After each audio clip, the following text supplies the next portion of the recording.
Okay, right. As I normally say, that should be us live now. So if there's anybody viewing, feel free to comment below and ask us any questions as we kind of go through. I'm just going to go around the panel as I usually do, and we'll have a bit of a quick kind of introductions because it's been a little while. But I'll start with myself. So I'm Helen G. This is obviously my channel, and I've been doing this for several years now through various different kind of topics and things. I'm very much a comics focused channel, but I have been doing some stuff into sort of 3D printing and things recently because that's kind of been what I've been getting into. But yeah, that's kind of where I'm at. If you want to go for a lot of comics. Am I audible? Yep. Am I coming through all right? Hi, everyone. My name is Anshuman. I'm from the YouTube channel For the Love of Comics. This is, I don't know, my 8th or 9th time on this channel. Hyland G is by far the most hospitable of the YouTubers out there. And I'm thrilled to be back. I was just saying in my community post that it's been 2 years since G and I talked, and it's been 3 years since the three of us here talked. Yeah. So Matthew, there's been an extra year in which we haven't gotten to chat, but I'm absolutely thrilled to be back, just like the good old days. It's good to have you. And Blackpool? Yeah. I had a channel called The Comic Board. I kind of took everything down. I've been focused on some other things. But just a shout out to both of you two to be back with you. It's great. And Hyland G for reaching out and getting it set back up. And I think part of it was just the amount that I had been doing online finally caught up with me. And it was like, yeah, I needed a nice long break. And then other things show up in life when you make some space for stuff. So there's been a lot going on, but I've still continued to read. I've talked before about how my reading tendency is to go a couple of years of comics, and then I kind of limit the number of comics I read. I'm reading a bunch of novels, and then I'm back into novels and comics. And so like this intersection of balancing them. And lately it's been a lot more comics than novels. So it's good to be back talking with you guys. Yeah, it's good to have you back on because it's like I was saying to Angshan before we kind of started that I've had a few people in the sort of comment sections going through the kind of videos and rewatching our streams kind of over and over, kind of from that kind of perspective. Wow. So it was a little bit disheartening from my perspective because I had a couple of the guys asking about yourself, Blackpool, and Chris's channels to kind of link so they can check out more content like that's kind of been out there.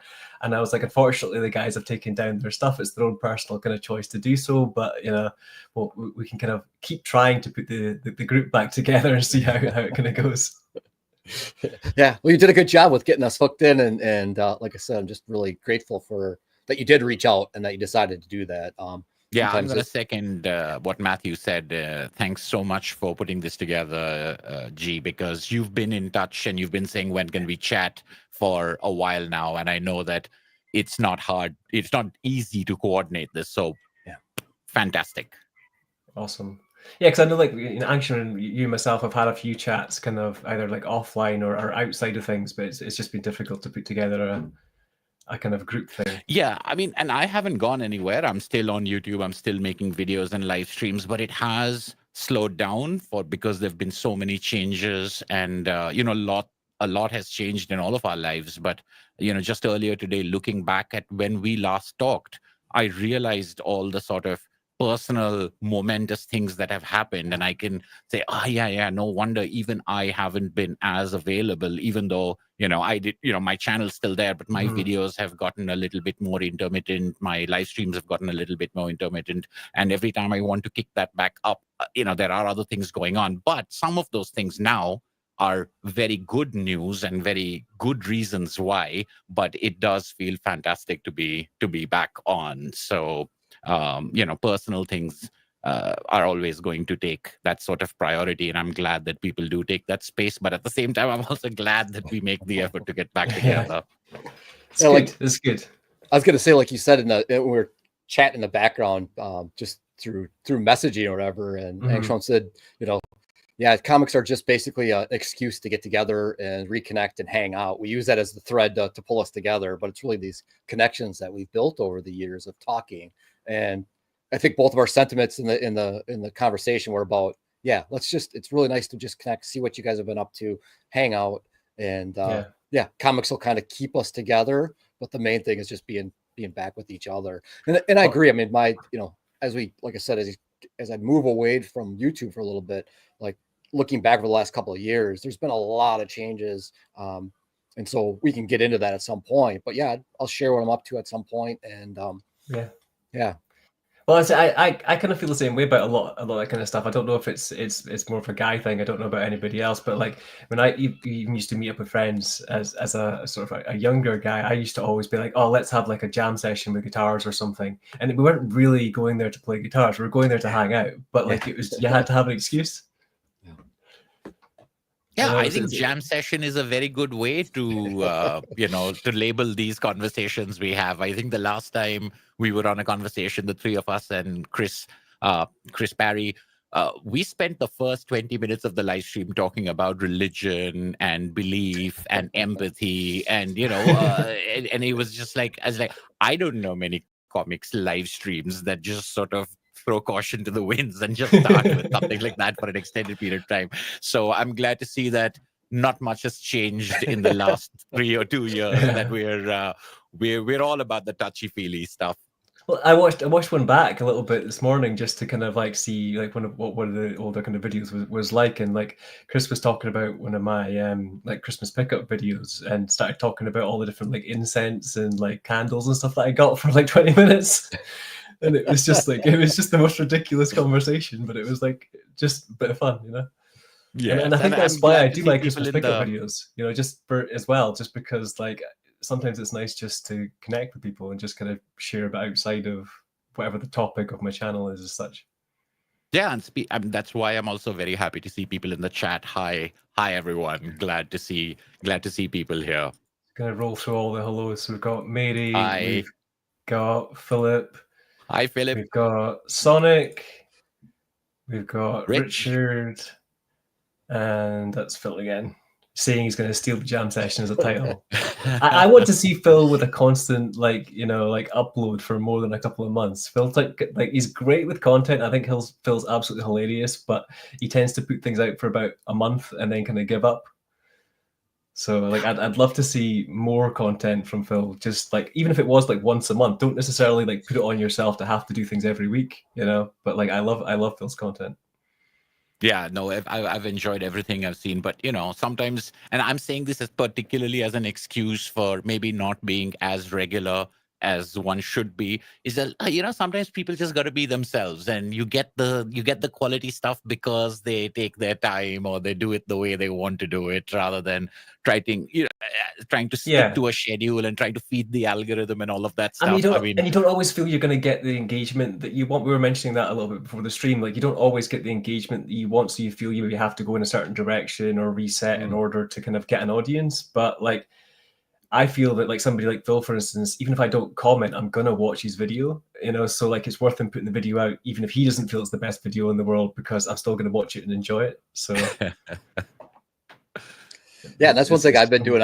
Even though don't have a channel, I've been hanging in the background. I still get to watch a ton of videos. I just don't have the pressure to like comment on them all the time, but I still I tune into, on Sundays, Comic Crack and Rasa still do a live stream quite a bit. And, when you guys are putting all content, I'm watching that. So I still get to watch all the content. I'm just in the background as like a little gremlin. Right. Yeah.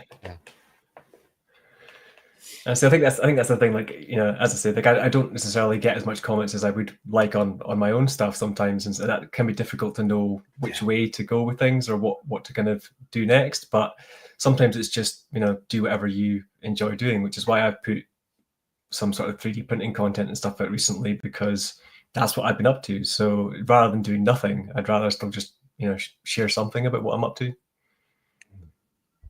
Speaking of which, I do have he's not finished yet, but this is my Usagi as far as it's got so far. Wow. That's cool. That's 3D printed?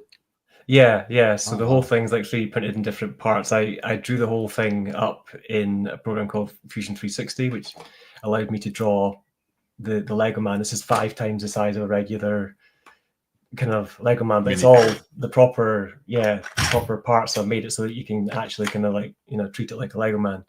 Wow. But it took me forever to get these sort of joints and stuff to like hold properly. Oh, that's sweet. That is. So my you've plan been is doing to, a lot of 3D printing stuff then. That's been a side hobby, huh? yeah. So like I would say probably just after kind of the kind of COVID period, I got my first kind of printer, and that was through a Kickstarter with Anchor Make, and then after that, I did a couple of beta programs with them where they gave me other printers to test and kind of muck around with, and then so for a while it was just kind of like figuring out how to get to work, print random things that you kind of find online and models and stuff like that, and then I really kind of took a second wind on it when I started creating my own stuff because I did a lot of sort of like craft design and stuff like that in school, so I wanted to use some of those skills in kind of doing things. I found that with Fusion 360, you can use the program for free as long as you're not, monetizing the stuff you're making. You're just kind of sharing it or kind of making it for fun. So I've just been kind of making things here and there, still printing models that other people make. The two models that I've uploaded the videos of are not mine. They're other people's kind of creations. But I printed them. Whereas like this and a few other things I've been working on my own ideas and designs, and to hopefully at some point get to a point of being able to kind of sell them and that. But like it's just a bit of fun really on the side. Yeah, that's cool. That's a cool new hobby. I like it. I've got a friend that prints. He does it, and it's nothing like what you're doing, but he prints inserts for board games.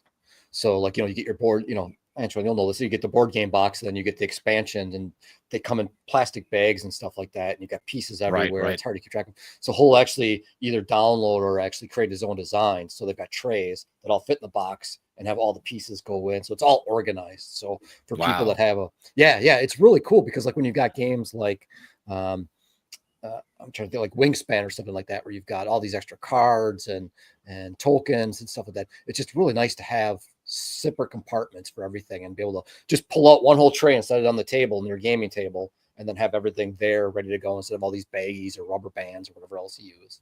Yeah, definitely. I've seen inserts, and they're always like things that I wish I had, particularly for games like Gloomhaven, where you've got a lot, like millions of pieces and stuff. But they always seemed expensive. So this idea of doing it, like a 3D printed kind of thing makes more sense in some ways, I suppose, because sometimes the inserts cost as much as the game does, which I mean, I get it why, but it seems a little funny. To pay as much for a container as you did for the game. Yeah, I mean, I think it depends though. Like for some things, it's nice to see like fan creations of things that just wouldn't exist. So like the biggest thing for me with this kind of Usagi is that like I don't think there's any license from Stan Sakai to Lego to make anything along this kind of lines. I don't see it ever happening, and it's something that I enjoy Usagi and I enjoy Lego, so I wanted to kind of put it together. Right. I'd love to take it a step further and make it more sort of like action figure articulated, so it can actually like move joints in the elbows and stuff like that, and that way it would be less of a copyright thing with Lego, because obviously what I have right now is almost a duplicate of like, an exact Lego man.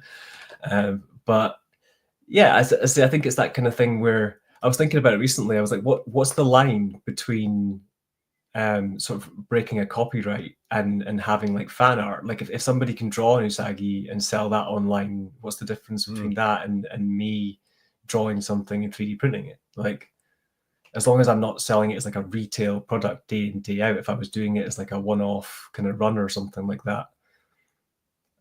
Well, I mean, let's not get into that, but I'm just like, I just think it's interesting as an overall thing. Obviously, the owners themselves will have an opinion. The difference is just whether you get sued or not. I mean, copyright Yeah. is copyright. Someone has it. Most of the time, it's people looking the other way, or it's too small fry to bother with, and things like that. And otherwise, you can really go after them. But if someone owns an intellectual property, or they have a trademark, or they have a design, it might be territorial or it might be global. I mean, so laws might be different in different countries. So there'll be something that might be copyrighted in a certain way in the United States, but isn't. Like the Smiley, for example. The Smiley Corporation owns the Smiley face, which makes a difference to the absolute edition of Watchmen in different countries based on whether they're, it's an interesting thing. But yeah, I think fan art,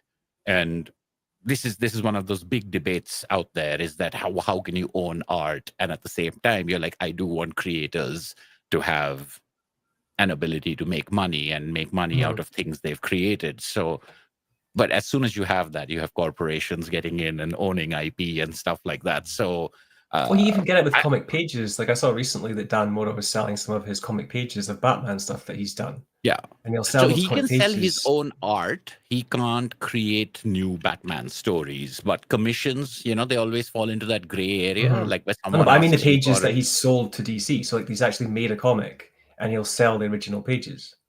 Right. And I'm like, so well, I'm like, is DC it all getting a cut depends of on those pages?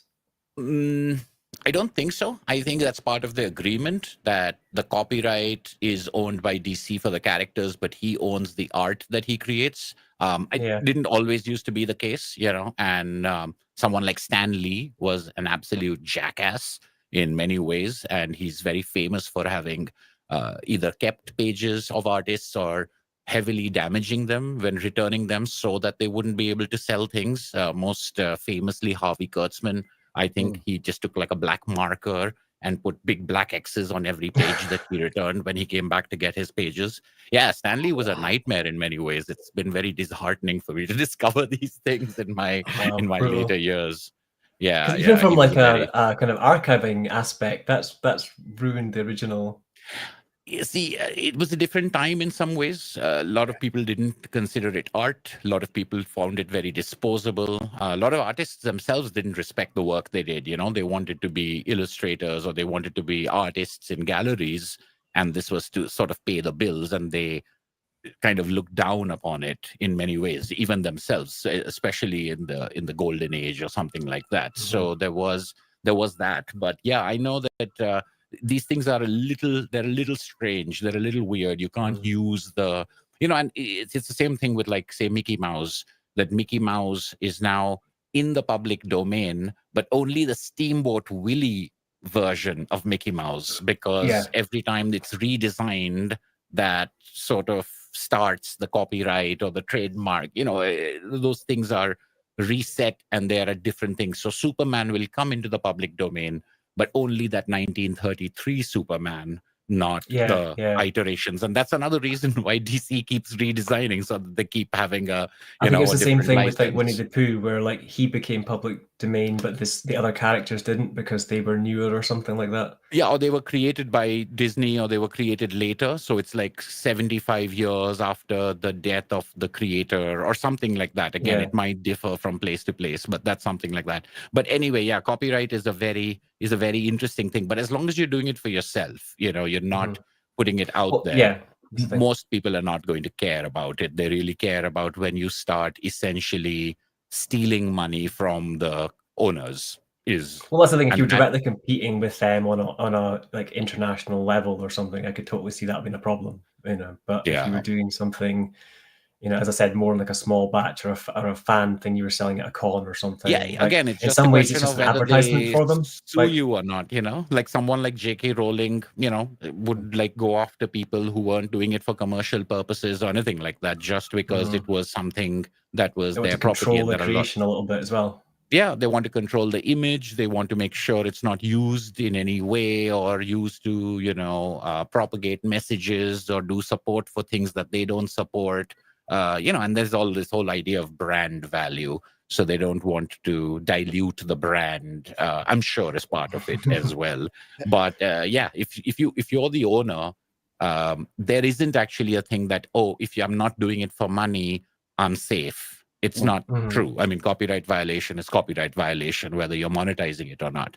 But it usually just ends up being they don't pursue those, or they don't go after fans and fan art, because that's sort of good for the community and good for the growth of the culture as well. So I guess there's not really much money. Balancing act. I mean, they could shut you down, but there's not really much money for them in wasting money on lawyers if they're not going to get any money back from you. Yeah, unless they want to make a point or teach a lesson. Sorry. Have you guys have either of you guys seen the Josh Simmons Dreams of a Bat? Dreams of a Bat? No. I think it's called Dreams of a Bat. I'm trying to look at it. or Dream of the Bat. Yeah, Josh Simmons. It came out from Mansion Press. It came out as a single issue originally, then they collected it. But it's a, I'm assuming a really unlicensed take on Batman. I mean, he's got, I could pull it down and show there's some really crazy stuff in there where like Batman runs into Catwoman, and then the next panel is him with this huge erection. And then the next panel is him actually masturbating with like word bubbles about, oh, Catwoman. And then actually like semen all over the place. And like he went way beyond, which I'm sure was not licensed. But this came out from, I think I got it from a French publisher, I think is when it originally came out. But it's in the US now. And so I always wondered how he got away with that. Like, because it's a really nice hardcover edition of it too. I mean, as I was saying earlier, maybe part of it is just free advertisement that they just don't care, but or maybe it's just not big enough to affect them.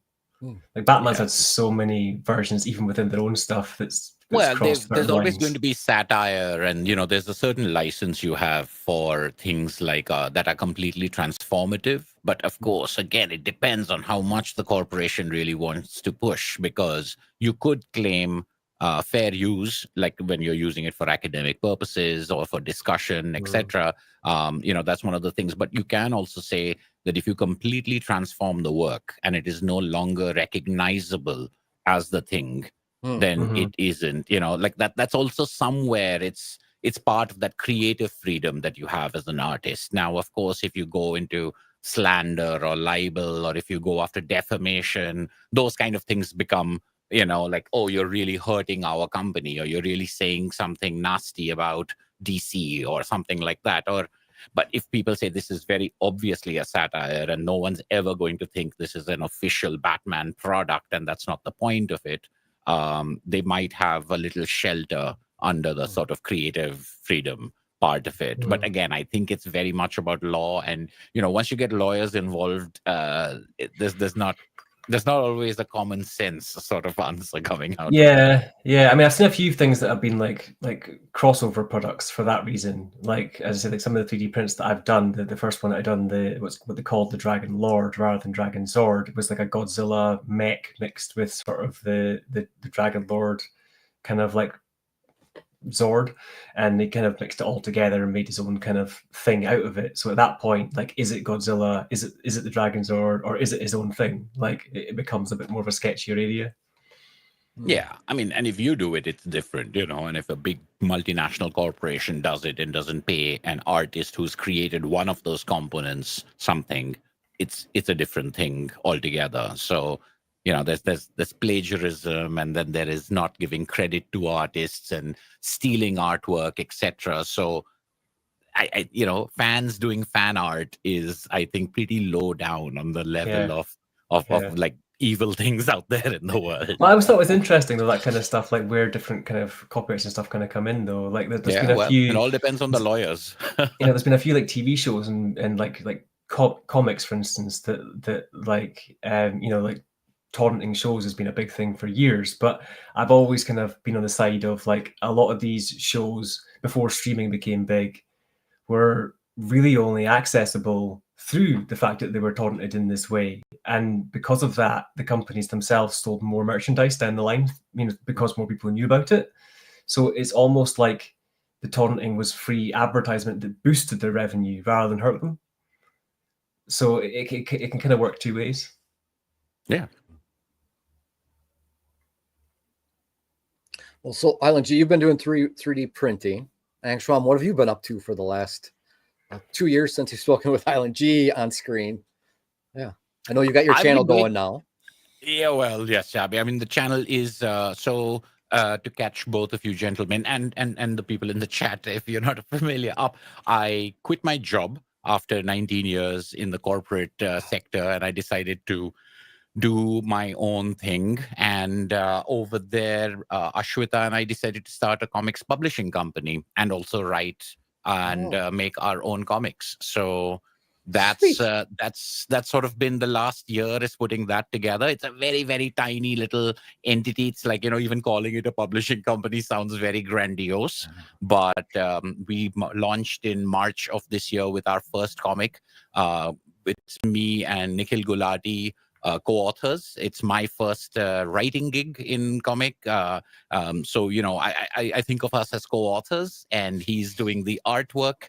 And we've brought out our first chapter, and it's going to be 6 chapters, and we're going to publish them in 6 booklets and then put them together as a trade paperback. But at the same time, we're also working with other writers and artists who have reached out to us. We put out an open call, and we have a different kind of a business model, and we have a different kind of approach. And that stuff has been very exciting, because a lot of this is sort of the manifestation of many years of thinking about publishing and thinking about stories and thinking about, taking our passions and our hobbies as well as our professional, because both Ashwita and I are publishing professionals and writers and editors, and worked in publishing. I worked in publishing for the last 19 years. So, sort of bringing those two things together and trying to do some independent publishing. So that's kind of what's been keeping me busy. But I've also wanted to make videos, also wanted to,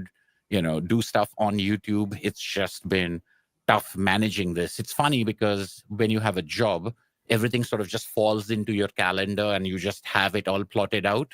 And when you don't have that and you're doing it yourself, you've got to sort of figure all of that stuff out. And in some ways, I mean, it's very rewarding and very fulfilling, but it's also a lot more chaotic. There isn't, 400 people sort of working as a team, putting stuff together. But yeah, so just learning on that level. So in some ways, Matt, where G's been doing 3D printing, I'm trying my hand at good old-fashioned regular printing. That is so. Is the first issue out yet? Yes, it is. In March. Okay. It's this is The Sun is Made of Silver. Oh, sweet. It's over here. Yeah, I was going to use this as a little. I mean, I might as well give a shameless plug over here. But so it's 24 pages, black and white comic. We picked a certain kind of paper in order to go with the story, etc. And there's going to be 6 chapters of this, and that's our publishing house, Indian Summer Press. That's great. We have a website and an Instagram and everything. I mean, when I say we launched in March, that's like the day we created our Instagram account. We're like, okay, this is what makes it official. All of these months of planning and preparation, and none of that actually matters. It's when you get that Instagram account and post your first post, now you're live. But so we took this to Indie Comics Fest, which is it's a fest indie comics that happens in India in many, many cities. So we took it to the New Delhi chapter of Indie Comics Fest as the sort of place where our publishing house launched with this. And we're hoping that we'll have a handful of more comics on offer for the next season, which will probably start in October of this year. So we hope to have 2 or 3 comics this time, including Chapter 2 of The Sun is Made of Silver. Oh, and is it awesome?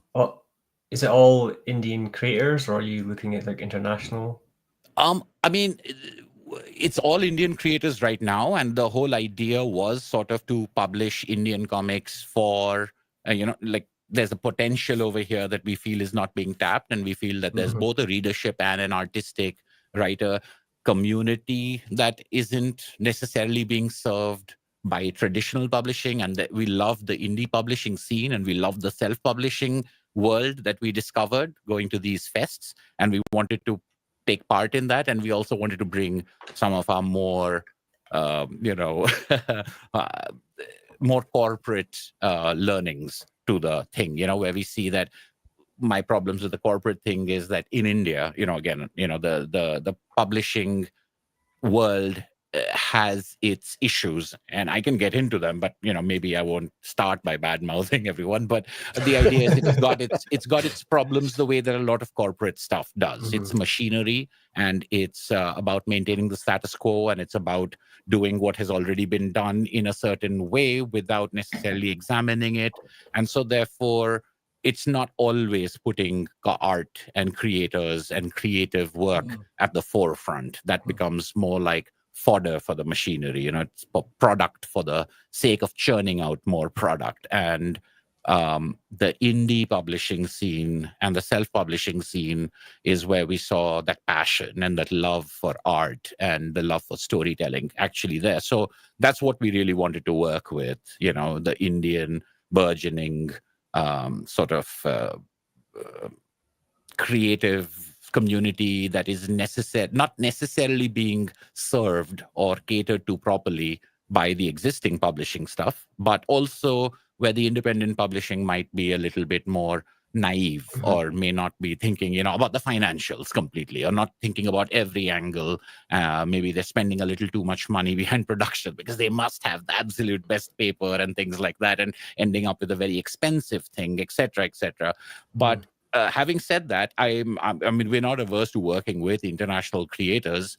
We're such a small company. We don't know how, we would pay people and how we would do foreign exchange and how we do taxes and all of those kind of things. And that's part of the same thing with distribution, is that we'd love to be able to sell these comics outside of India. But right now we're just exploring how that's possible. Luckily, we've got a couple of bookstores who do international shipping. So there's always that, where someone can go onto that bookstore's website that stocks our book. And that's something we're going to start propagating. But I'm not sure how expensive that shipping is. But eventually, we'd love to work with anyone who wants to publish comics. We've got a website in which we lay out our ethos and how we want to approach it and why we want to publish things this way. And so we do want to publish for the Indian market, and we do want to publish Indian creators, but we would love to publish other creators and for other markets as well. We might just be a couple of steps away from that right now, being so tiny and being so small. Yeah, that was going to be my kind of next question, was like, are you approaching individual stores, or is it more like retailer online, or what is your kind of like focus at this stage? Yeah, it's interesting. It's actually a couple of different ways. One is these fests, so it's kind of face-to-face selling at and this is not the way that it is in the US, like where you've got so many different kinds of cons and so many different kind of festivals. There aren't that many, but they are coming up and they're getting more and more popular. So it's going to focus on that face-to-face selling where we just show up with a bunch of boxes at a table and sell. We did that once and we loved it, and we're like, ooh, let's do more of this. So travel, of course, is one of those expenses we'd have to work out. But apart from that, there is sales online from our website and from Instagram, so there's a little order link that people can follow. And we've had it's been great, and Ashwita sort of been leading this sales and marketing drive. We've had a number of bookstores be really excited about our comic. We only have one 24-page black and white comic right now, so I think publishers generally, the more they have to offer, the better it is in some ways. But we've had a very good sort of initial reaction from bookstores. We've only approached indie bookstores and not these giant chains, etc. Because, again, from my work experience, I'm aware of what works which way over there, and there are certain things that I don't think are worth the time and the effort because they're not scaled to independent publishers. They're not small scale. They're sort of scaled to those large discounts and large numbers and that machinery, which we do not wish to participate in. I mean, we don't, honestly speaking, we don't have the capacity to, but we also don't think it should work that way necessarily. We think there are some issues with it, and we think the way that artists and writers are treated is part of that. So therefore, it's kind of that old chestnut of take your weaknesses and try to make them your strengths. It's the fact that if you're not big and you don't have scale, focus on intimacy, focus on that, sort of, and that's where we find the independent bookstore to be a very good partner. I think there's something about that. Like, I was in Glasgow recently, and they had a section in one of their Forbidden Planet stores, which was like an entire shelf of like local sort of Scottish creators. And there was stuff as well. And there was something about the fact that it was Scottish creators being sold in Scotland, like in a local kind of store, because you feel more compelled to give it a go. Sure. To kind of support your local people, kind of thing. Yeah. And I mean, I've seen that whenever I've had the good fortune to travel, I've seen that in the United States, I've seen that in the UK, Even last year when I was at Quimby's, you can see all of the zines and the little like some of these things are just like photocopied and folded, and there they are in Quimby's sharing. They're in the same store next to all of these Fantagraphics and Drawn and Quarterly, and look at that. I think this guy does it with he started. This is issue 3, but he did it with crayons, I think, originally. And he's just a guy who it's a stapled little quarter-sized comic book that's like 15 pages. The same thing. He just ships them out of his house, and it's one that Damien had turned me on to. And, right. Yeah, it's the same thing though. It's like at Quimbley. That's great that you were down there. I've ordered from them quite a bit because I like those where they're just using the risographs and just simple color press and staple them together. And they have events down there where the creators get together and they over the course like a weekly or a monthly event. And over the course of a year, they'll end up putting together some kind of zine that they want to end up shipping out to people. I love that. I was just going to mention, I think your model sounds really sustainable. I think that was the key that kind of came up. Like, we're not trying to get super big really quick because the pitfalls you're going to run into. I was just reading, I don't know if you're familiar with Clark's World magazine. They do science fiction stuff where they buy like 7 or 8 short stories every month and they put them out. And then they do some nonfiction and some questions and answers. And one of the questions and answers was an interview with a guy who had started a publishing company and just his learnings over those 4 or 5 years and how it started out just like yours did. And then slowly then we were able to open up some submissions, and then we had people submitting and we started getting different writers in, and it just slowly started to build. And it seemed a lot more sustainable than trying to I'm going to hit the ground at 100 miles an hour and trying to get into every company. And then you run into the supply chain issues and all that other crap. Right. So kudos and congratulations, man. That is awesome. Thank you. Yes, it's exciting times. I mean, talk to me again in 6 months and see how I'm feeling. I was going to say, how just outside of that, how are you finding the kind of time management side of cutting off your day and being like, this is the end of my work day, I now have to actually stop side of things? No, there's no such thing. But, on the flip side, there isn't. But, at the flip side, there is sometimes it's it's 2:00 in the afternoon and I'll play some video games because all my calls are in the evening, So that part of it makes it so that, once again, I think, and one of the reasons it's interesting is that the business side of things is, it's really a question of balance. So I think the more aggressive you are, the more you have to work all the time. Where, as Matt was saying, we're being very picky and choosy about the way we're working. And a lot of the other stuff is secondary to having a good book. A lot of this theory that we have, it only works if you have a good book that you want to. So our focus has really been on working on the stuff that we're writing and working with writers and artists in developing, which has been the exciting part. So that almost doesn't feel like work, if you could imagine, just like sitting around talking about comics, talking about storytelling, talking about this, the way the pages are going to flow and the way they're going to be designed and what the character is up to and what the plot is going to be about. These things are so pleasurable, and they're so I mean, the kind of stuff that we do on YouTube in many ways, so taking that and saying that's the work I have for today feels like a bit of a cheat, but that was the whole point. I think that's kind of the thing, as the old cliche goes, that if you're enjoying it, it doesn't feel like you're not going to work a day in your life or something like that. Now, of course, this is after 19, 20 years of corporate work and things like that.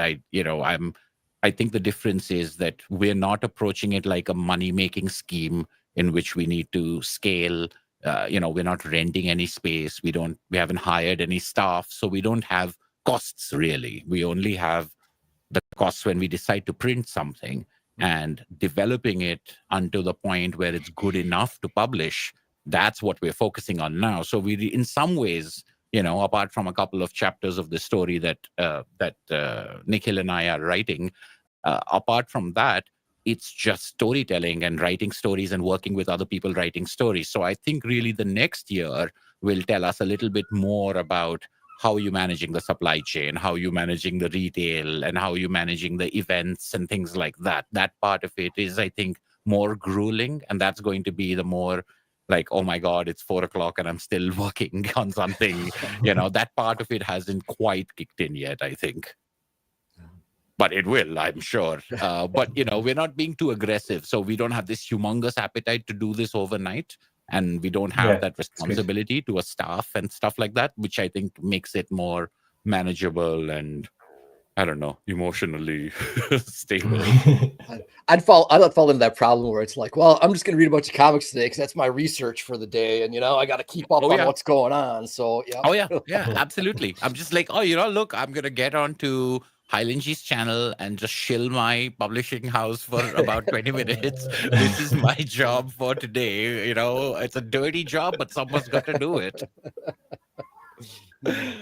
That's good to hear like more from you about it, because I did see a little bit on your channel where you'd mentioned that you kind of done it, but I didn't feel that I had the opportunity to get kind of direct questions to you as such in the moment. So it's nice to kind of hear. I hear had more. this live stream in which I did Q&A and all that stuff, and there were some questions, etc. But again, I think every now and then I'm going to come back, because I think this is a thing that everyone, or not everyone, I shouldn't say everyone, but many people in our audiences would also be interested in. It's just like, it's not so much of how the sausage gets made, but what do you, how do you bridge that gap between what you love and then what you do? I think that's one of those things. And I've been lucky that I worked in publishing, but I worked in academic publishing. I worked at a big, multinational corporation, but I worked on the physics, chemistry, biology, higher ed, engineering, computer science side of things. Whereas when I had initially thought I would work in publishing, I would have thought I was working in fiction or creative writing and, things like that. So the good thing is that I've picked up some stuff about sales and marketing and about, warehouse management and unit costs and things like that. But I'm very excited to apply it to comics, like the stuff that we love, and in a place like India, which I think is, it's a nascent kind of thing. Like comics are, of course there are comics and there's a comics readership and there is a comics buying public out there, but it's growing, but it's small. It's much smaller than you would expect for the size of a country like India. And of course, that's the discovery, like, can we make it more popular, or can we contribute to, at least in part, being part of this thing that we think might be possible, this kind of change that might be possible, or this evolution might be possible in a place like India. This might be the right time. So it's kind of exciting to think about it from that point of view as well. Whereas, say, in a place like the United States or Japan, European countries, it's so mature and it's so prevalent that over there, it's a real needle in a haystack type of thing, where, of course, we know people who do that, but they do that almost as a rejection of the bigger markets, out there. Like, they do independent publishing as as opposed to Marvel, DC, Dark Horse, Image, etc. Whereas what we are saying over here is there isn't any such thing as that big, massive thing. It's all independent. All the comics publishing in India is, even the people who've been around for 10 or 16 years, they're like family-owned businesses or something like that. So it feels kind of like a new frontier in that way as well. So I'm very excited to talk about it, because it's so much about it is just me discovering things for the first time myself. It's not like we knew what we're talking about. We just had theories or we had questions, and now we're in the process of testing them.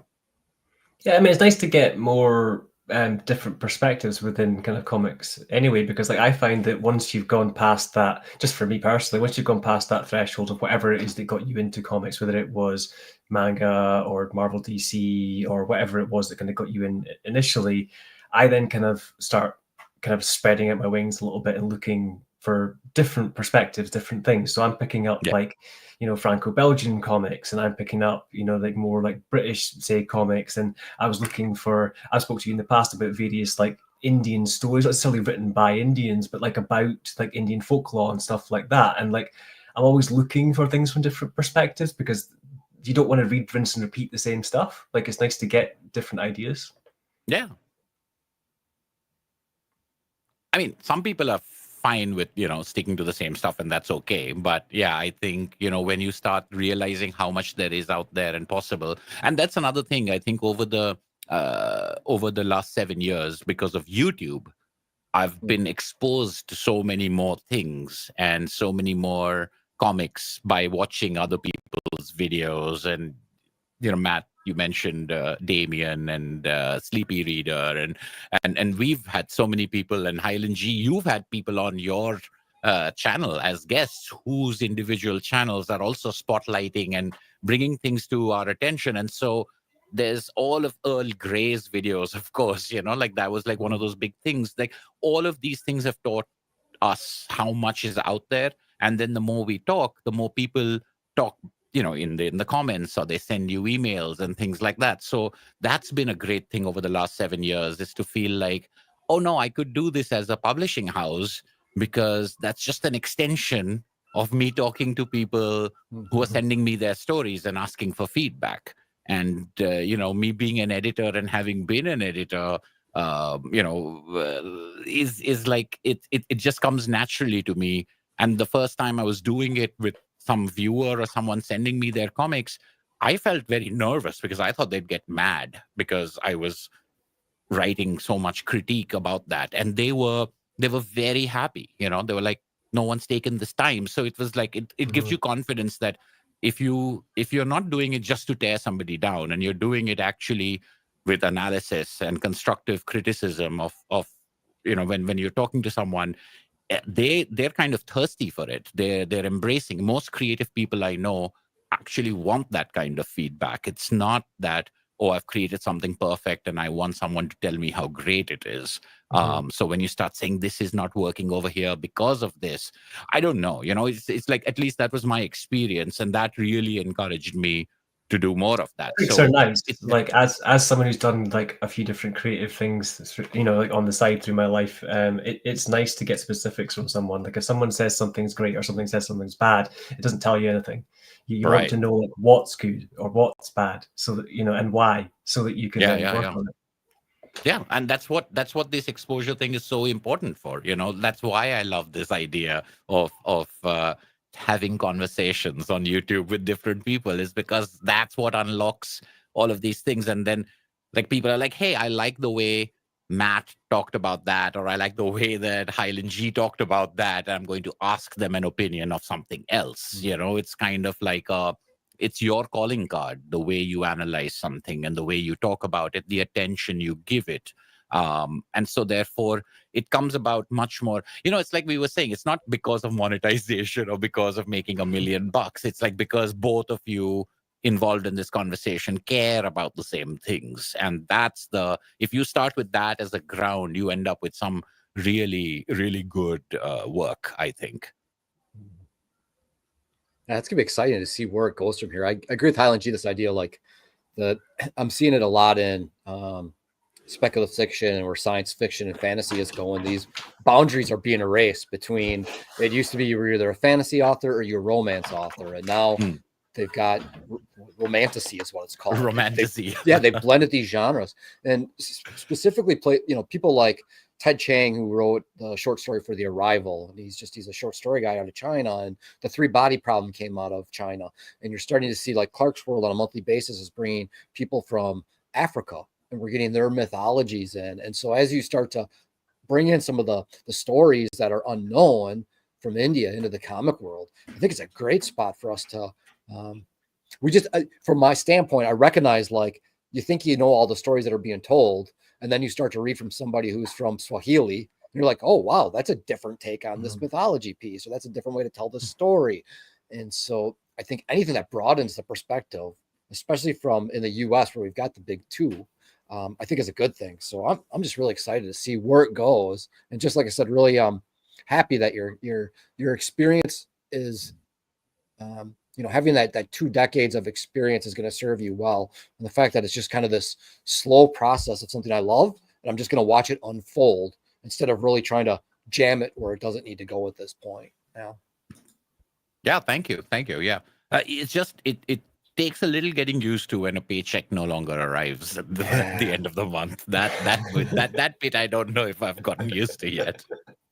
Yeah, and yet it's one of those things too that the longer it goes on, the longer you're still able to keep your house and all your books and your life going, the more it becomes, I guess I don't need that to a certain point. Yeah. I don't need that kind of stability. Um, I do a lot of, I work with some people in circles when I was at the retreat center, stuff like that, where teachers that teach around the world, that they didn't have any paycheck coming in, and all they relied on was the donation at whatever retreat center they were at from the students that were there.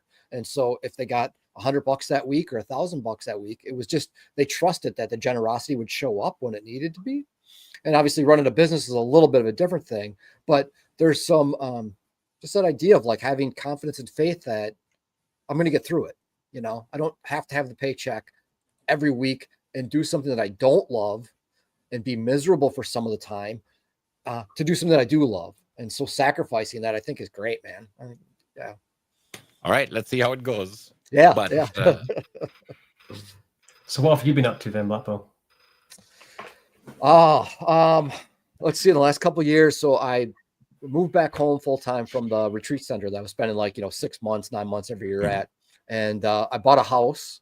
So that was one of the big changes, having just one of my favorite authors in the 19th century said, if you got a goat, you got goat problems. You got a house, you got house problems. So now I've got a house and I've got house problems. I got all the stability, but I've also got, everything that comes along with it. And I completed a 2-year graduate course program for chaplaincy, just to continue kind of my own self-education. And so that was kind of the big one. It was a lot of writing, a lot of time in training, going to most of it was online, but I did end up at the site for a while.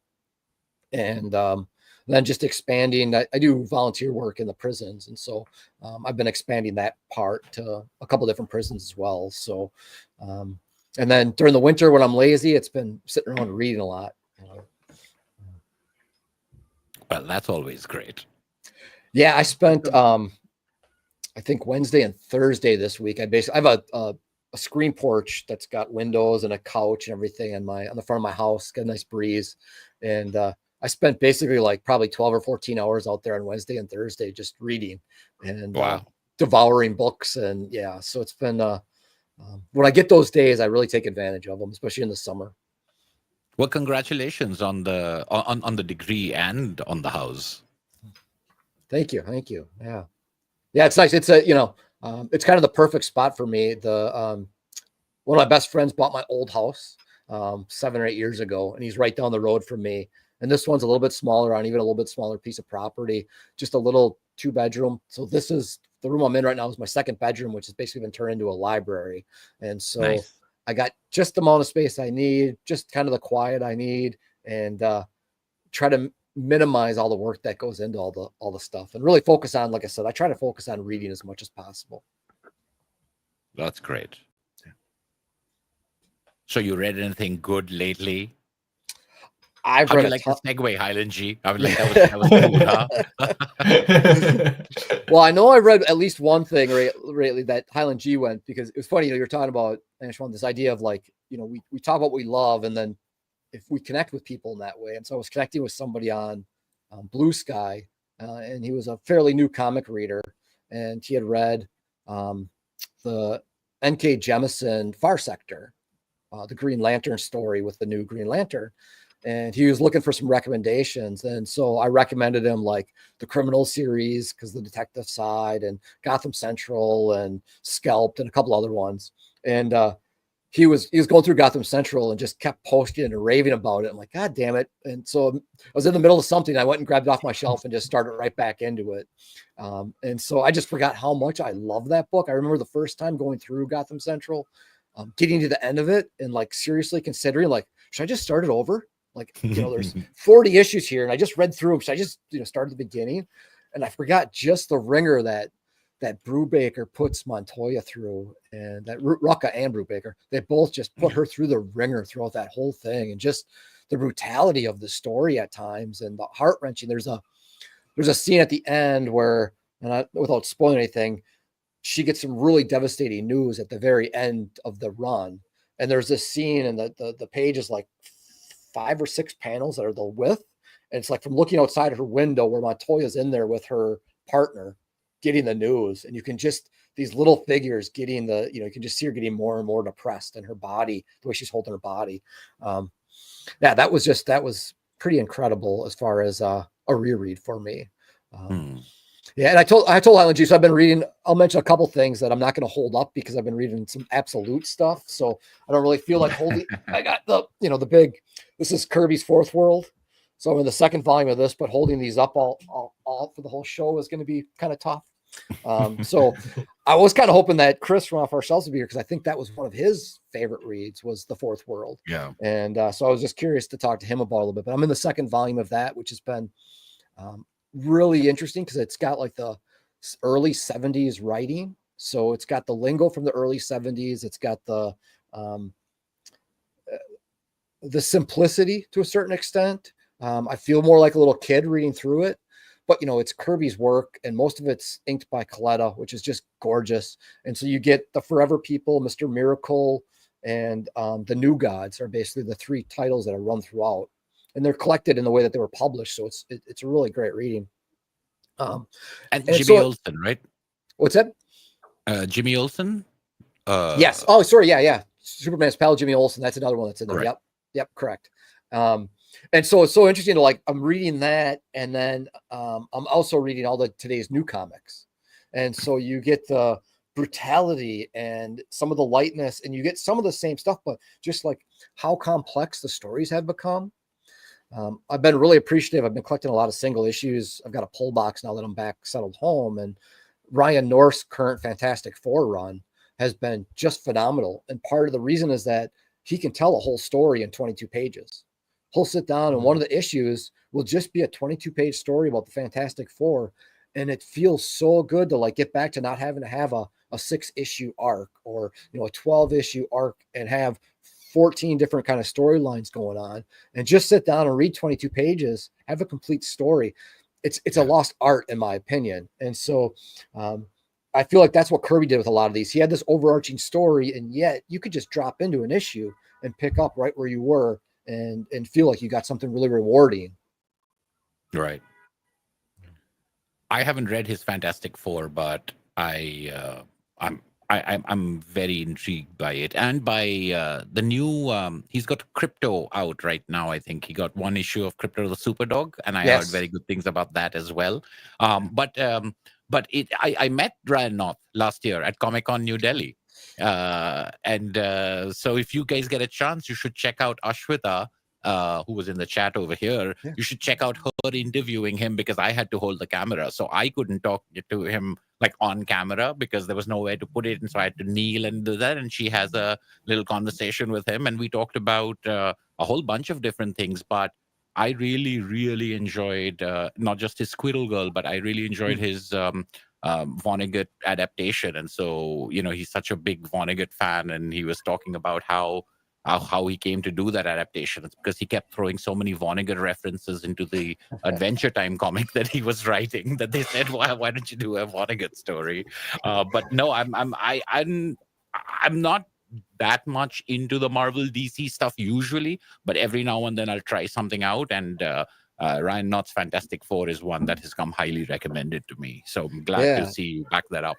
Yeah, two things on that. For one, I was just having a conversation this week with J.M. DeMatteis on Blue Sky about Vonnegut. He's a huge Vonnegut fan, and so we were talking about our favorite Vonnegut reads, and he was out there with Slaughterhouse-5, and we were talking about Breakfast of Champions and stuff like that. So it's interesting. I've been hearing Vonnegut's name has been showing up a lot recently for me.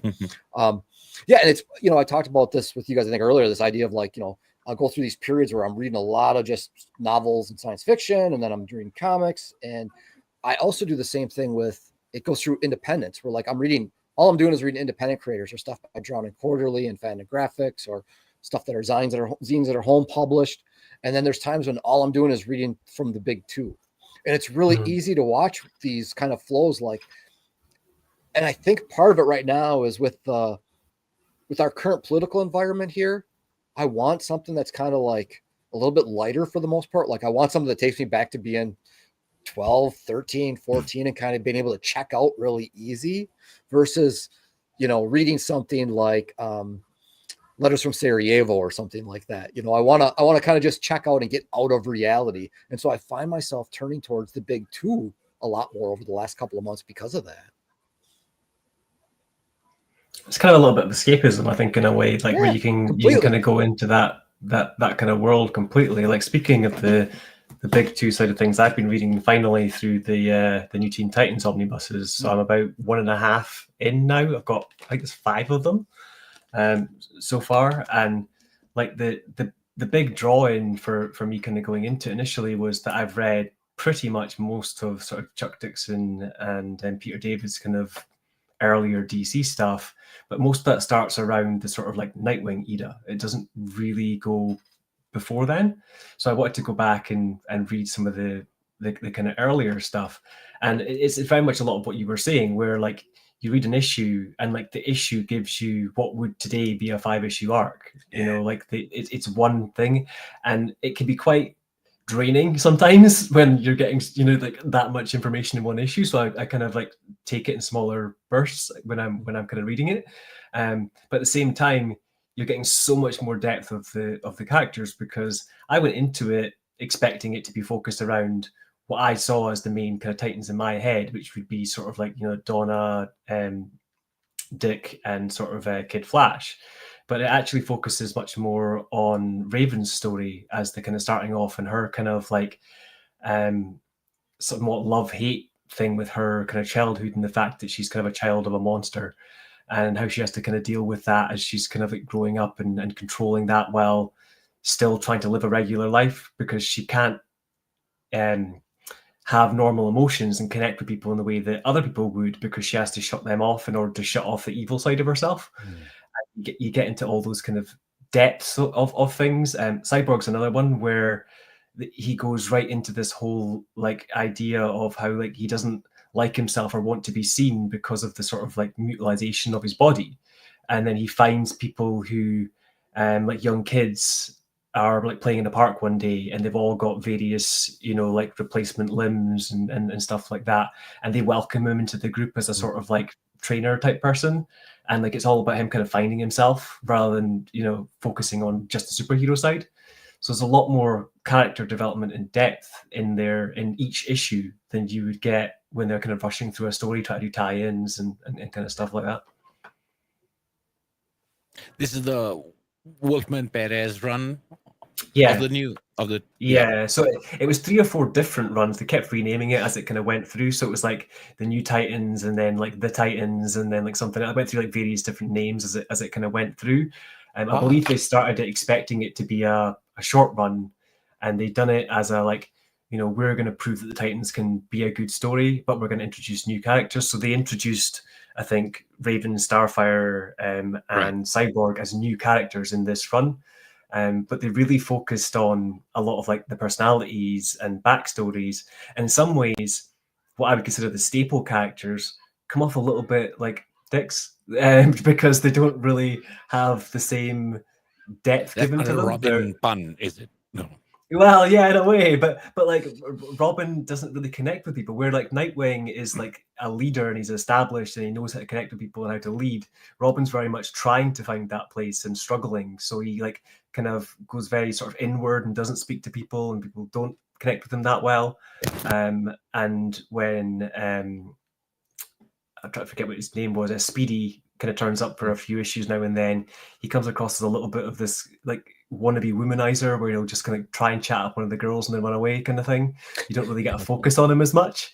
And like, so for me, it was interesting because those were the characters that I was expecting to be drawn into and connect with, but actually the new characters are the ones that I connected with a lot more and got to learn a lot more about. And then each kind of like set of 2 characters somewhat kind of show opposite sides to each other. So you'll have one person that's sort of overly emotional, like Starfire, who, you know, lives with her kind of her kind of heart out there and does everything based on like anger or love. And then you've got someone like Raven, who's unable to use her emotions because she's trying to control herself at all times. And you've got that kind of like contrast going on between the various different kind of I guess characters and things as it's kind of going through. So like even Beast Boy, who in this they call Changeling because they changed his character name, is an interesting developed character throughout it, because he starts out as this kind of somewhat egotistical, I was an actor, I'm super cool, look at me kind of thing. But then you learn about his history in Doom Patrol and people that he's lost, and the reason that he is that kind of overt is really to mask the fact that he's got his own sort of inner fears and other things kind of going on. So there's a lot of depth in there. There's a lot of information going on. I mean, this one book took me probably about a month to get through, just in like bursts of reading a few issues a day, because there's just so much going on in it. It's a really good run. It's really interesting, but I wouldn't necessarily recommend it to people based on Nightwing, Kid Flash, or Speedy. I would do it more on the development of the newer characters in this kind of run. I think that's, for me, that's important. That's like the important part of those like the team up books. Like I'm thinking back to Justice League International with Giffen and DeMatteis, and how it was. I don't remember most of their battles that they were fighting, but I remember the relationships that they had. I remember Martian Manhunter getting pissed off when he had to take over for Batman. And I remember Guy Gardner being the butt of all jokes, and the Womanizers and Blue Beetle. You remember the development of those characters in there. For me anyways, I find that those books, when they got a team up, are much more enjoyable than them fighting another big thing, just to fight another big thing. It's like they fight the big thing in service of the development and the growth of those people coming together. And they butt heads at times. And if they're written well, it's like the real world. I think that's what they really tried to do. Figure out a way to overcome that. Their overall focus seemed to be less about. I mean, there is bad people that they fight, but they tend to be things to do with their own histories, or things to do with their own pasts, and it's kind of the main two things that kind of come across quite strongly is that they're trying to give a kind of a teenage voice in the way that teenagers speak, or at least spoke in the period that this came out. Maybe it doesn't match up with some of the lingo nowadays, but it sounds like teenagers speaking. And then the other side is that they don't shy away from them having an argument like right before a bad guy's going to come in or something, which might cause them not to join the fight, or might cause them to have some other thing that they want to go off and do. Yeah, and just hearing you talk about it, it was about that. Most of what you're talking about was just like the character part, and for me, that's what I really enjoy about those kind of books. There's a lot of Guy Gardner being a womanizer in JLI, and it kind of takes me back to those ideas that the comics addressed versus going off and having to fight somebody. And don't get me wrong, the fight scenes were great and the stories were great, but it felt in service of really, I'm going to explore what these characters mean, both to themselves and in a team atmosphere. And I find those more rewarding than, just a 6-issue punch the big bad guy of the day.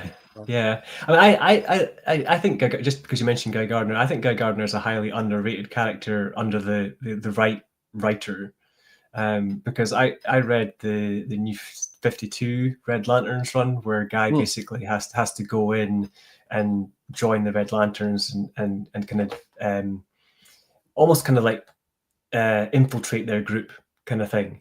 And it's really interesting to see where he couldn't be as sort of boisterous, and he had to kind of like control himself in certain ways and deal with his own histories and other things in order to do the things that he did throughout that story. And like that's what makes a character that is a little bit, could be considered offensive character, much more interesting when you get all of the other backstories and troubles that make them the way that they were, or what they do.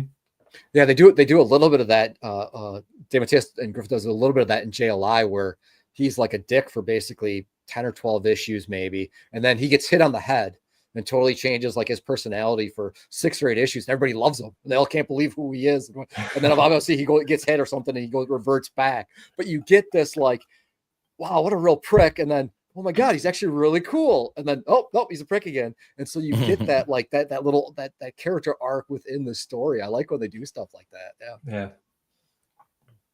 Yeah. Interestingly, I hadn't read any of the new Teen Titans when I was young, except for one issue, number 18. And that is one of my favorite comics of all time. That's probably one of my favorite DC comics. And it's what you were saying. It's a one-shot story because you have the Russian Starfire come, and there is it's called A Pretty Girl Is Like a Malady, and it's got this Oh yeah, that's so Russian. heartbreaking at the end. Yeah. It was Yeah. such a good story. It was so good. It was so hard. And like as a young kid, and it had like Wally West being all Reagan era, rah-rah America and Soviet, like there was this communist, you guys do this in Afghanistan, and what about what you did in Vietnam? And as a kid, I was like, "Ooh, I'm reading a big adult political kind of comic." They're all hating on him and attacking him because their perspective of what then he there's is. some people who are trying to be pacifistic and some people are not, and it was like everybody against this one guy, and this guy is going to kill this Russian woman, etc. And it had a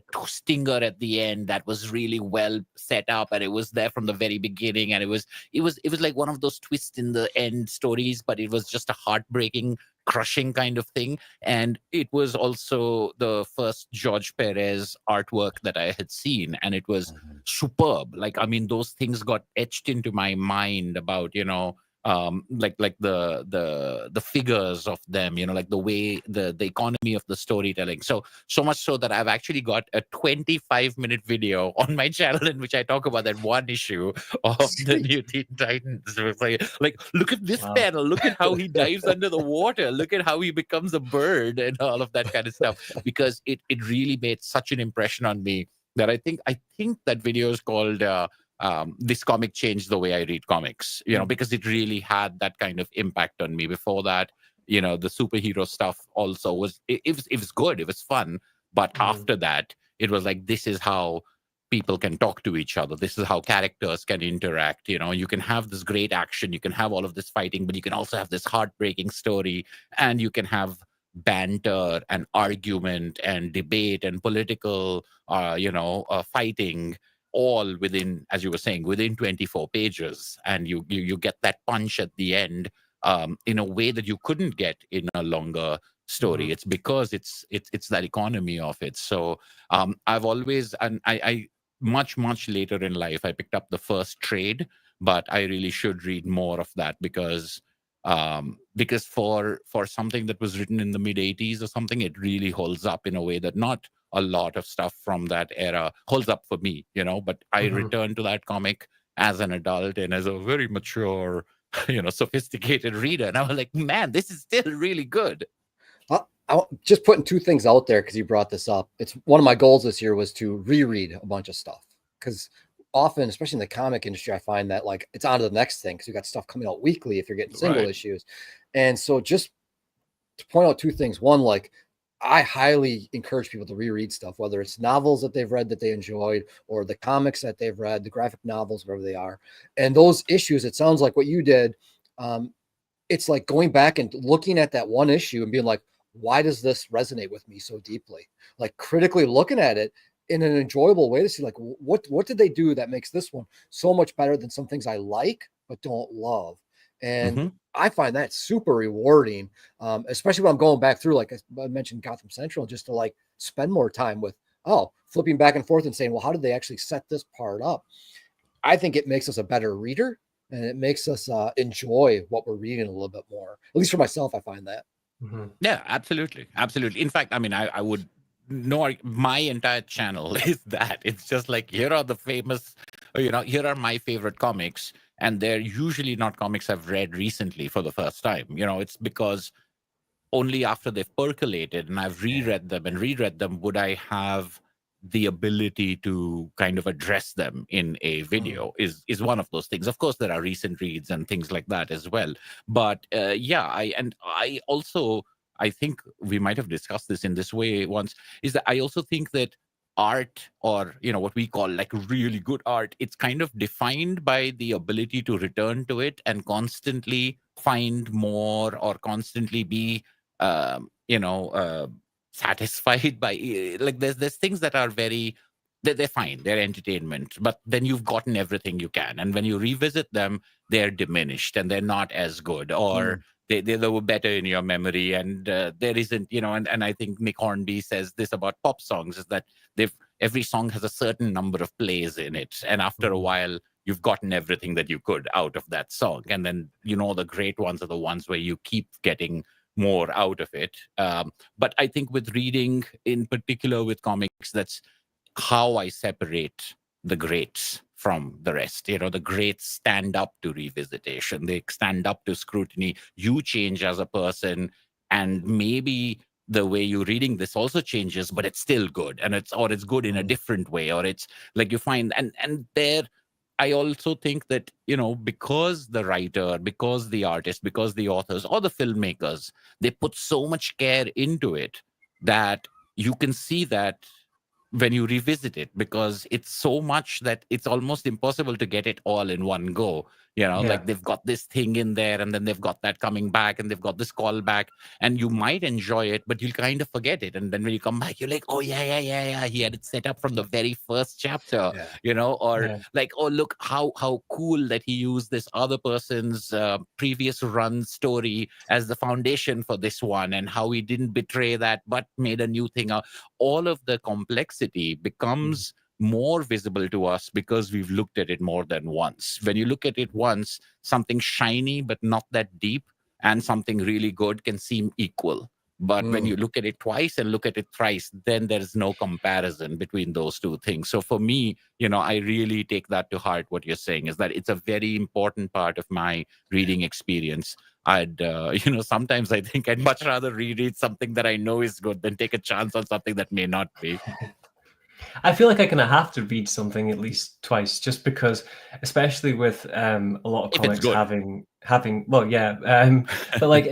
but like even just to tell if it's good sometimes, because like if I'm reading a book that has a lot of narration in it, I kind of almost switch to like prose mode and just read all the narration and the speech bubbles, and I'm not really I'm seeing the art, but I'm not really taking in the art.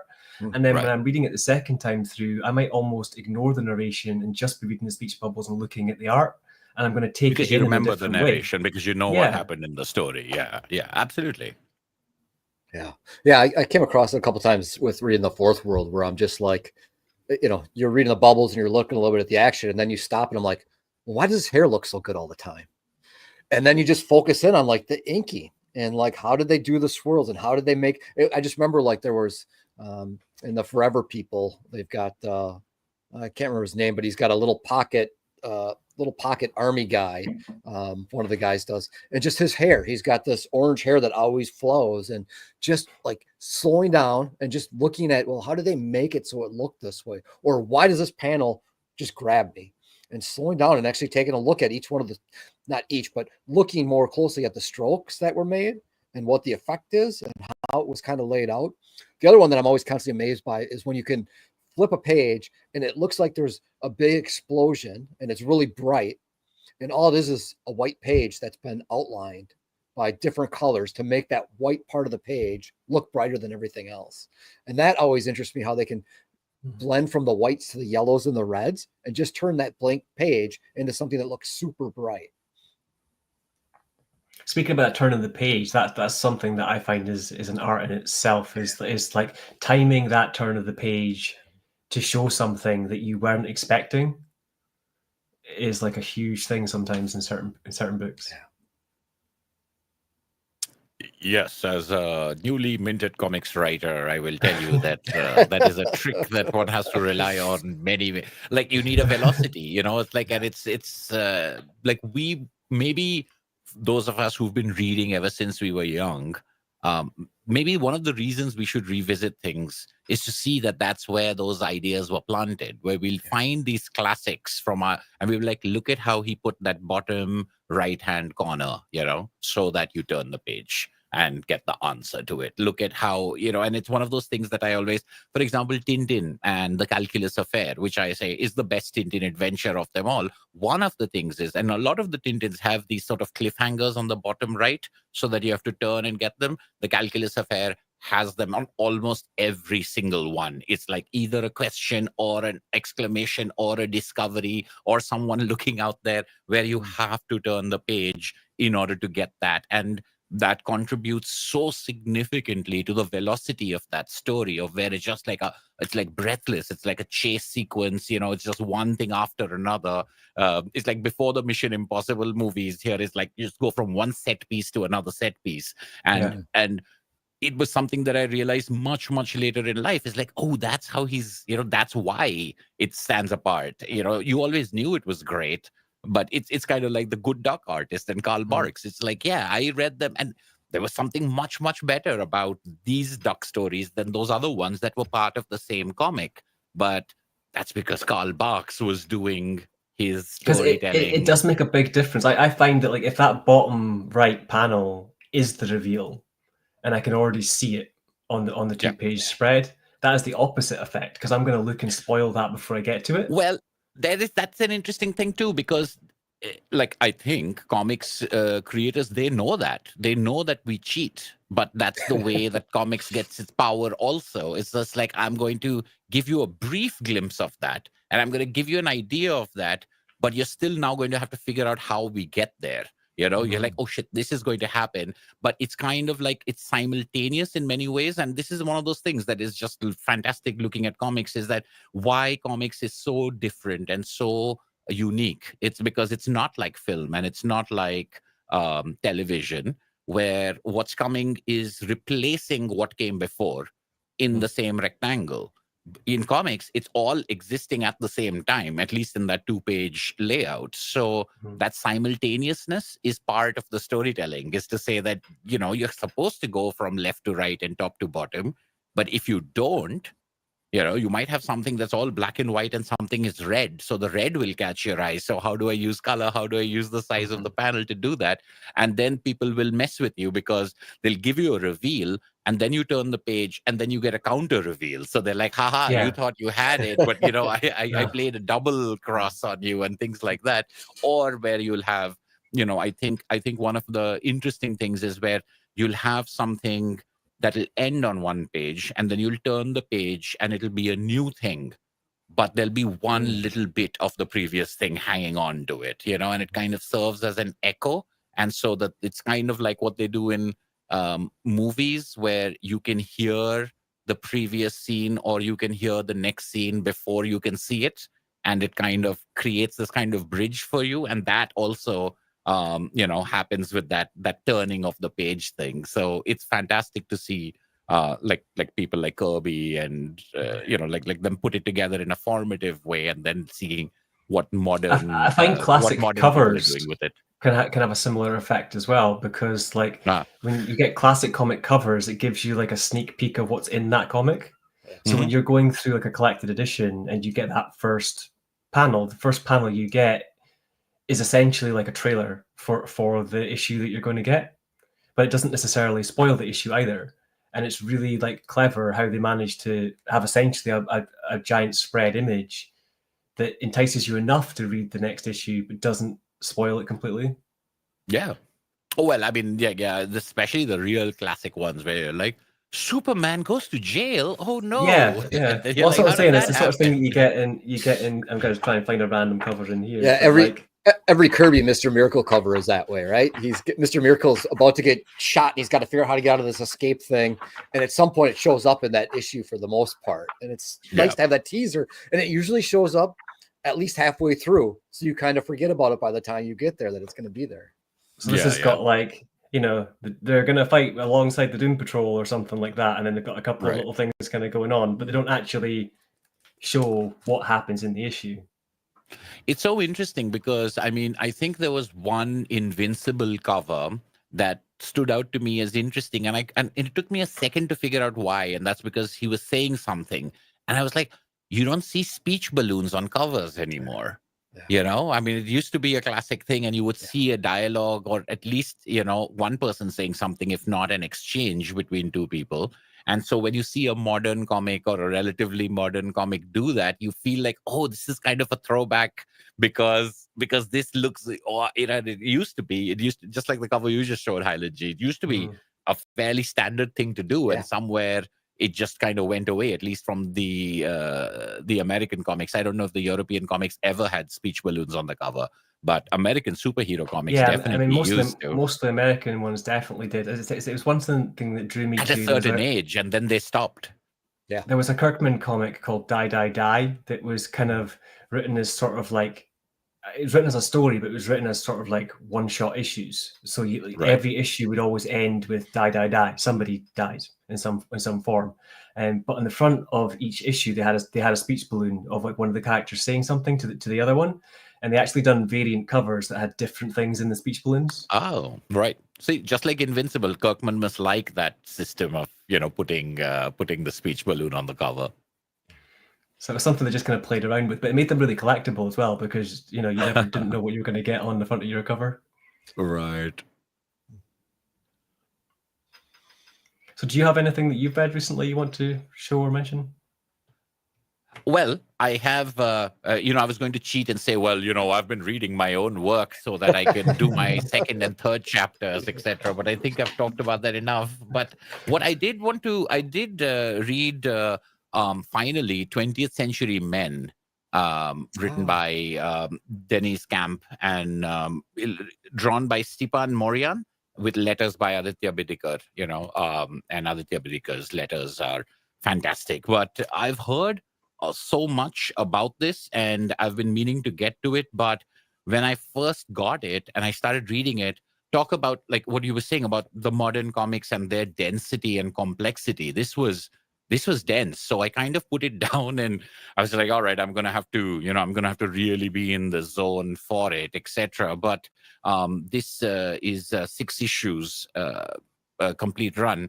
And first I thought, when I first heard about it, 20th Century Men, I thought it was a sequel to Urasawa's 20th Century Boys, like a sort of capper or something like that. But no, it's an American comic. It's an Image comic, 6 issues.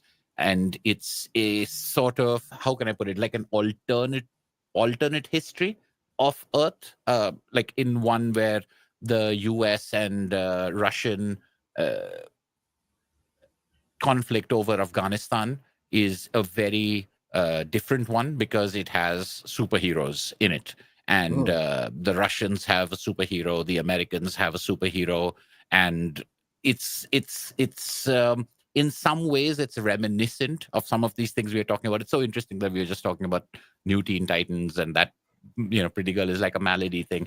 But this is a dense, complicated, and at times slightly incoherent work. It's kind of I don't know, hallucinatory. It's like a fever dream in some ways, and it skips in time and location, and the density of the text is also there in like the narration of it is continuing in one way, and the speech bubbles are continuing in one way, but they sometimes are very different from each other as far as what they're addressing and how they're addressing it, which made reading it in some ways challenging. And then the more you read it, I at least found myself quite warming to it and finding it very rewarding. Like it's kind of like reading Alan Moore. It's like when the density starts doing its trick, you're like, ooh, now I'm enjoying it. But it took me about an issue to get into it. I think it was like somewhere. The first issue, I was like, I don't know, man. That's where when I read the first issue, I was like, I'm going to come back to this or something like that. Then I picked it up. And then, when I was like, okay, no, you're going to concentrate and you're going to keep track of who is who and who where is and what's going on. And that trying to take that fractured approach and trying to put it together first was frustrating and then ended up being rewarding, which I found to be a kind of an interesting experience. So while I wouldn't say this is a work for everyone's tastes, I do think it is one of the more ambitious and interesting, like from Image Comics, it's a popular big bestseller. It's not like some niche indie comic, but it feels like it feels like something, it's as if there was a Hollywood movie that had a huge Hollywood budget and then it decided to be something like 2001 A Space Odyssey or something like that, Solaris or something like that. It was just like it takes these trappings that are very popcorn and then sort of becomes unrelentingly. I suppose if there is one complaint I have over it is that it's almost unrelentingly grim. Like there isn't Hmm. much lightness or humor in it. In fact, I don't think there's any humor in it at all.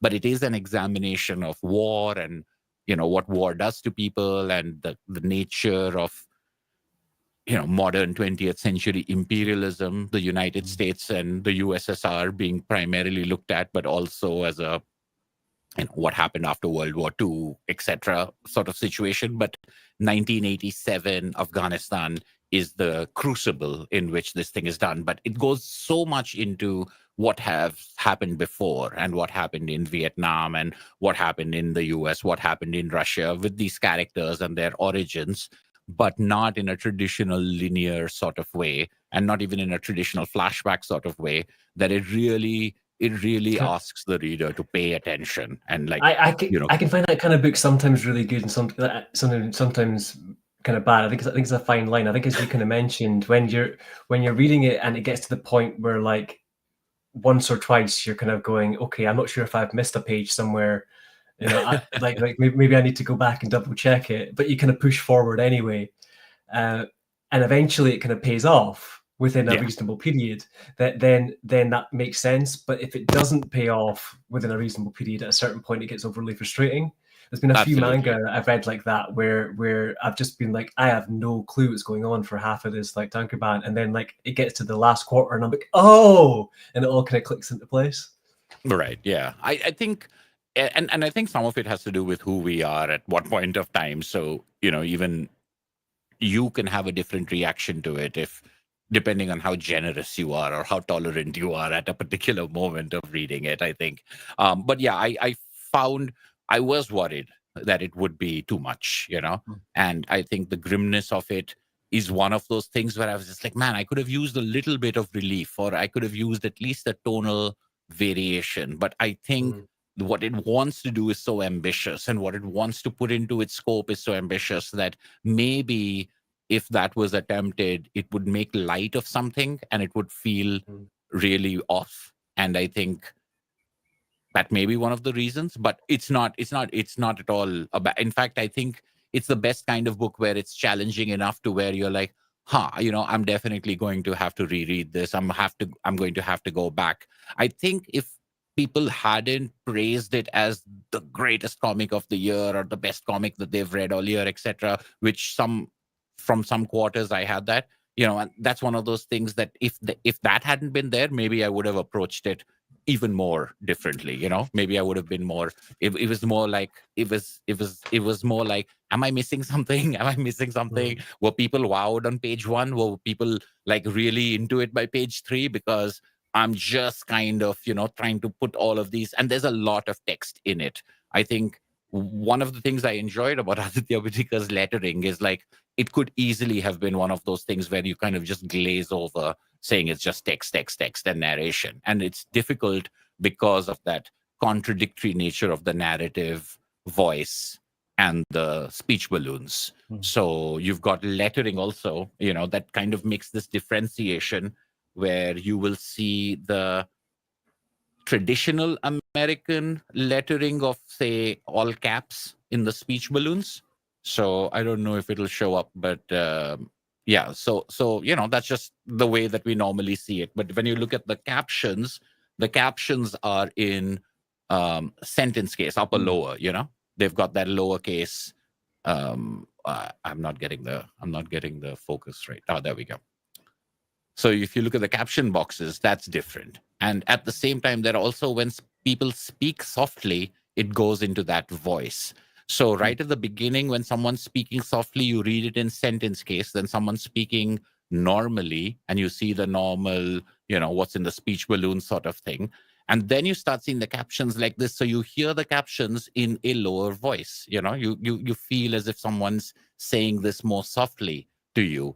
But then there are some cases where what they're saying is so visceral and so hard-hitting that you wonder, how can it be said in a soft voice? Does it make it very sinister? So it was just stuff like that. And maybe that's just me in my own head, but there was stuff like that there was it was giving you a lot. And it was giving you a lot of history, but it was also giving it to you in this kind of fractured vignette-ish form.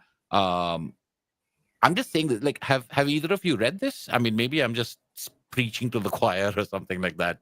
No. I haven't read that particular one, no. Yeah, I haven't read that, but I read something similar in some of the problems that you ran into with it. I read something similar this week that was along that lines. And so I read the Pilgrim, and it just, the first page, this is all text. Oh, right. Okay. and so just to start out with just real quickly about it. So the fact that it took a full page of talking about the history of World War II and how it was going to play into this and this little bit of alternate history, when I got done with it, I was like, that needed to be worked into the story organically. Like It felt like, here's an info dump to just get to the first part of the story. And it was an 80-page story, but it was the same thing. It was sometimes ambiguous about when they were going back in history to what was currently going on. And then just having to keep track of the number of people, I found really challenging at that point, because you didn't know if they were, was this the same person from the past? And he looks different now with the drawings. And so, like you had mentioned, it asked a lot of the reader, and I just got done with it. And I think my review was, wow, that was bad.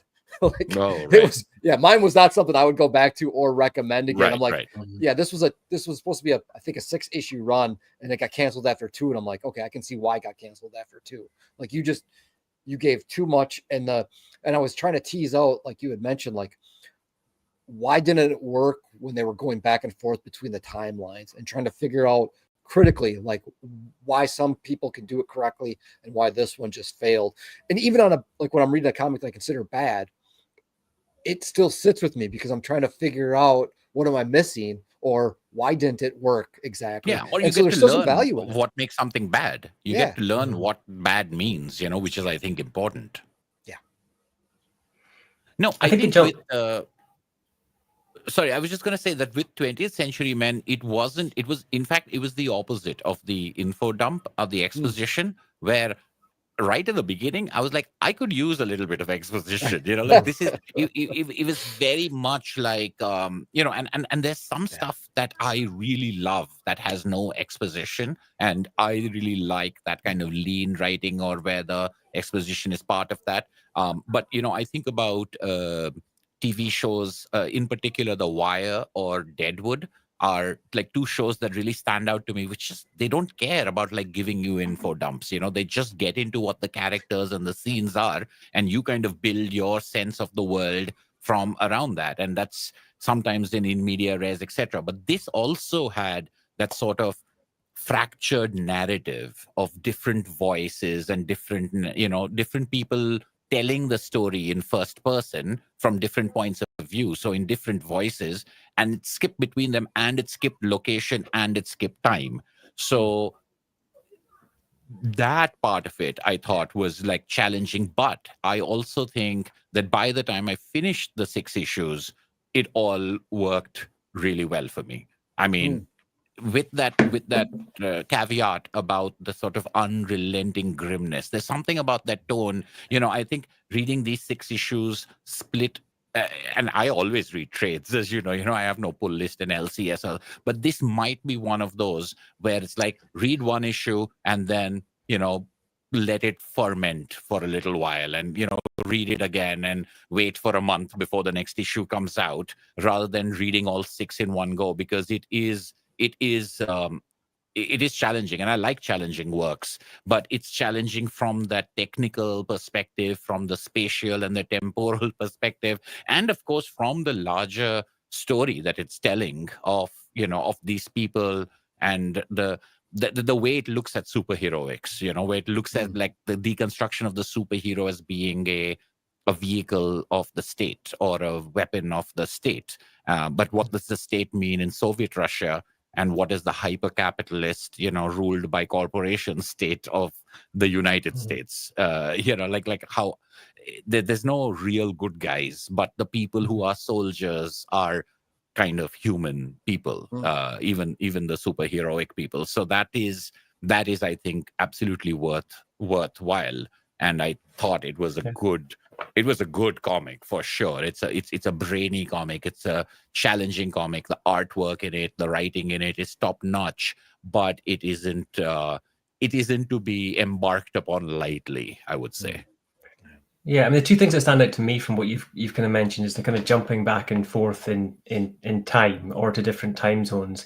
And for me, as long as it's somewhat obvious, either through something saying, 2 years ago or something at the top of the page, or an obvious art change. So say like the past is in black and white and the current's in color, or Right. something that makes it reasonably obvious, then I don't mind the jumping back and forth. And it makes my brain work a bit harder to kind of be like, okay, so that happened then, this happened here. I can, once I get into the swing of it, that's not so bad. Yeah. The other thing that I find quite interesting is things that kind of start without a kind of pre-existing universe or kind of concept. So they just kind of like start their story. And I've always kind of had this little bit of an argument in my head about things like that, even with like films, where I feel that there shouldn't be an info dump to things, because if you were in a world and you were truly there, you wouldn't understand certain things. So like one thing I always kind of talk about with my girlfriend is Inglourious Basterds. The first time I ever watched that film, it didn't have the subtitles and the version that I watched. So I Wow. didn't understand any of the For the French or entire first German scene. going on. Right. Yeah. And Wow. I actually said to her, that's the best experience I've ever had watching that film, because I felt like an English speaking person in that world. Whereas knowing all of that would have given me more information to enjoy the movie, but it would actually take me out of context of what I would have felt like in that scene.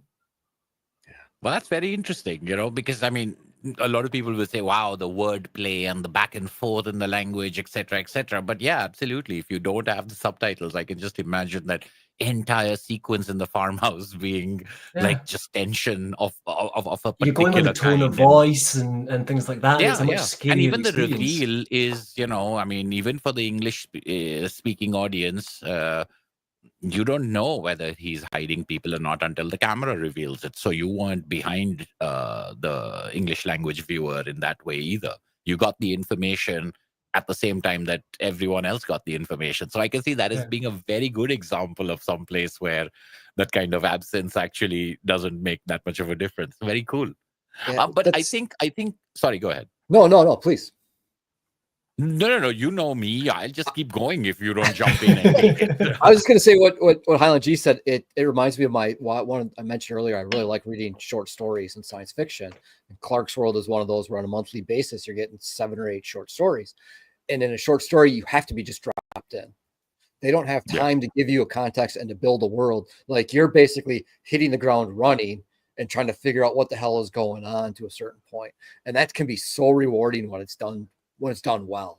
And so I resonate with that a lot. And I think sometimes what happens is people aren't they're not confident enough to do it all the way. So they'll try to do a little bit of it and they'll say, no, but I have to give information because otherwise I'll lose the viewer and reader. And then you end up with the clunky dialogue because it has to do exposition. And that part of it is the one that really bothers me. It's just like saying, as my older brother, you should. You get a really bad conversation. Nobody halfway through the talks book. like that, Yeah, and like, you guys are older brother or younger brother, and you're like so but sometimes it's just like these necessary things you have to do because it's fiction after all. If it was totally, but there is that capability at the same time. I mean, again, I keep thinking of movies because they work in this way, but that whole like sort of dropped into the middle. I remember that Michael Mann Miami Vice, where like people complained about it. They were like, what the hell is going on? And I was just like, it's kind of cool, like you have no idea what's going on, but you know that there's some sort of tension and why are they in this nightclub and and people hated it. People hated that movie and they hated the way it started. And I was like, that's kind of cool. And at the same time, there are, like, Matt, I know what you're saying. Like in short stories, you have to, but I don't know. There's some, like I don't know, Dostoevsky or Hans Christian Andersen. They're just like, I'm just going to start with exposition. And you're just like, man, how do you do this so well? Like it's all exposition, but it's elegant. And it's so, you're filling me into the world, but you're not giving me just information. Which details you have chosen to give me exposition on is giving me the tone of the story. Or Nabokov, for example. I mean, I remember there's one story, I forget what it's called, but it's like you know, he came back home and he sat in a chair that he had never sat in before, or something like that. You know, that's how it starts. And you're just like, wow, you know, and then it's like, and the second sentence is, it's the kind of thing you do after a tragedy, you know, and you're like, all right, so there's been a tragedy, you know, like, I like the way you gave me this information. And it's not, you know, like people like show, don't tell. It's like, no, it was all telling. There was no showing. That he just told you what it is, you know, and then he was just like, his heart broke. You're like, you're just telling me that. You're not showing me the tear in his eye. In fact, that would be melodramatic, and telling me that his heart broke. So it's so tough to say that, you know, which one is better. It's just like, I definitely think it's whichever an one you can interesting, use. a really interesting balance. Like one book that I Yeah. always struggled with a bit was Monstrous, because it would throw you straight into the story, and you'd get like maybe 2 or 3 issues worth of story where you didn't really know what was going on. You're just kind of following what's kind of happening in the world. And then they introduced these cat characters that were supposed to be the, I think they called them like lyricists or poem writers or something along those lines. But they basically had this page at the end of every 2 or 3 issues that was like a poem or like a newsletter type thing of this one like older cat teaching the younger cats information. And you would get information dumps as like a page, like you just showed Blackpool, like a page of information, but it didn't feel completely out of place because it was within the context of how the story worked. So it was info dumps, which I struggle with, but at the same time, it was info dumps done within the story in the way that it works. So I was kind of okay with it. And it was this weird balance. Yeah, I mean, I think that balance is the right word, because there isn't one formula. It's all about the tone of the story you want to tell. And I think that's where I ended up with 20th Century Men. It's just like, it's not an accident. It's absolutely intentional, you know, that disorientation. And it's got this sort of mood that it creates. And it takes time to create that mood. I think it was halfway through the 3rd issue that I was then, you know, like vibing with it. I was like, okay, I'm on the same page as you now. Finally, you know, I'm getting it, and I know what you want to do. Some of this stuff is tough, but some of this stuff is tough for a reason. So I'm okay with that, and I like, again, this is like the opposite. Like if I was reading it in singles with a month between, maybe I would have given up before the 3rd issue. You know, maybe it would have been like oh, I'm not enjoying it. I'm not going to read any more of it. But now, since I have the book, I might as well keep going and see whether it goes anywhere. So even for me, it's kind of like, I don't know which way I lean. I was close, I think, at times to saying, I'm not enjoying this. I admire it. I admire the craft behind it. I admire the brains behind it, but I'm not enjoying it.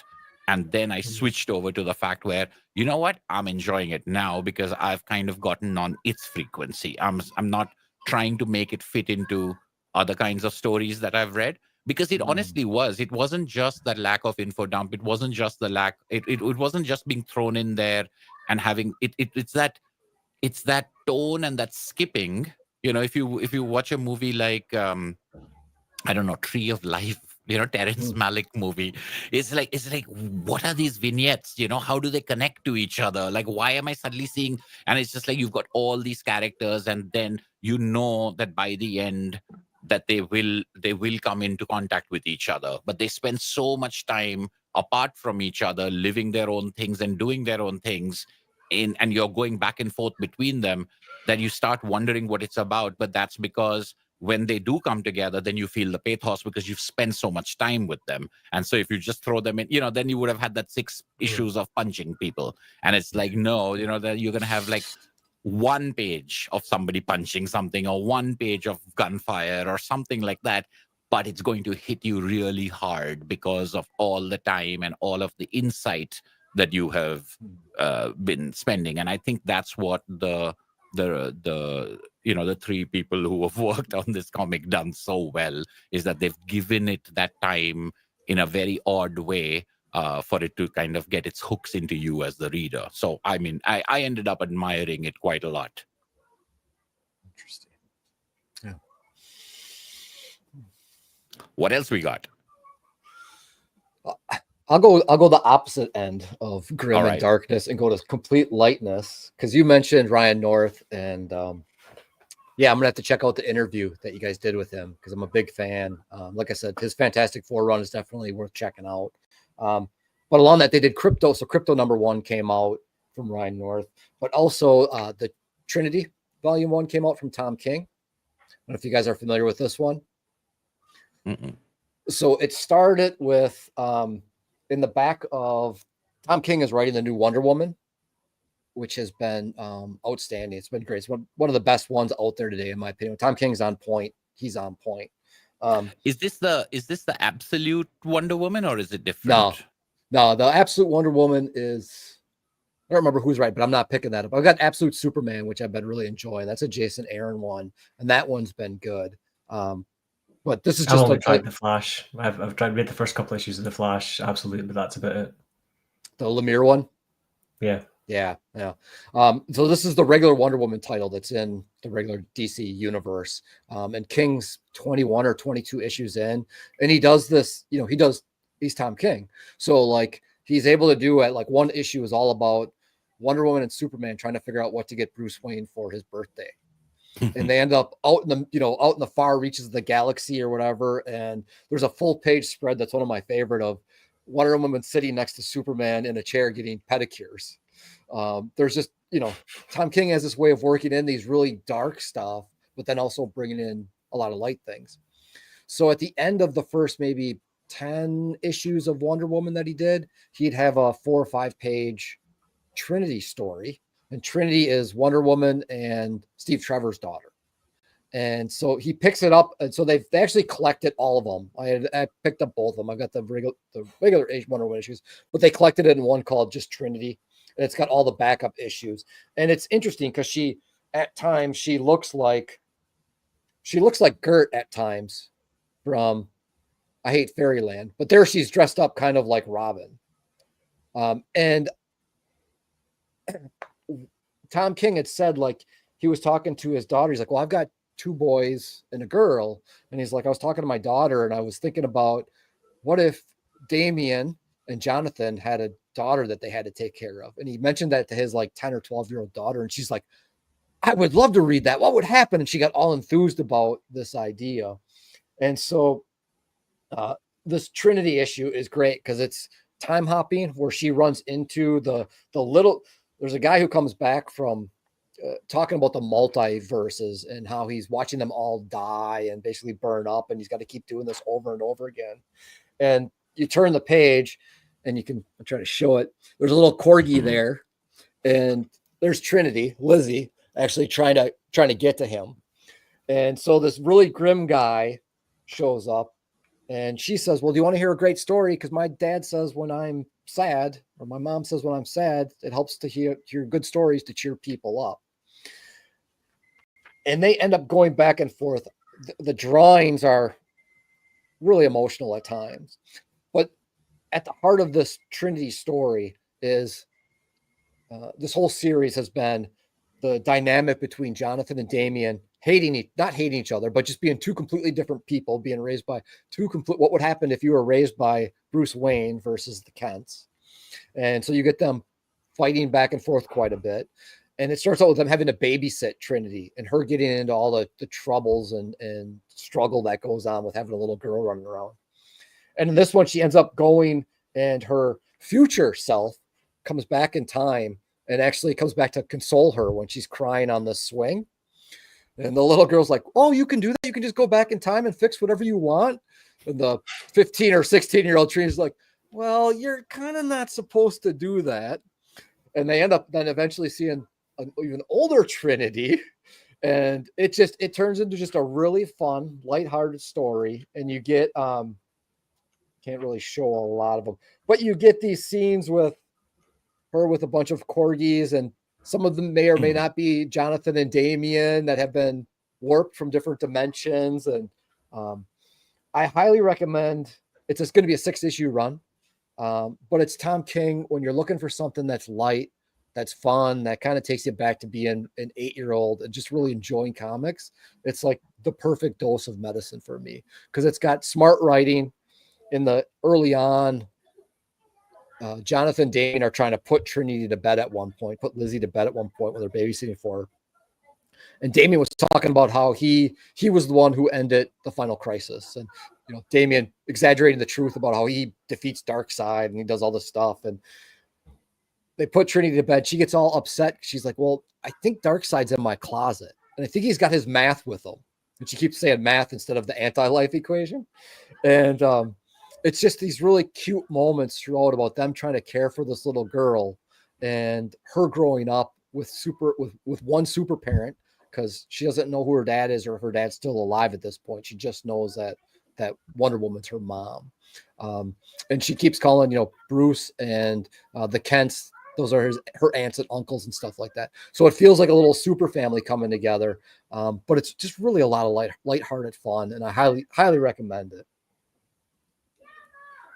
Nice. Interesting. Yeah, I've read Super Sons, but I've never read any of the Trinity stuff.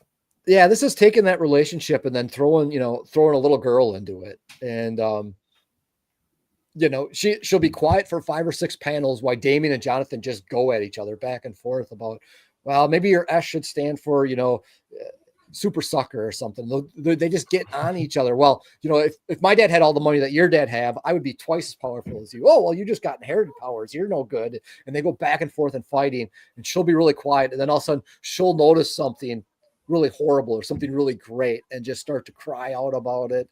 And so it really feels like these two kids trying to babysit her.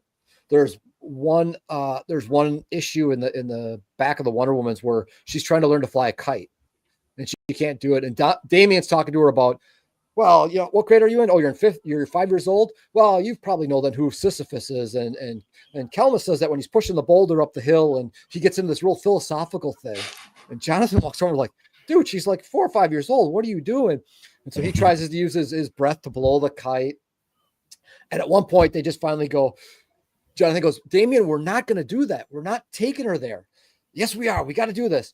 And then you turn the page, talk about the page flip, and it's them breaking Kite Man out of Arkham and Kite Man teaching her how to fly a kite.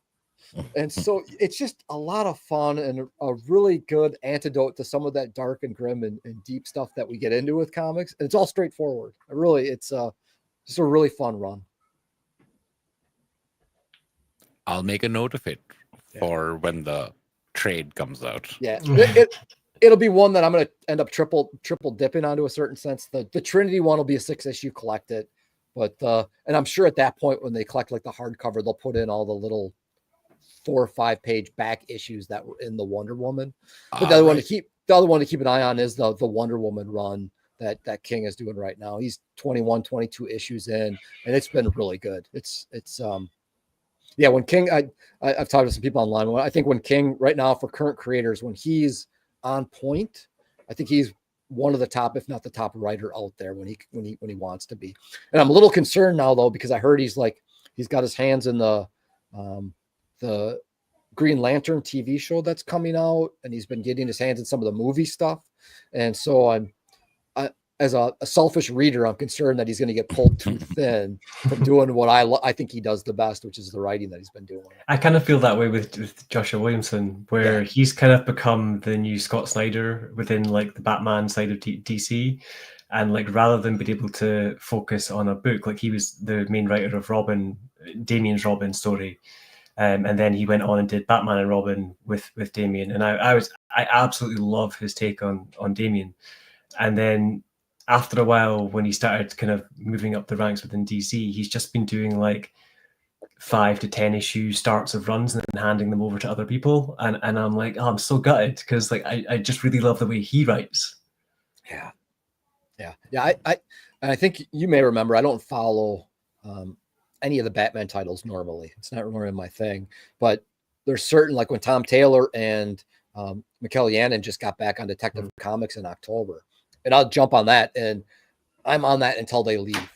Once they leave, like I'm done. I don't have any interest in them. But when you get a creator that's going to be on a long run, and I've messaged with Tom Taylor on Blue Sky as well, and just told him, like, you know, I told him, you owe us, and yes, this is my entitlement voice, you owe us a nice long, like multi-year run on Detective Comics, because what you guys are putting out is at the top of the game.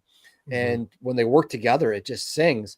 So, but again, when they get stretched too thin, or when they just do that, where they've I've seen it sometimes with, I think, Jason Aaron, where he's done a 10 or 12 issue, or Mark Wade will do a 10 or 12 issue run, and then it gets pushed off or handed off to somebody else.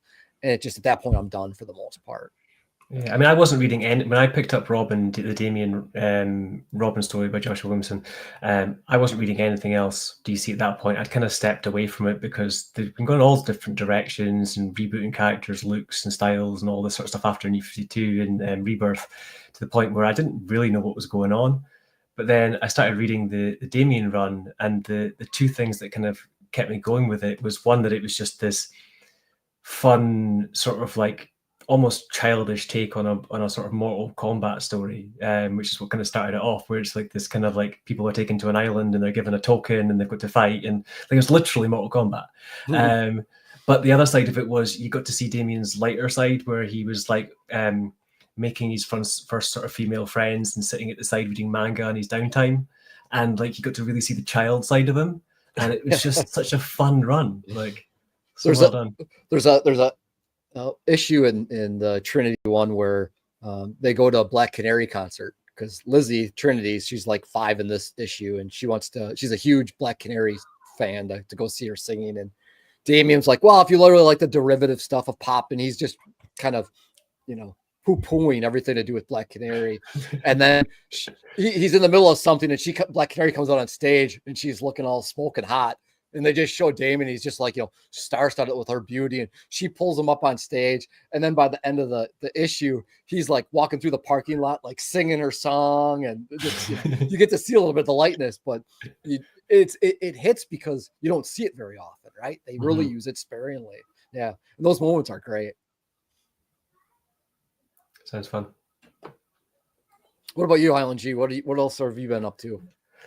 I was trying to think what else to kind of mention. I guess one thing that I have been reading and I'm getting quite a bit through now is Atom, the Beginning, which is basically a sort of reboot on Astro Boy.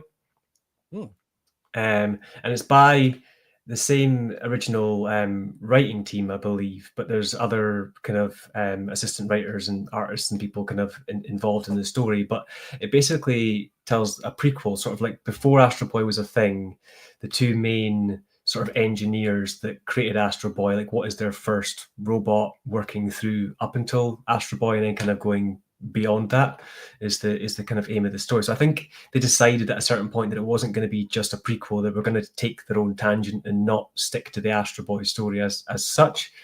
But it started out very much this kind of lighter story of a kind of like Super Sons in a way, where you have this kind of back and forth between these two sort of engineers, where one's a little bit more focused on I want my robots to be sort of emotional and human and that kind of side of thing, and the other one's more about let's get the technical side right and make sure they've got super strong weapons and that kind of side of stuff.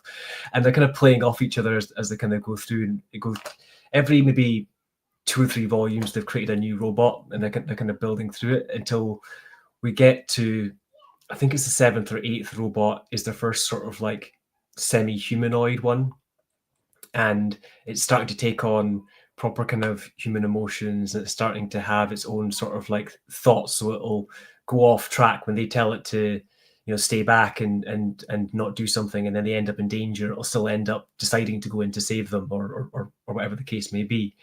But what really was hard hitting more in this issue, this volume should I say, is that the stakes got raised. So where everything up until that point just felt like 2 kids in school competing that were a little bit above the intelligence of the other kids in the school, and were able to create these fantastical kind of robots and enter competitions and fight offs and stuff like that with the robots. In this volume, they kind of had to make some more actual life decisions. So they went into an area where there was a small, somewhat sort of burbs illegal hospital type area that was trying to help people, and there was the rich kind of hospital leaders that were basically trying to suppress them and take them out and use the police against them, kind of thing. And it just tells this really interesting story about how they used their robots and somebody else's robots to solve this kind of crime spree of what's kind of going on. And one of the the two engineers' lives gets put on the line at one point. I don't want to spoil it for anybody, but it properly gets into, you know, life stakes. And it's just been a really enjoyable ride. I did try to watch it as the anime, but I couldn't get past the way it was portrayed. I watched it both in English and a little bit in Japanese, and the English I couldn't put up with the voices like at all. It was just terrible.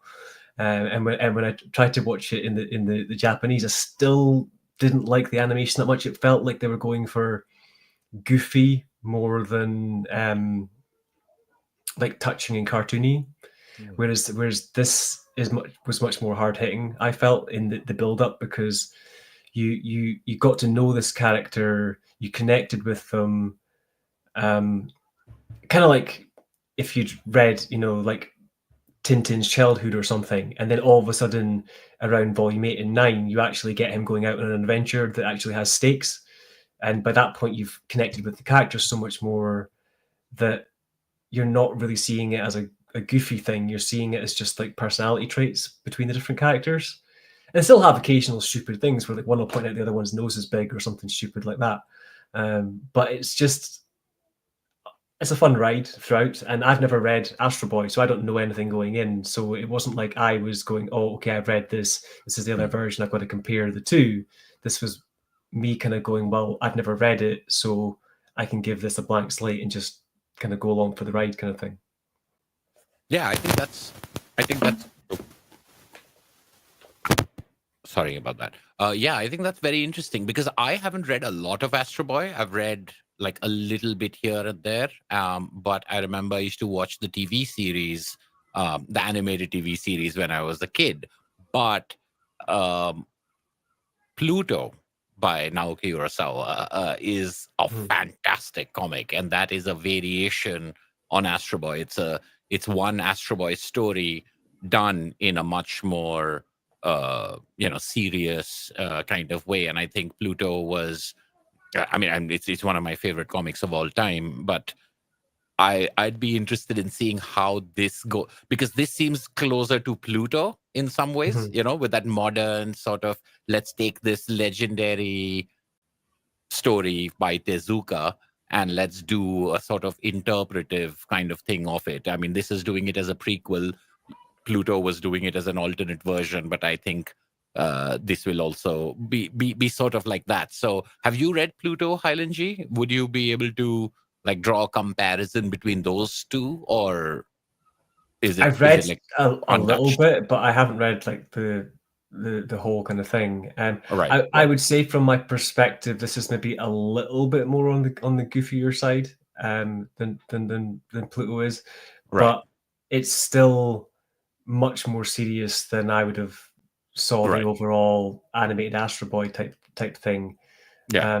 I mean, Astro Boy was a very fun adventure type of thing, but the one episode that this is based on is kind of a darker episode, even for back in the days, children's kind of stuff. I mean, although it's not for children, but yeah, Pluto, I think is a terrific adaptation. It's like, to me, it's one of those things of like, this is how you take something and adapt it for a new modern audience without it being a gimmick, while, you know, like paying complete things. So I'm interested in this to see if it does something. Well, that's kind of what it is. It's kind of like, rather than let's focus on Astro Boy himself, it's let's focus on the builders of Astro Boy and how they got to building him. And there was essentially one issue a couple of volumes back where Astro Boy does turn up and then just kind of disappear, but they don't know who he is because he's from the future.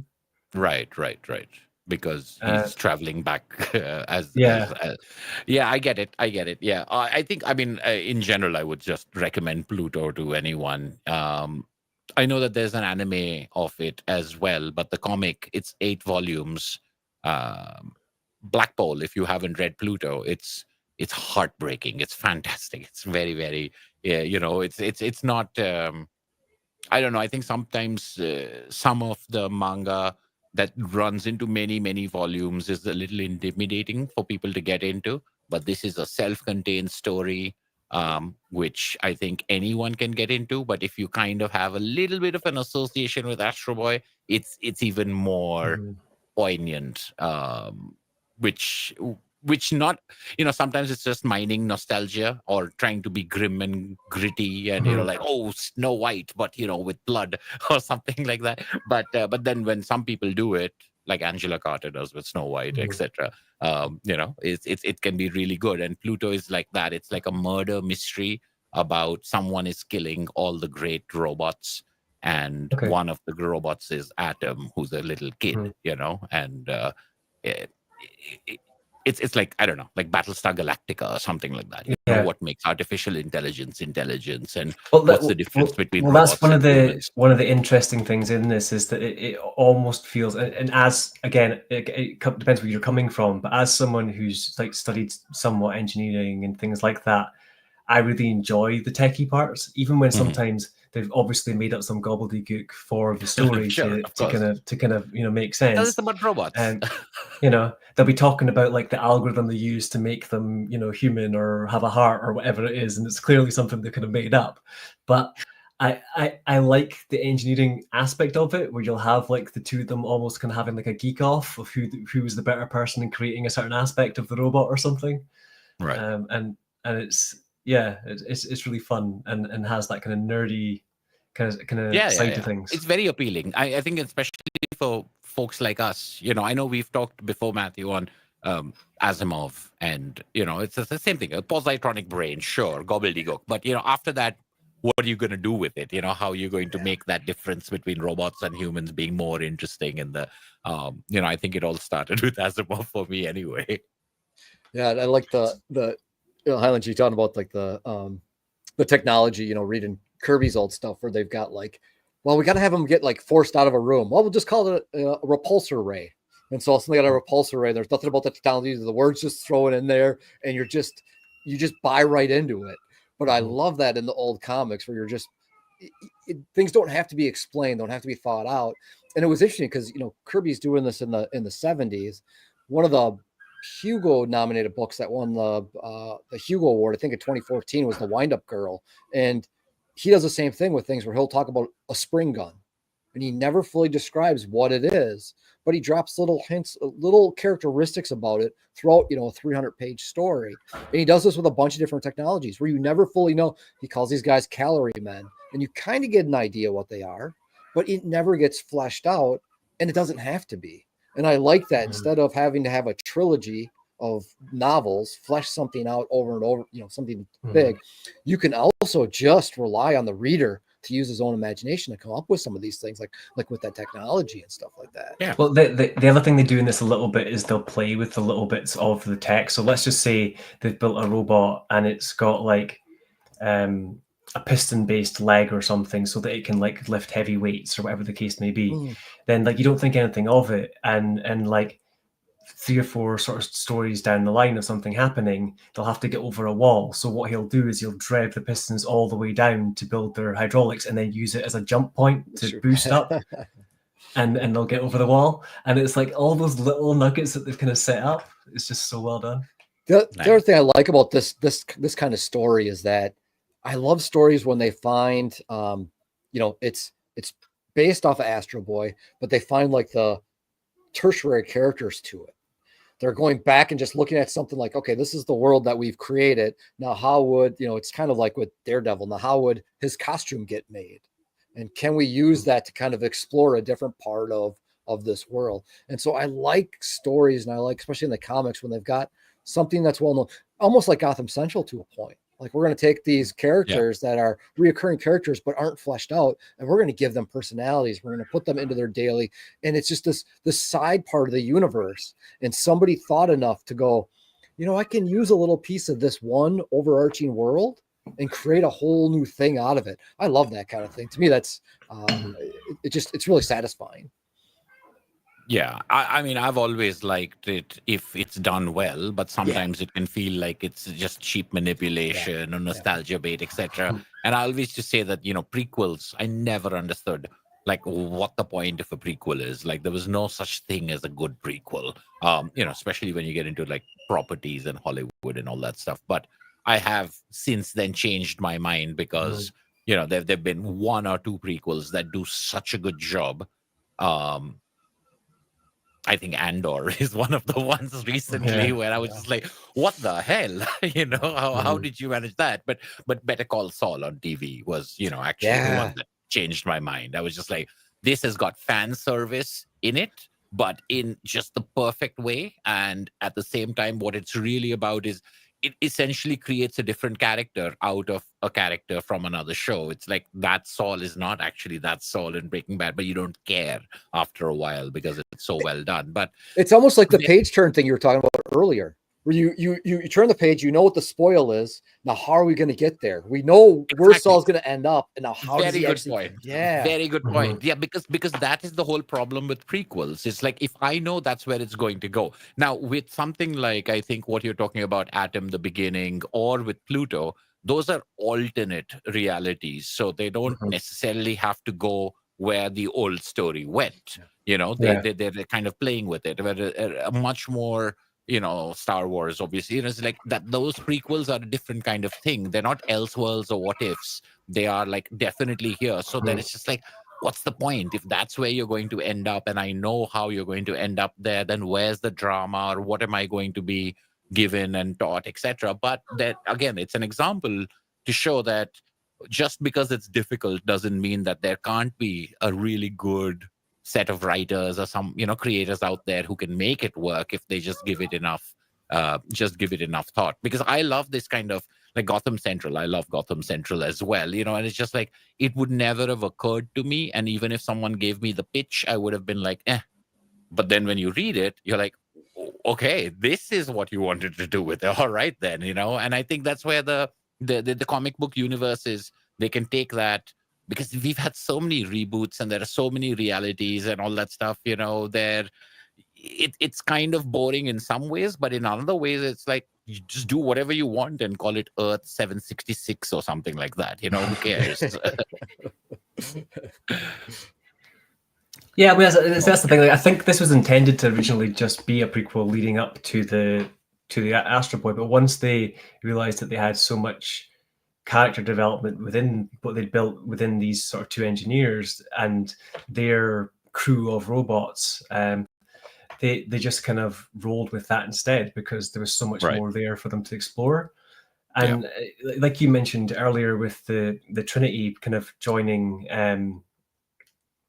the two sort of super sons, and there's a similar thing in this where they build a kind of female robot, and she gets like a little bit bratty, and that shows like a female kind of like perspective within things, and it just adds more to the story. Yeah. It adds a whole new dynamic, and that's what I like. I think like you, Island, I really enjoyed the Super Sons run from Rebirth with Tomasi and those guys, but then adding in Lizzie, this new little girl, is just there's a whole new dynamic at that point. And there's a whole new area to explore then, right? There's new relationships to explore when you get that. So yes, I don't think this is done yet. It's still ongoing. I'm at 9. I don't know how much further it's got to go. I presume it's going to go to at least like 12 or something. And at some point, yeah, Pluto is on my list. I think I've only got really two manga that I've collected, and one of them is the Kurosagi Corpse Delivery. Corpse, the delivery. I remember you service. talking about it 3 years ago. Yeah. Well, volume 6 is supposed to come out I think December now. I think it's supposed to come out. But Dark Horse collected them in like 600-page little omnibuses, which I like, little soft cover. And then I do have, and I got, I think 3 volumes in, and then I got off track and couldn't get back to it and have to start from the beginning because I remember it being somewhat not just in depth, like I wanted to keep up with it. But we mentioned earlier the 20th Century Boys. I've got all the volumes, but I've only got through, I think, the first 3. And it's one that I got to start over because I felt like after a month, there was just too much going on to kind of like try to pick back up and remember what was all happening. See, I get this weird thing with manga where like if there's lots of volumes, like let's just say a run's finished and there's like 25 volumes or something, then I'll look at that and I'll just be extremely intimidated. But if I start the run when it's coming out and it gets to 25 volumes and I'm still enjoying it, then that's fine. So like I have 3 that I'm kind of ongoing reading just now that are around volume maybe 10 or so. Like one's Kaiju number 8, the other one's this, and I'm reading the Go-Go Loser Ranger, which is like a darker version of Power Rangers basically. And like I enjoy all three of them. I've tried a few like samurai ones because that's kind of what I was trying to do once I first went into manga. Was like I still want to keep reading samurai stories because I was on that kick for a while. But most of them I read were just so slapstick and so teen aimed that I couldn't get past like the third volume. Wow. I mean, like, maybe it's because it was my first manga so many years ago, but I always say that the exception to everything is Lone Wolf and Cub, because I agree completely. When I look at something that is 20, 25 volumes, I get intimidated. But I mean, that can be the same for any long-running series. Fables from Vertigo, can be that way for someone who wasn't reading Fables as it was coming out and collecting Fables as it was coming out, or even some of the superhero runs like that have gone over multiple years. But the thing about Lone Wolf and Cub, I think, is because it's a story of a man on the road. It's like Usagi Yojimbo, where, okay, you've got 40 years of comics, you've got more than 400 issues, but they're very self-contained stories for the most. There's a larger kind of arc that may be slowly moving towards. So, but there are so many flashbacks throughout the story that you could pick up any volume and you can kind of have a full context for it. I have read a fair chunk of that. I want to say at least the first 5 or 6 collections. Yeah, like and you don't have to actually read them in order. Technically, you can read the first volume first and read the last volume last, because obviously the last volume is where it ends and what happens. But everything in the middle, I would, kind of argue that you can kind of read it in any order, even though things happen, they kind of reset, and it's a revenge story, but it takes him a long time to get his revenge or what have you. But each of those stories, I think, has fantastic art, and it's so dense with cultural, like people's arguments are so philosophically based, and the violence is so poetic and brutal, that it's one of those things where it doesn't matter, just the way it doesn't matter with Usagi Yojimbo. Just pick up any volume and read it. You'll be fine. I mean, of course, yes, people will be like, oh, I want to know where he met this character first and stuff like that. Sure, but it's not going to stop you from enjoying whatever it is that you have picked up. But yeah, I can see that number of volumes being, and I'm also a person who likes the standalone reads as much as I like long series. They have very different appeal to me. So there's a lot of manga that's just single volume stories, like or 3 volumes or 4 volumes. Sunny is 6 volumes, and I think Sunny is a great comic. So those ones I would say is like start with those, and of course it doesn't all have to be speculative. I mean, nothing wrong with speculative fiction, but it doesn't all have to be superheroic stuff. I mean, there's a lot of manga out there. I'd say my favorite is actually Vagabond, because I read so many comics, and including Usagi, which is all about the legend of Musashi, basically. And then Vagabond is loosely based on Musashi's journey, and it goes into samurai things on such a level that I think it could almost be a Marmite book, where if you really enjoy that and want to know about those kind of lores and moments and things, you're never going to see a better way of it. They could have like 5 pages, which is like them staring down each other until one does the strike kind of thing to win the fight or whatever it may be. But it builds it up, and it does it so well to how the realistic fight would have actually kind of happened. But then I could see where, for other perspectives, people might be like, well, nothing's happening, I'm kind of bored, I want this action kind of story. So like, I could totally see where you're going to have two sides to that. But for me, who was reading so many comics and finding like 4-issue, 5-issue runs of comics that were on samurais, and then found this saga, like it was like finding the sort of golden goose for me. It was, So I'm at the moment I'm buying the deluxes to upgrade, because I had the Viz Bigs, but I'm going bigger. Nice. All right. And We've got Sleepy Reader just jumped in saying Yeah. Blackpool still in circulation. yeah, I- look, he's back in circulation. It's a reprint. I mentioned you. I mentioned you earlier, Damien. I mentioned you earlier about some influences you had. I mentioned I'm still watching videos. Damien gets name dropped at least once in any live stream that we're on, and usually more than once. Yeah, it's well deserved. I mean, he's still out there doing what he's doing. Yeah.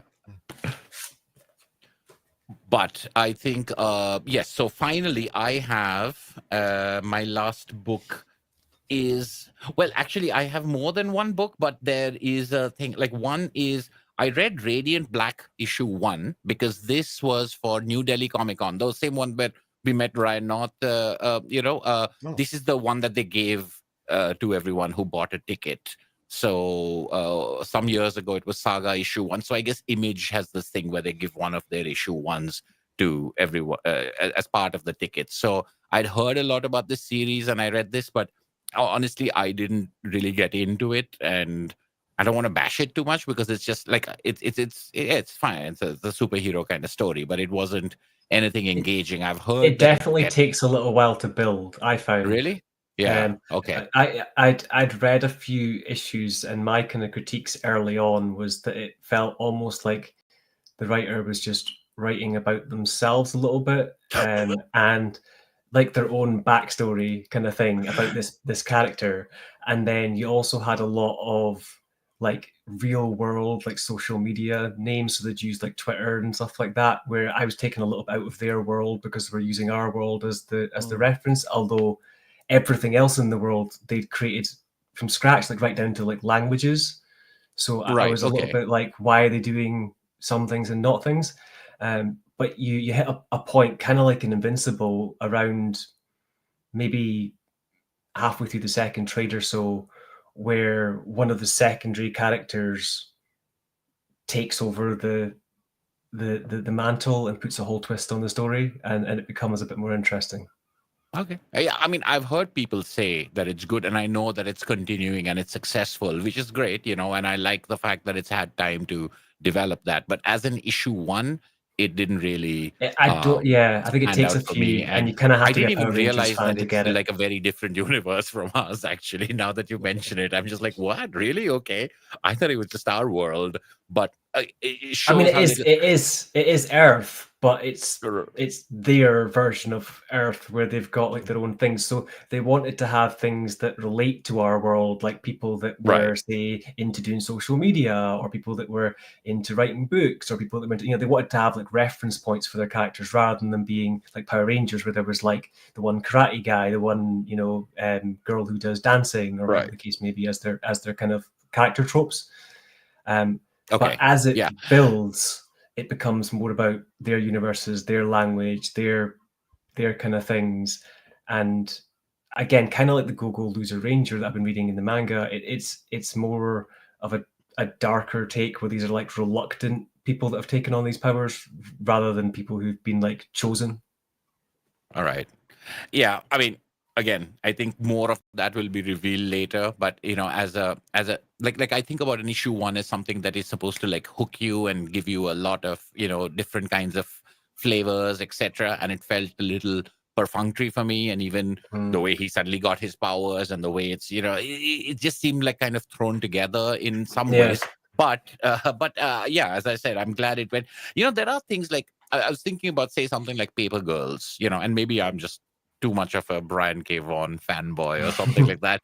But like Paper Girls, I thought did a good job of like blending, which world is this and whose world is it and all that stuff. There were a lot of reveals and little things in there that made you go, oh, what the heck, like that kind of like, I thought it was something else and now it's this and that, that kind of twisting, turning thing. And it had a good flavor to it. But the ones that I did read and that I'm just going to, I'm going to take my last pick to be 2 half picks because I haven't finished them yet.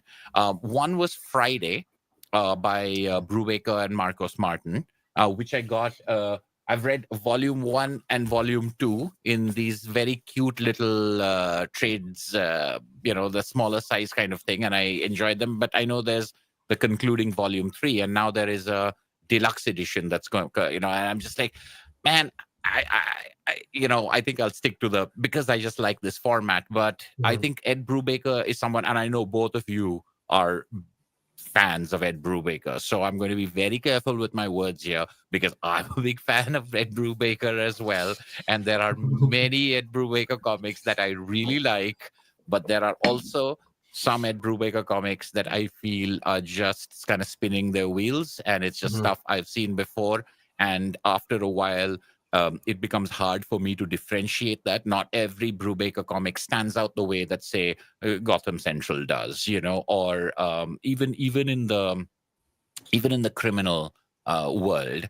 I think there's a problem when if I read too many of those stories back to back, that one hard-boiled narration giving you this sort of omniscient perspective, it becomes a little been there, done that, where I'm just like, I want some variation and I want something different. There's nothing wrong with it. I think it's still solid writing, but it's not different enough. And it seems like more of the same. And that's why, even though people don't really speak very highly of Fatal, I thought Fatal was great because it was a little different, with that Lovecraftian horror and all that stuff. But him taking on the Nancy Drew sort of thing and making that hard-boiled narrative, the hard-boiled narration, but also this kind of criminal investigation in a small town by these young people who have now become young adults.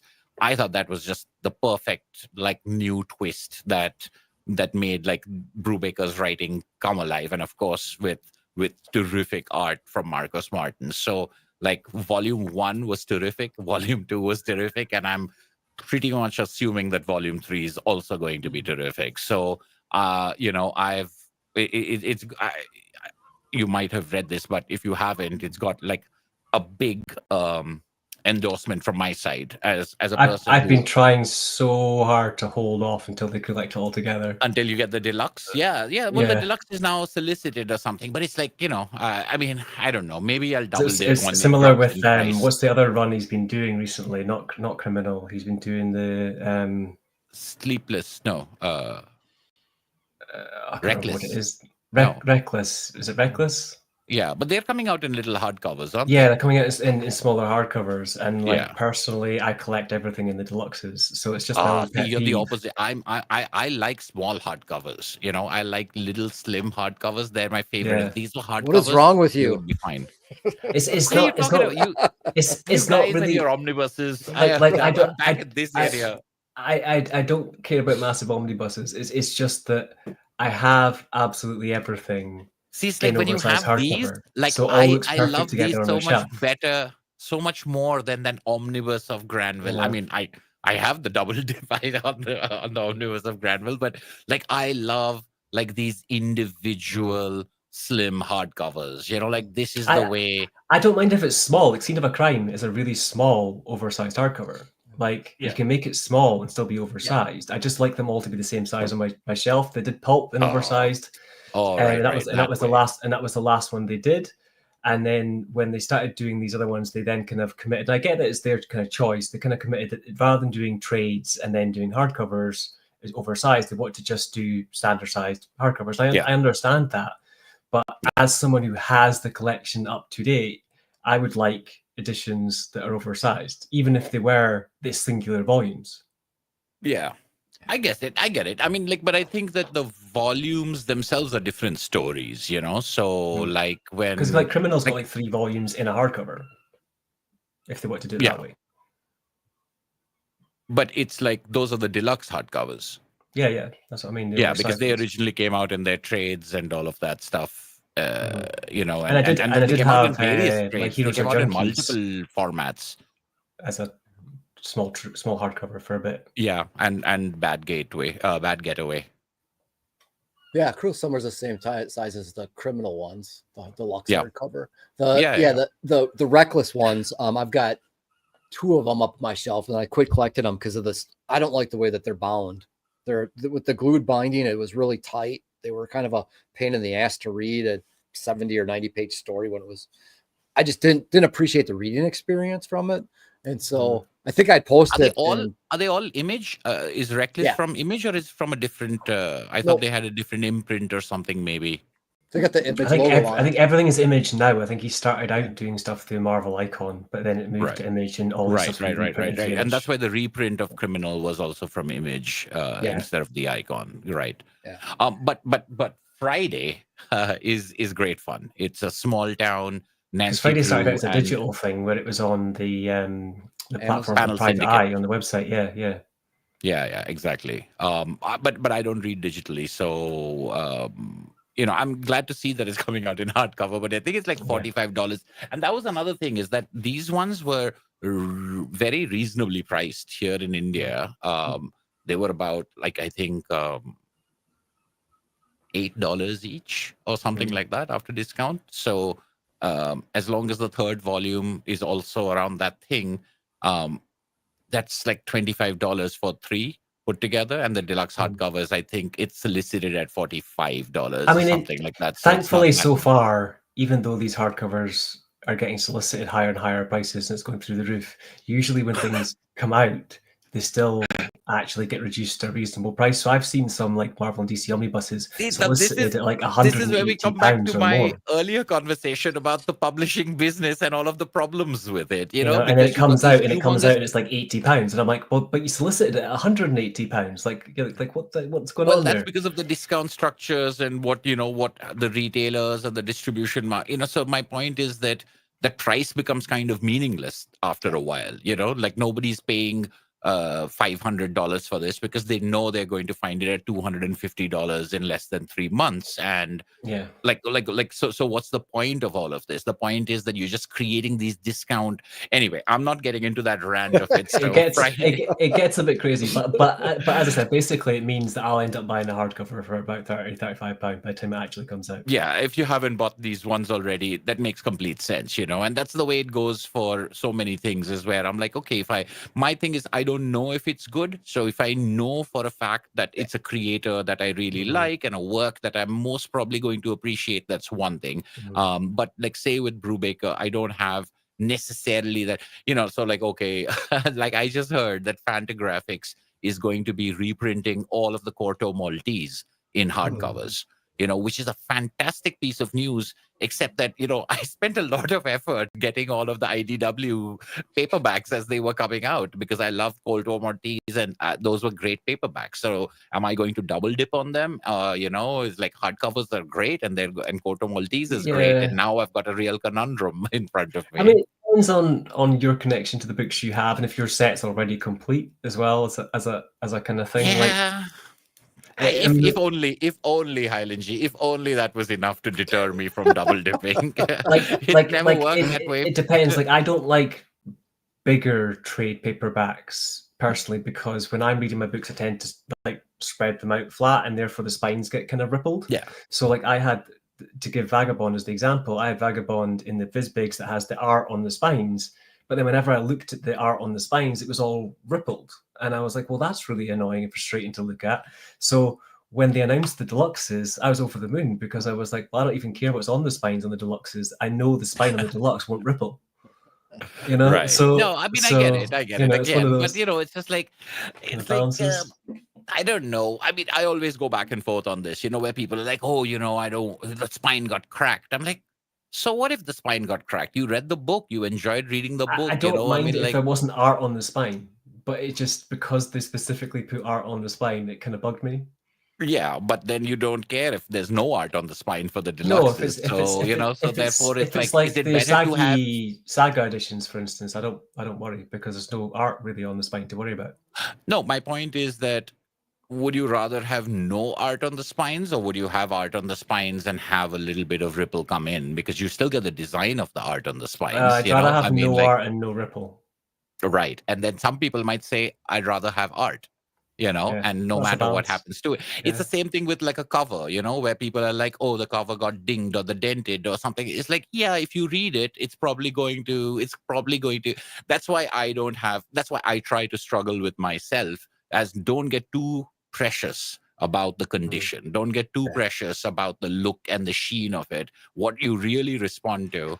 And I've got to say this, admittedly, it's like I read a lot of cheap Vertigo trade paperbacks that was paper yellowed. But I mean, I read trade paperbacks probably like I read more comics in trade paperback format than in any other format, more than in deluxe or this things like that.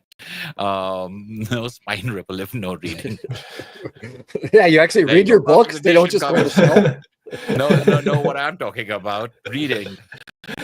Well, I mean, one thing about the reading thing, and I know I've been going on, is, and I think I may have talked about this before many years ago, is, or this was in another live stream, is Last Man by the French team of Balak, Saint-Leville, and Bastien Vives, which I was reading in these almost tankobon-sized volumes, a little larger than tankobon-sized volumes coming out from first, second. And then after volume 6, they stopped. And they didn't print the rest of the series, which was complete in French, but the English translation stopped. And it was very irritating because it was a manga-influenced comic by French animation and comics legends. As an action fighting comic, but it's very French, even though it's very influenced by manga. But they stopped, and then it was so irritating for me not to have that story complete. And then Robert Kirkman with his Skybound, I think, image, the Skybound imprint, he decided to bring them back. But then I was like, oh, I've got to start from the very beginning in these new editions. And I was like, maybe I won't. But then this is what happened, is that they did it in these volumes where they collected 2 books in one. So whereas I had 1, 2, 3, 4, 5, 6, then I could just go straight to book 4 because this was 7 and 8. And so therefore I skipped 1, 2, and 3 because I've got 6 volumes in the smaller format, and now I have 4 in the bigger format. So Highland G, this would drive you insane, where on the shelves, like there are 6 of these small ones, and then suddenly it bumps up to this big one. But I have absolutely no problem. I've had to do that with a few things, but usually it's not height related. Like Akira, for instance, I picked up Akira. This is height related, and it's thickness related, and it's spine related, and it's cover design related. Yeah, I don't care. I picked up the Akira ones in color, and they collected all those up until I think it was like the last 6 issues worth of content or something was all in like their equivalent of their trades. And then the last 6 issues, they just stopped. Now, 3 of those issues were somewhat like what if stories by other writers, so I didn't really care so much about those. But it was 3 issues off. Akira? Akira in color. Oh, the Marvel Epic, the Marvel print issues. Yeah. Way back in the day. They stopped so I went and I was collecting the trades. I was hunting them down. And I wanted to get the trades. And I wanted to get them collected in the trades. And the trades are like 3 of their thick issues in one book. So basically I was collecting them all through the trades, and I was getting towards the end, and I was like, right, I can get all this kind of thing. A few of them are a little bit more expensive than I like, but you know what, I'm buying it this format, so it is what it is. But there was 6 left at the end, and then I was like, well, this is going to get ridiculous if I can't find them. So then I started looking for them in the single issues, which is slightly thicker than a normal single issue. But they're even harder to find because they're single issues and they're the end of a run. So, there's less printed. So then I was like, I kind of settled on, I'm not going to buy the 3 sort of what if issues because they're not part of the story. There are other writers writing what if stuff. And I ended up buying the 3 issues as just singular issues, basically, to sit at the end of my shelf. It does frustrate me a bit that they're singular issues and not trades, but they're the same height. Wait, you got the last 3 singles? I got I got what was, so there's 6 singles because at the I end. Think in the I got the last singles 3 they go up the main to story. Because in the singles of the epic single issues, I think they go up to issue number 36, right? I think it's 36 issues in the Marvel Epic thing, from what I remember. And the reason why is because I have till 32. I don't have 34, 35, 36 because they're too expensive. So my understanding is the very last 3 issues were written by other writers and were what if kind of stories. So they didn't really count as part of the actual main story, but they were counted as part of the issues. So the story, let's just say for argument's sake, the story went to 33, and then 34, 35, and 36 were separate self-contained stories by other writers. I'm not sure if that's the case, because I have them up to, as I was saying, I have them up to issue 30 and 32, and that's not the end of the story. Yeah, I think 33 is the end of the story. All right. I could be wrong. Yeah, no, it's a total of 38 issues. Sorry, so it would be up to 35 is the end of the story then, and then 36, 37, and 38 were different writers. Okay, so you have 34, 35. I believe so, yeah. Wow. Okay, because I was... I could go quickly check. Give me 2 seconds. Yeah, I think it's 37 and 38 are not by other writers. I don't think so. There might be a pinup gallery or something like that. Story art and cover by Otomo. Includes a bonus story written by Larry Hama. And includes a bonus story, Final Bet. There are bonus stories, I think, as... Oh, wait, hold on. He's not here. I'm on some other screen reading out. It's okay, I can hear you. Yeah, so I think that there are bonus stories in issues 37 and 38 that are by other people, but the story of Akira, because what I don't have is 35, 36, 37, and 38. And 37 and 38 are the two most expensive ones. 35 and 36. Right. So 35 and 36... I've got 31 through 36 in singles here. Right. I've got 1 through 32, I think. Yeah, but that's what I mean. Is 37 and 38 are part of the main story. I mean, that's it doesn't end. As I said, I could be completely wrong, but my understanding was that 37 and 38 were. No, I'm looking at the My Comics Shop entry for it. It is, as the epic battle draws to a close, the secret of Akira's power is revealed. That the battle doesn't end, the end battle is 37 and 38. But it's smaller because they have backup stories by American writers. But it's Otomo's. Yeah, it's Otomo's. I know, because 37 and 38 are really hard to get in color, and I've been trying for many years. Well, that's what it is. Then I'm missing the two then.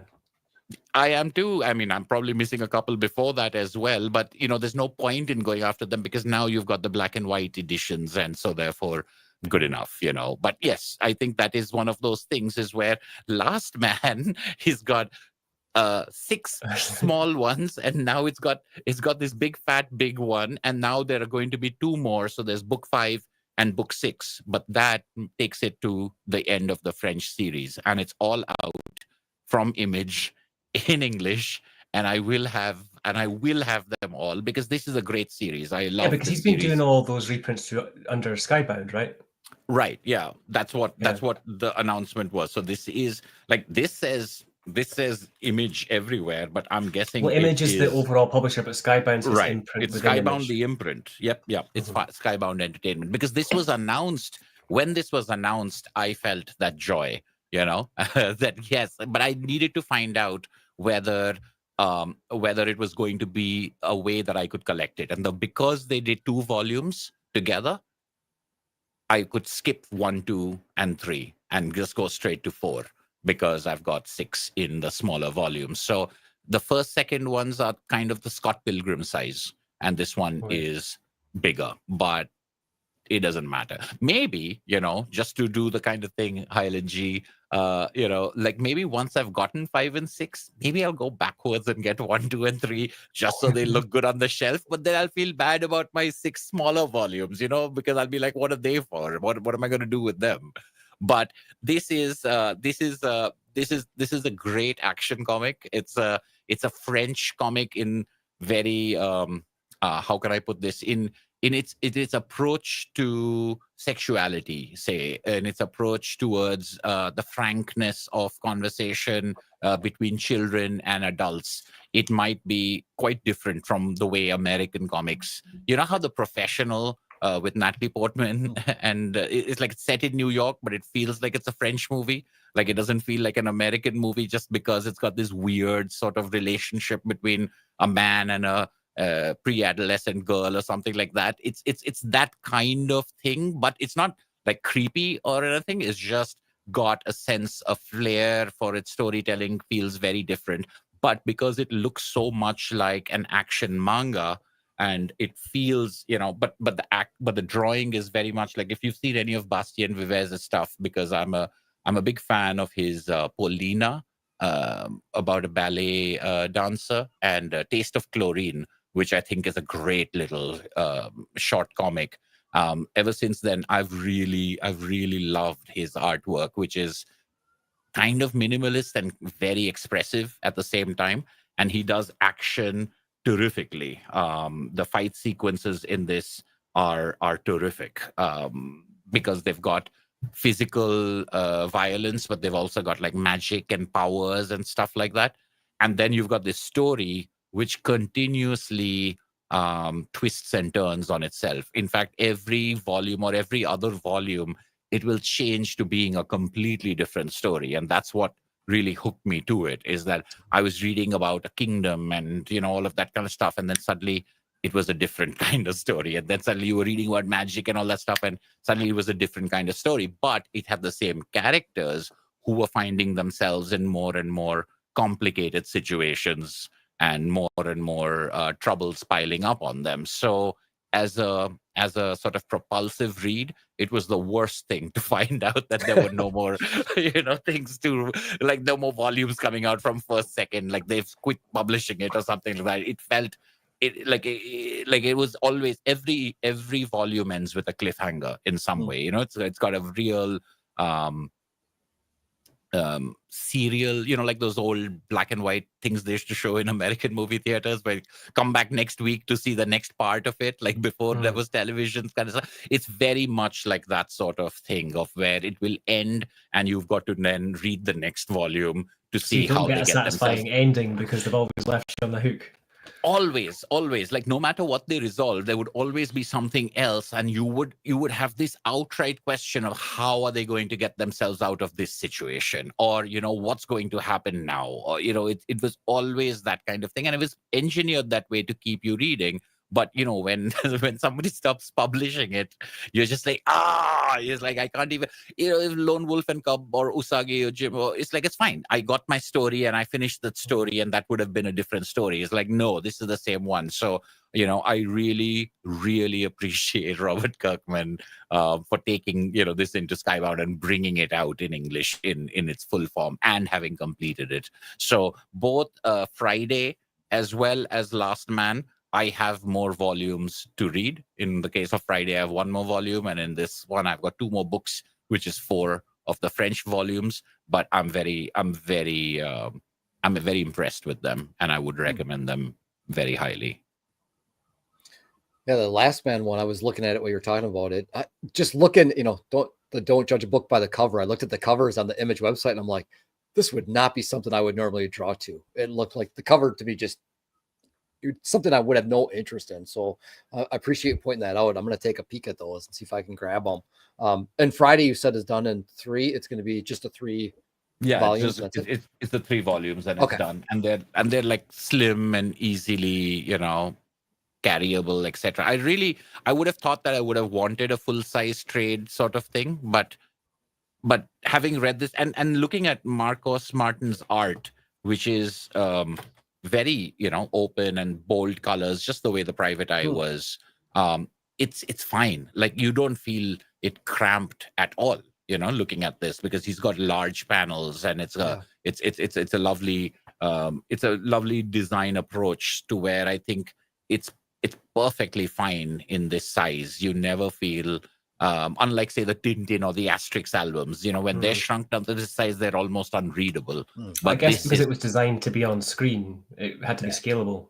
Yeah, well, I mean, this is probably a mobile friendly art style, like the small enough for not even a desktop, but a handheld device. So I think it works really well, and if it keeps the price at such a reasonable level, more power to them. Although Yeah. then of course they can put out the hardcover deluxe edition oversized and get a completely new part of the market as well. But I think with this one it's the other way around, where now it's gone up in size, it's gotten bigger, and it sort of benefits from that.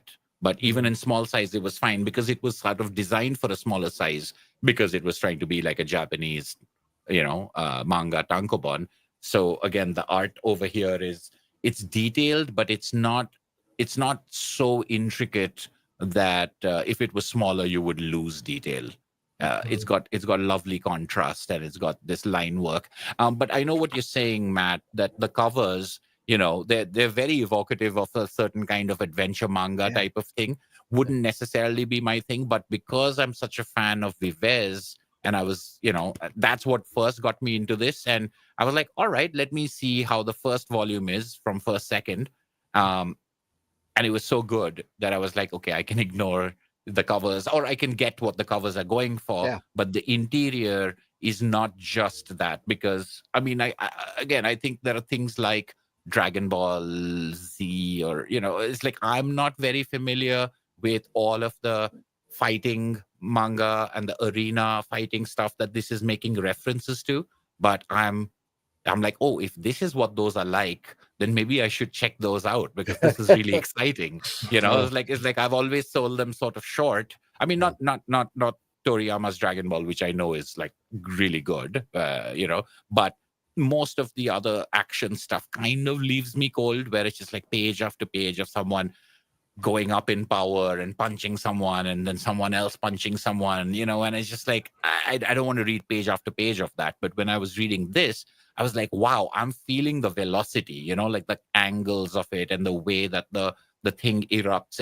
It was, in fact, I was on a live stream with the Comic Binge, and we were talking about 3 of our favorite action scenes.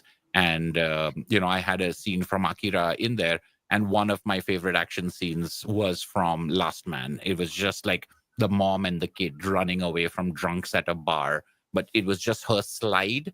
It's like it's etched into my brain, that slide that she has, to go under the legs of the guy trying to grab her.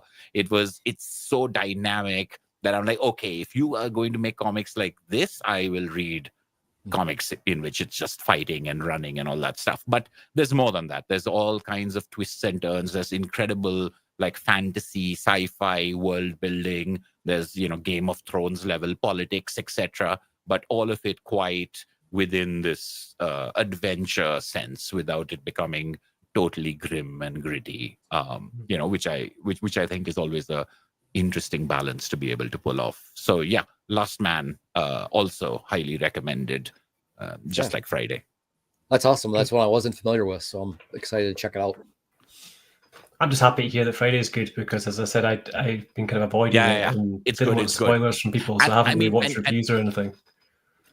That's why I didn't say anything, because it's easy to spoil. So keep away from anything, because it's it's a mystery. And I have personally, as someone who loves Brubaker's kind of stuff, I have personally been put off by a few of these sort of one-shot things recently. Like the last one I read was Night Fever, and I was really underwhelmed. Okay.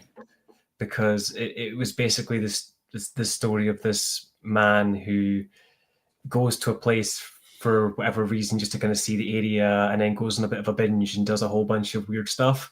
And then the end of the story is just like, oh, I went home again and it's all fine. And I'm just and I was just like left so like, what? I don't get it. Like, I think they just wanted to show like, Sean Phillips' art and have a few weird, quirky moments, but they never really hit the landing. There was no, climax to the story, to the point where I was just kind of left like, eh. Well, I was going to say that you're a big fan of Brubaker.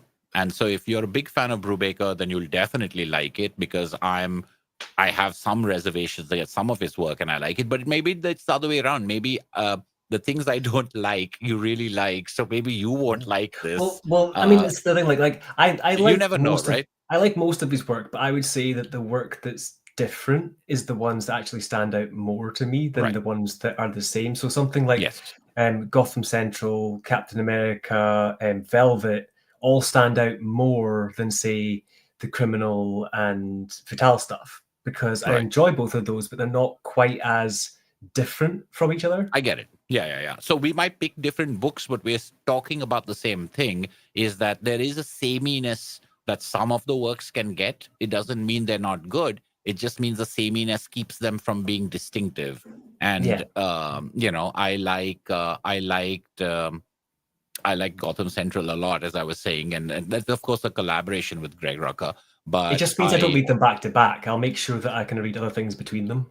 Yeah, I think that's one of those things. And even with Criminal, I think, you know, the one that's about the Archie guys, the seduction of the innocent, that one really stands out to me because that was terrific, you know. And as an Archie fan, that is one of those Archie pastiches that I thought was like it's one of those things in which you play with things like we were talking about with Pluto and Astro Boy and stuff like that.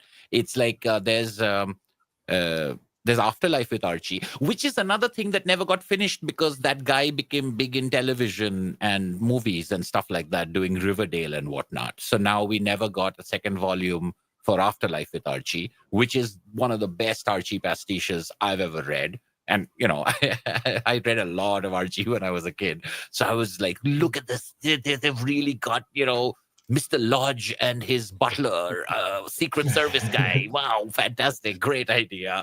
You know, but that was a great Archie. And Seduction of the Innocent. I think I'm remembering the name right? In Criminal? The one about Archie killing, getting married to Veronica and then being in an unhappy marriage and then killing Veronica so that he can be with Betty. I mean, they didn't use their there was a few names, that but it was were quite different. There was one that was like very Conan-esque as well, if I can remember correctly. So that one really stood out to me. And there, the art style that Sean Phillips used, you know, to sort of evoke that sort of nostalgia and have that small town America, it really felt like David Lynch Blue Velvet type of like what lies underneath the polite suburban society, you know, the darkness that lies underneath that. That's the kind of stuff that I think Brubaker does so well. But when he's talking about like, oh, here's a beaten down guy talking about beaten down guys in a beaten down universe, you know, just like, yeah. All, you know, I think a bit of a break from it as well can make detective. a big difference, because I really enjoyed the Cruel Summer arc, but I think it's because I'd taken so long away from the rest of it that when I got to that, it felt fresher. Yeah, I think that's definitely, you know, if you read them back to back, they sort of pile on a little bit more, and if you give that space. But yeah, with Friday, it's just this. It's a little bit different, right? Because it's a girl, and it's you know, a young girl, but it's the Nancy Drew with the prodigy friend dynamic that is, you know, again, it's something that I like and it's something that I'm familiar with. But then Brubaker doing hard-boiled stuff with it. Excellent, you know. It reminds and then it being me a different of, artist with Brubaker is quite nice as well, because he doesn't do that often. Yeah, and this is a different art style, you know, with that sort of saturated color, where I think Sean Phillips is usually a bit more muted, and his palettes are much more. I don't know what the right artistic word is, but the colors are more analogous, and over here the colors are much more contrasty. You know, because I also like the stuff that he's done with Epting, which is a bit different again, where you've got that more kind of like 3D comic book style type stuff going on. In Friday? No, I was like when he did stuff with Steve Epting for like Velvet or for Captain America, it had a totally different style again, because it was Steve Epting's art, you know, with I want to say it was Elizabeth Breitweiser's kind of coloring over it, which added all sorts of texture layers that typically Sean Phillips won't go as far into. Right. Yeah, I mean, I've heard good stuff about Velvet. A friend of mine keeps saying that that's the real Black Widow story, etc. You know, that we should have gotten. But I've never read. I always say it's what if Moneypenny was better than Bond? That's my analogy for the book. Yeah. So yeah, that's what I think the thing about the hard-boiled fiction needs. It needs a little bit of a twist to me, because otherwise it's been done so much since the 1940s that sometimes, especially with modern writers who are very enamored with noir, sometimes, not Brubaker, but sometimes I see people do it where they just copy the cadence of the language and they don't get to the real darkness underneath the hard boiled stuff. Whereas this one, it feels at times like the Ryan Johnson movie Brick. How that took the high school dynamic and made it into hard boiled detective fiction, and it made like the teen slang into hard boiled language. It's kind of like that, where it'll have these brainy kids like the Five Find Outers or the Three Investigators, or those kind of like children's books about those children detectives, and take their brainy precociousness and make that into hard-boiled criminal narrative. Like talking like a private eye, but you're just a precocious 14-year-old or something like that. That part of it was what made it like that extra special bit of Brubaker for me. They're like 18 or 19 over here, but they've had a relationship as Sure. as kid genius detectives or something like that. Yeah, good stuff. You won't be disappointed, I think, Highland G. Good. Excellent. I'll mention just a couple real quick. So I read Noah Van Sciver's Maple Terrace. Because of familiar with that. There were three issues, these small, about the same size as those Friday ones, it looks like. Mm-hmm. They were all right. It was, they've got a hardcover out for them. I won't be double dipping. I mean, it's just basically him kind of growing up, getting picked on, kind of talking about the house he grew up in, his introduction to comics. And like I said, they were okay, but it wasn't anything to necessarily write home about. They'll probably end up moving on from my collection at some point. And then I'd mentioned I'd bought the house, and so I'd been trying to get the library into shape, and just getting everything situated. And so I finally got around to reading Nate Garcia's Plum Pocket. That's what it is. And he's a independent artist over here who does his own work. And if you're not familiar, I'll just show a little bit of his artwork. So his main character is, or the main character he normally has is Alonzo, this guy with the cowboy hat up here. And the story is basically just a one-off, but he's got some of his central characters in there. But I've just really learned to dig his art style and have most of what he's put out over the years of his career. He's a pretty young kid still. Yeah, there's not a lot to say about it because there's a lot of times he'll do panels where there's, quite a few. There's 12, 14 panels on a page. Yeah, and then Simon Hanselman, he's kind of does one of the back covers for it. And so Nate's one of those guys that's like kind of, I always picture him in the scene with Simon and Josh Pettinger and some of those independent artists. The stories are pretty good. I like Pettinger's got much more of a dark sexual humor than Nate does. But Nate's stories are really good, but the artwork really draws me in with him. So yeah, that was one of the other things.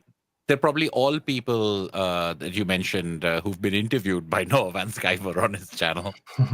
Yeah, I would bet so. And I've liked some of the other stuff by Noah, and there's nothing inherently bad about it. It's got like that newspaper print stuff to it. His ones are, but it was just, I'm kind of burnt out on some of the memoir style comics.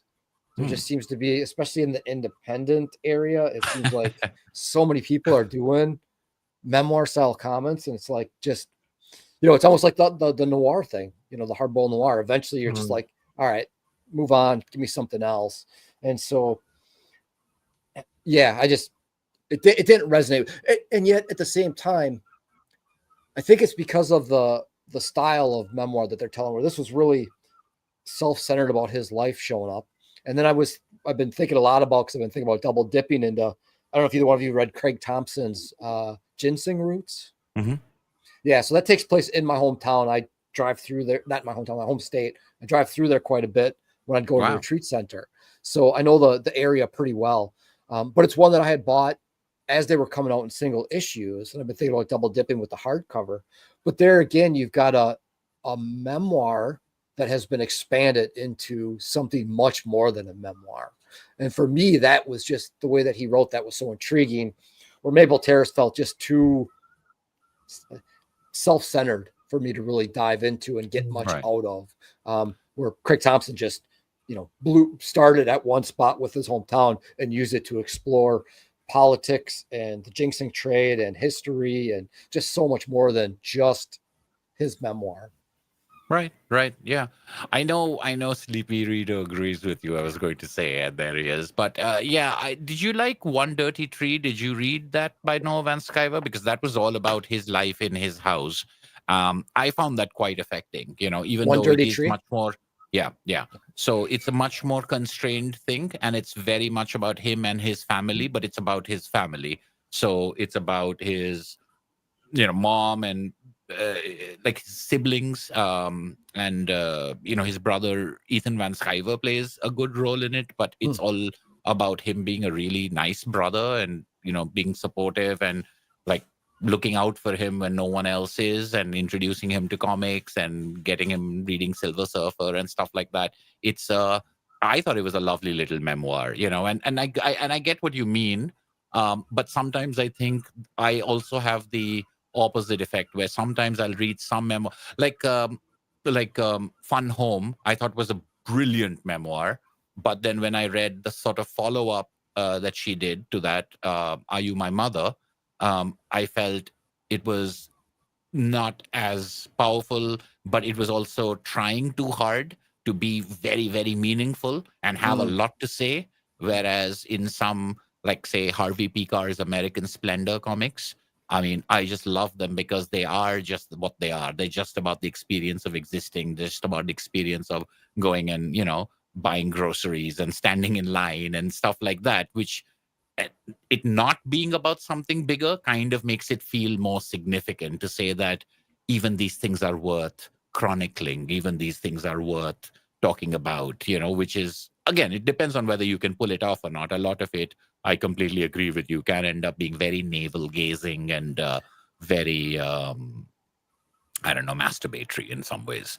But I think a lot of people also have this thing, and I see this a lot in independent publishing. They have this thing of therapy comics, where a lot of comics are sort of being written for the therapy of the creator, as much as they're being written for a reader. And that's where I think sometimes not everything connects with a reader, because they're a little too internal and they're a little too focused inwards. But yeah, I think I'm a big fan of memoir comics, because some of my favorite comics are memoir comics. But it's just, like how you approach it makes such a big difference.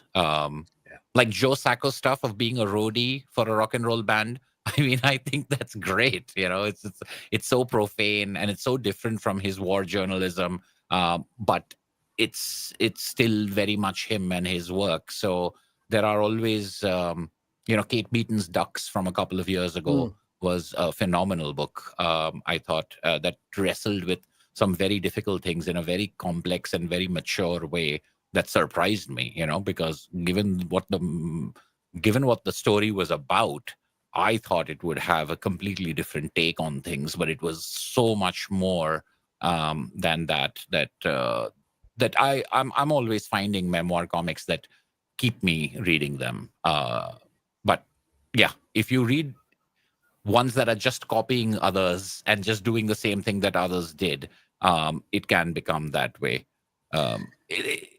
But I don't know. I guess different tastes for different people, right?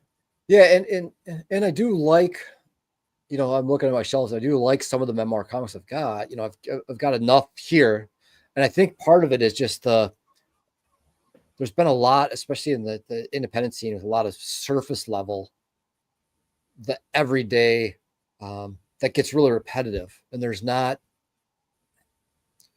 underneath the story. Like I'll get done with them at times and be like, well, okay, but like, why? Like, what was I supposed to kind of take away from this?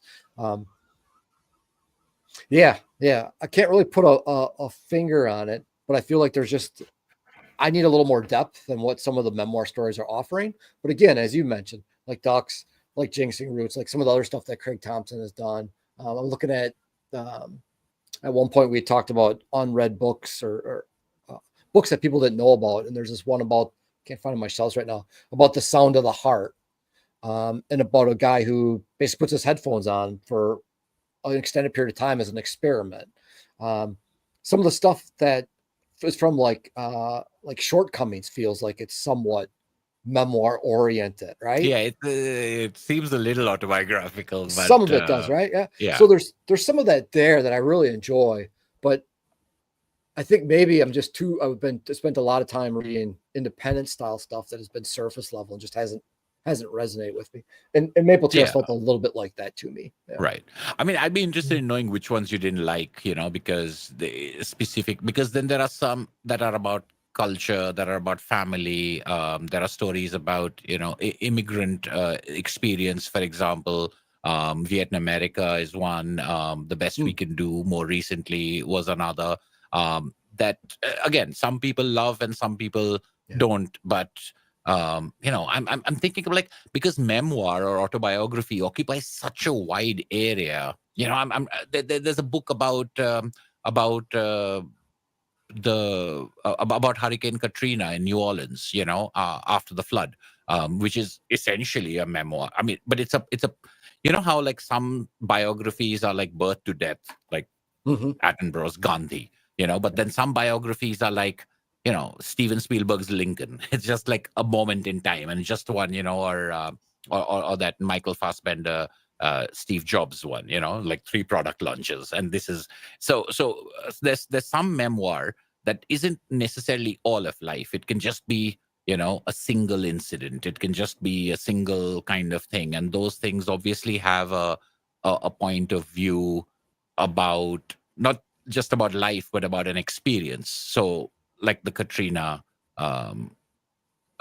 book that I'm thinking of, which is very powerful. And it does end up being about a couple of other things, of course, including,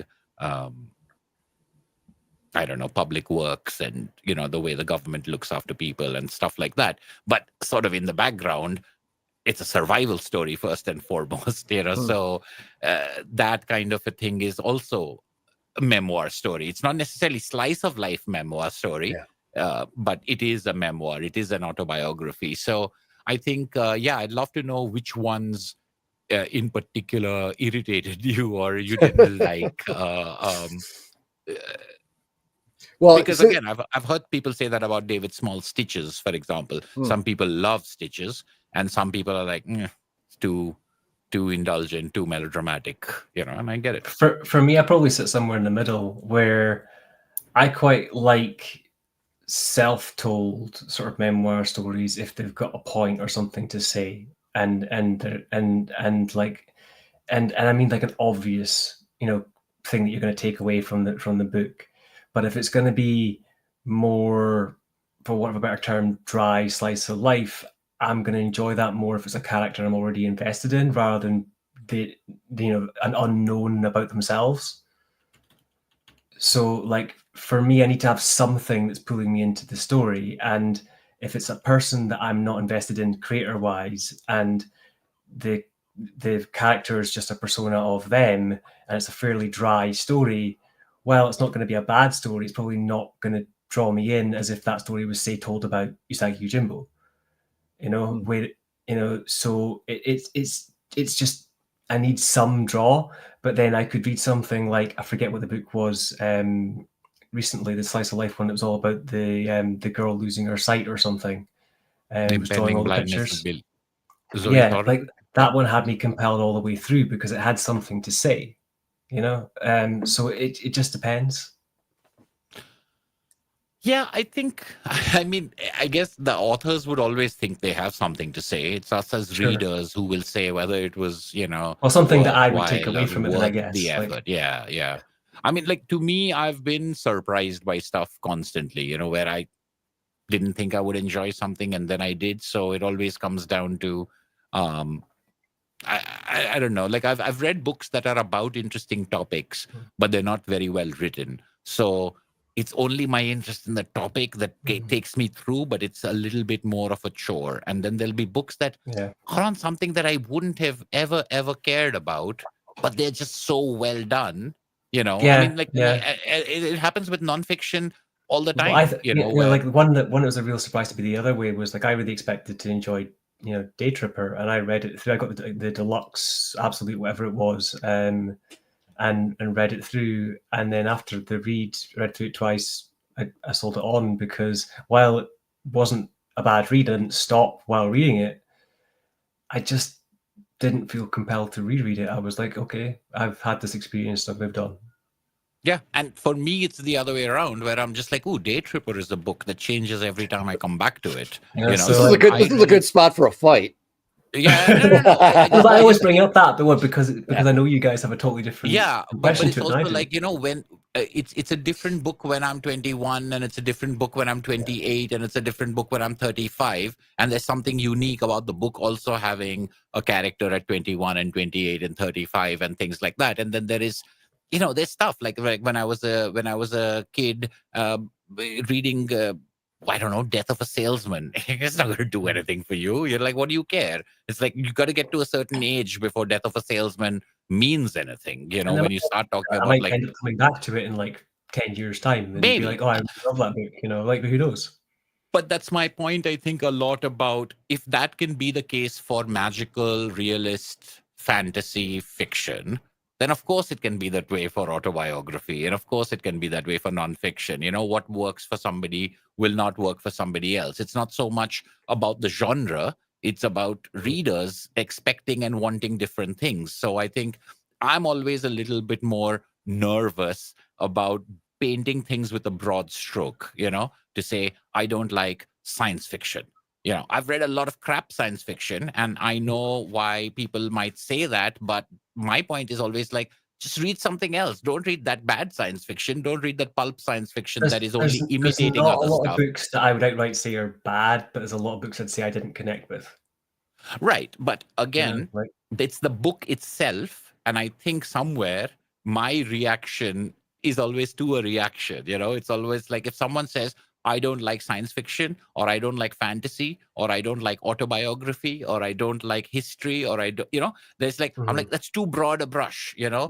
it's like what you're reacting to is a particular work. And then you're averaging out the way a certain streak went. But if that streak was broken by something else that didn't, like, it's like, yeah, I read a lot of navel gazing autobiographies. So I don't like autobiographies. I get it, but I would always come in, as a devil's advocate, going, oh, but have you read this autobiography? And I'll try to change your not had a mind good about. experience so far, kind of thing. It's just because I want to push back against a broad strokes classification or a broad strokes dismissal. And thank you for that, because that's, I mean, it's for me is like it's part of like the idea of critical thinking, like rereading works to critical think. When you make a statement like, yeah, I'm not really connecting with memoir books right now, like I made, like to hear you push back on that, it's like, oh yeah, I've really got to refine my views and kind of how I express what it is, and really think about, well, which ones do resonate with me. It adds a little more criticality into it. And so, like Sleepy Reader asked, is there, he asked if any of us had read Pee Pee Poo Poo. That's the Carolyn Cash one. She's done a couple of them, I think. And I've read the two of them. And yeah, it just, for me, that's a little bit closer to that slice of life where it's just little stories of, here's a moment in a bar or stuff like that. I don't resonate with as much anymore. Yet I like the contemplative side of something like Lemire's Royal City, where he's going to go into some deep topics through some biography stuff, but it's enwrapped in a story more. But again, I appreciate the pushback, because it's like, it helps you refine how you're speaking about some of these works, and not, like you said, using a broad brush to paint one genre.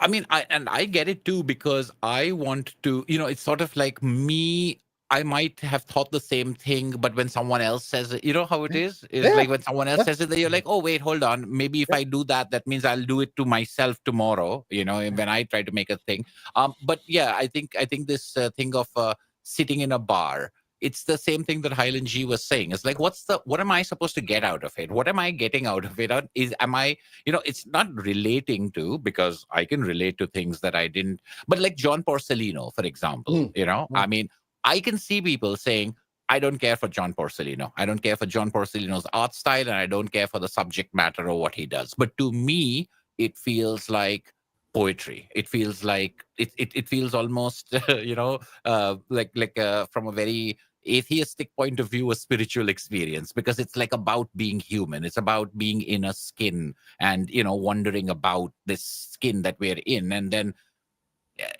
there's a difference in that autobiography and some other autobiography that might be doing something very similar. Oh, I went for a walk this afternoon, and I'm like, this comic about going for a walk is not good because I don't care about it. And this comic about going for a walk is brilliant. It's a masterpiece. And you're like, how does that work? Both of them are autobiographical pieces about people going for walks. You're like, that's just the way it is, man. That's the way it goes. It's like, why is this better than that, when in some ways everything is common? It's all about the execution. And that execution means that, getting back to what we were talking about right at the beginning of the live stream, it's like the amount of care and the amount of craft that someone has put into it. And I think, both of you might be talking about something like laziness, where someone has done just the bare minimum or just gestured in the direction of something, and then that's supposed to carry the whole thing. And you're like, no, that's too lazy, or that's not enough for me. I want something that a lot of work has gone into. Now, that work could be make it more historically relevant, put in more of the world, or it could be examine yourself a little bit more, get to a kind of core understanding of why you want to tell this autobiographical story. Whereas, yeah, I've read a lot of autobiographies that are very boring because people want to lecture me.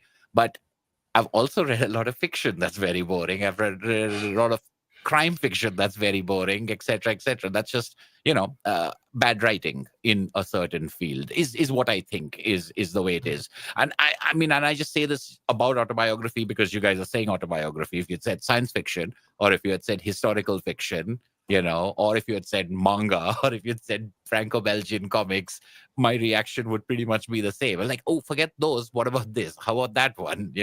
Like there's got to be variations that are more finely graded than the first initial summary. And the initial summary is great because that's the shorthand we use. But I always think that shorthand should be the beginning point, not the concluding point of the analysis, if that makes sense. Yeah, I would push back slightly on that, saying that like it could be in the moment as well. Like if you're having a bit of burnout in a certain topic area and you're therefore kind of making assumptions as you read as well because you're kind of burnt out in that topic area, it might not be the subject matter you're reading. It might just be that you need a break from that type of subject. Yeah, I mean, which is my point again, is that it's not, the statement is still not true, The statement is still not like autobiography doesn't appeal to me. It's like saying fried chicken doesn't appeal to me. You're like, no, eating fried chicken for 20 days straight in every meal doesn't appeal to you, and then it's like a different statement. But even if you say today I don't feel like having fried chicken, it's like that's different. It's a mood thing, but that's not the same thing as saying I don't like fried chicken, or I don't know. It's a weird thing because it is, after all, taste. So it can be arbitrary and it can be this thing. And I mean, I think I could eat fried chicken 20 days in a row. Can we tell people that they should try again on every genre they decided is not for them? Yes, we can. I mean, we possess that ability to do so. I mean, should we is a different matter altogether.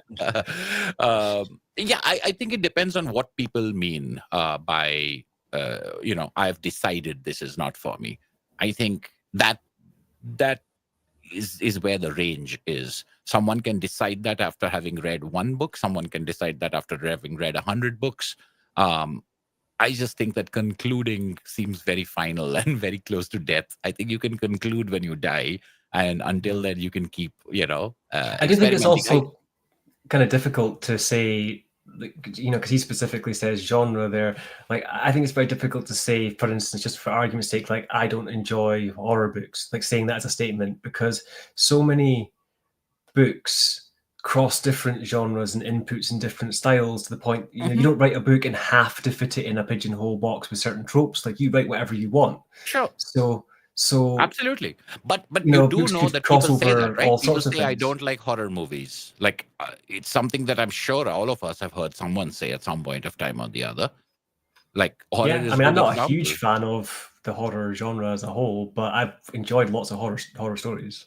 Exactly. This is my point, is that I can say that I'm not a fan of horror, and I can say that many, many, many pieces of horror are among my absolute favorites. So I mean both of those sentences, So like when people say, I don't like horror movies, I'm like, oh, what about Rosemary's Baby? What about Evil Dead? Like I'll just keep tossing movies out there saying, like, isn't that a masterpiece? Isn't this a masterpiece? Wouldn't you say? And then eventually you'll get to someone saying, well, I don't count that as horror, or that's not what I mean. I'm like, okay, then you mean something else other than just the word horror. That's why I think I agree that genre is too big a term. If people say I didn't like that book, that's fine. But I think when we start drawing conclusions from one thing and then applying it broader, we run the risk of painting everything with the same brush. And it's the same kind of thing that happens in society, when people say something about a group of people, maybe of a certain religion or of a certain persuasion or a certain race, is that they'll take this experience and they'll extrapolate from that experience to say all of it is something I'm against, or all of it is the same. And that lack of nuance can be dismissive at best and dangerous. That kind of comes back to the Starfire story that you mentioned about people having a perception of certain people. And then it turning out that it was completely different by the end of the story. Yeah, and everyone's experience is limited to their experience, and that is absolutely to be acknowledged. But the conclusion from that to expand and apply to everything that one has not experienced, I think, is the danger, or is my concern, because I don't know what my point is. I think my point is conclusions come at the end of the life, Conclusions shouldn't come like that. I've got a couple more books to show. During life, it's all discovery and excavation and archaeology and contradictions and arguments. I'm going to grab my charger. I'll be right back. Oh, we drained his batteries, quite literally. No, it's cool. Well, I'll wait a second. It's 2 a.m. It's 2 a.m. for you. I don't know if I answered Sleepy's question. I'm going to look at the chat. Sci-fi was always bad. Yeah, again, because of the way that pulp sci-fi often regurgitated and repeated certain things. You'll see the same thing in romance novels. You'll see the same thing in the kind of stuff that Blackpool was talking about. Because anytime something is good or successful, you will have a lot of imitators. You will have people, and sometimes coming from the best place, they really loved reading that book, so they're going to try to write something like that book. Someone loved reading Dune, so they're going to try to write Dune. Someone loved reading Game of Thrones, they're going to try to do their own Game of Thrones. So you end up with a lot of imitation. You end up with a lot of cheap facsimiles, and they may not be good or worthwhile. But then to look at that ocean of pulpy, imitative, derivative sci-fi, and then say, I don't like sci-fi, is like you don't like this kind of shallow, etc., sci-fi, But if that was fantasy, or that, it might be the same, because you're reacting to the shallowness, or you're reacting to, oh, I'm just going to use big fancy words. I've heard people say the same thing about almost any genre there is, which is why it makes me interested. I think there is a difference that he's also kind of stating there a little bit, which is that there's a difference between saying I don't enjoy something and saying the thing is bad. The thing can still be good, but just not for you. Yes. I understand that, but I think that that's what we mean when we say that's bad. We don't mean it's objectively, universally bad. We mean that we think it's bad, or it's our opinion. And it's, usually. If someone says that, oh, it's actually objectively bad, and anyone who likes sci-fi is an idiot, I think that's going too far. But most of the time, if we say that movie was crap, we don't mean that movie was objectively, scientifically, empirically crap. We mean I felt that the movie was crap. So I think we're expressing a personal point of view. We're expressing an opinion, even if it sounds like a statement. I think we know enough about language to know that that's not the case. I just think that genre is too broad, and any kind of vocabulary we use to put into that larger bucket is too broad. What we actually mean is something a little bit more nuanced, a little bit more finessed, and we're using a sort of shorthand. We're using an easy way to capture that. I think we've lost the top half of Blackpool. I know, he's censored. Can you hear me? Yeah, we can hear okay. you. All right. Yeah, I don't know what's going on with the camera now. You put a little. Do you have a security thing on your camera, like a dode? I'm a peeper. Voyeurism. Let's see if it might have got. That's what it did. It somehow it messed with my USB camera, so I'll just take that one off and use my other camera. All right. Oh, man. So I've got a couple of books I was going to go through relatively quickly, and then we can just continue with whatever chat we go with after that. The first one I want to mention is the Vox Machina Origins book, which I picked up because I really enjoy the D&D campaigns on YouTube, and I've put in stupid amount of hours watching the campaigns online. And I was interested in kind of giving this a go. I did know that this is somewhat based as the origin story that they did before they did the campaign, because they'd done a bit before they sort of put it on YouTube. And it's also partly kind of rewritten just based on, who was part of the team at the time and stuff like that. So some of the rights changed on one of the characters and things like that. So they had to change the story a little bit. So one thing that's kind of interesting going into it is that the TV show, the D&D campaign, and this, although contain the same characters and same overall team and objectives, they're essentially different universes because they do things differently. And that's something that took me a little bit to get past the first time I was kind of reading through it, because I was expecting it to be following the characters that I'd watched in the D&D campaign in the way that kind of was. So I was looking for a lot of the D&D moments, the dice rolls, the spell casting, and those things to be drawn out more. Whereas in this, it's more about the fun sort of dialogue moments, and those things are still kind of there, but they're very quickly passed over as far as the kind of greater tensions and the dice roll moments and kind of stuff like that. And the art's really nice in here, though, I would say. Kind of overall, it just looks really good. It's kind of anime-esque. And just something I really enjoyed. And another quick book I wanted to mention is The Haunt. Now, this is one I was looking for, just other stuff by Kirkman to check out. And when I saw this one, I noted that the four names on the top of it are Kirkman, McFarlane, Otley, and Capullo, which is like four huge names in comics. So I was like, it can't be terrible, right? Let's just kind of give it a go and see how it is. Now, this book is probably as trope heavy as you could possibly be in like an independent book doing a sort of superhero type thing.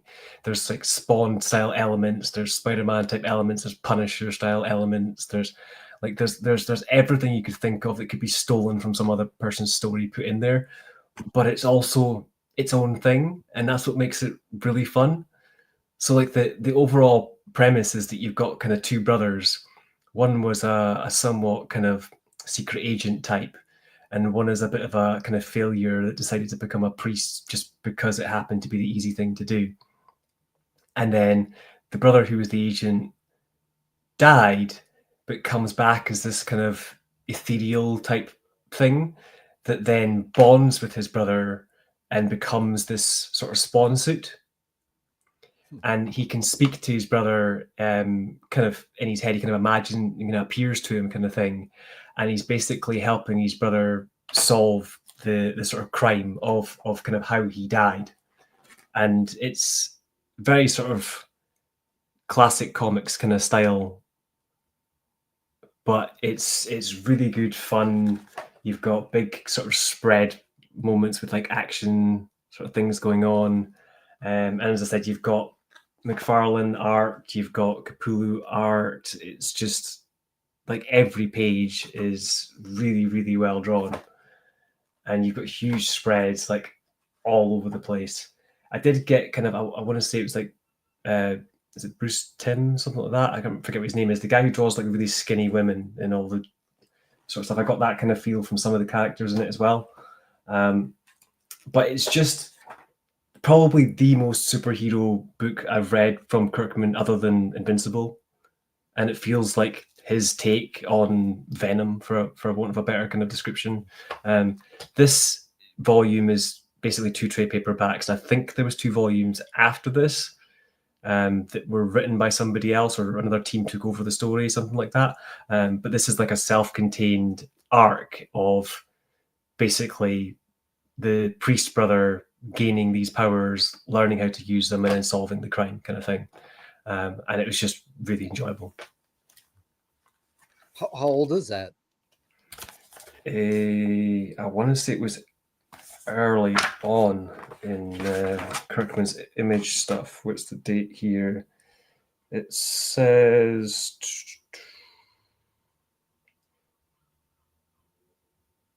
copyrighted in 2010, first print 2011. Okay, it's got almost 15 years. Wow.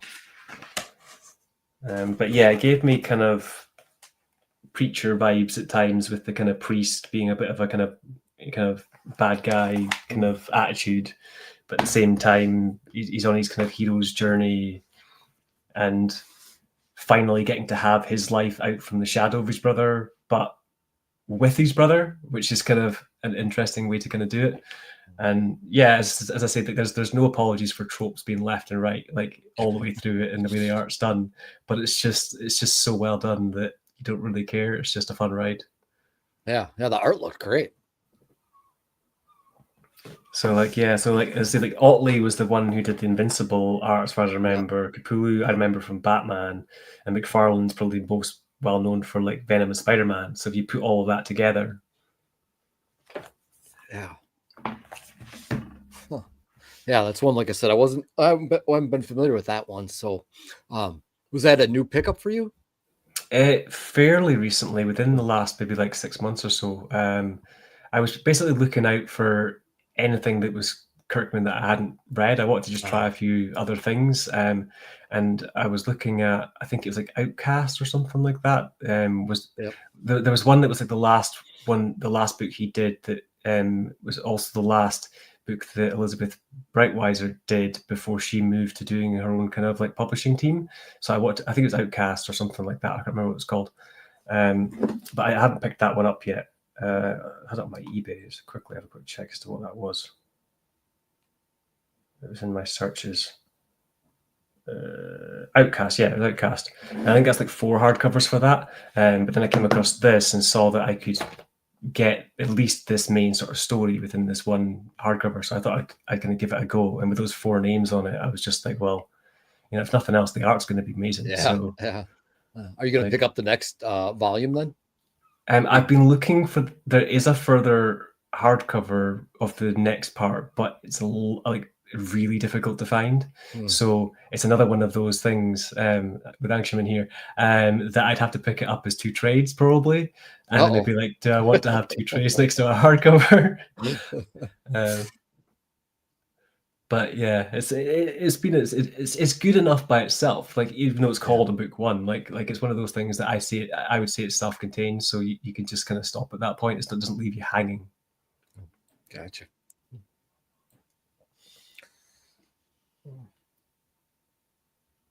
So I yes, was, enjoyed both I of was those. happy to see the Critical Role comic because I'm a big fan of this stuff. Actually, I did pick up because Ashwita is a big fan of the Mighty Nine campaign, even more than the Vox Machina campaign, like as far as their stream is concerned. So she's picking up all of these individual Mighty Nine origins after having picked up the Vox Machina origins. But yeah, they are the prequels kind of thing. So it's not the story of the campaign. This is all nerdy D&D stuff, man. But we've gotten into D&D since the pandemic. I think, like a lot of people, I was always a fan of this idea of D&D, and I played a lot of computer role-playing games, but I never played D&D or a role-playing game on a table, until the pandemic. And then we started playing, a bunch of us, we started playing online because we were all stuck at home. And oh, look, she's found that for me. It's just like my copy of Vox Machina Origins. There we go. Nice. But yeah, we started playing remotely. And now we've been playing for the last 5 years every week. So it's like, and these guys, Critical Role, they were a big part of us getting into it because they kind of took all of this stuff that you've seen in popular culture and all of that stuff, and they made it like you could see how it's played, like you could see how the choice making and the dice rolling and the storytelling kind of goes together.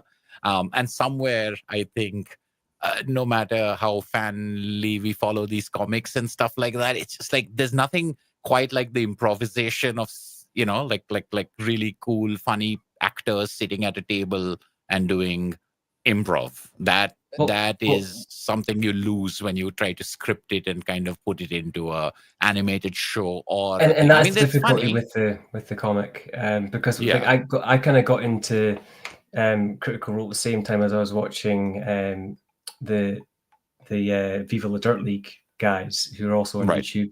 And they kind of did more like skits on computer games to begin with. This was just like short skits of like, what's the logic in this game? And they would like take the mick out of it kind of thing as like little short skits. And then they started playing D&D, and their way of doing it was that they played more straight at the table. They would do voices and things, but they weren't quite as into playing the characters as such, but then what they would do is they would record little skits and put them in between the bits of the episode so that you got to see them in the characters. Right. Where like Vox Machina would just outright play the character for the whole campaign, which I found amazing.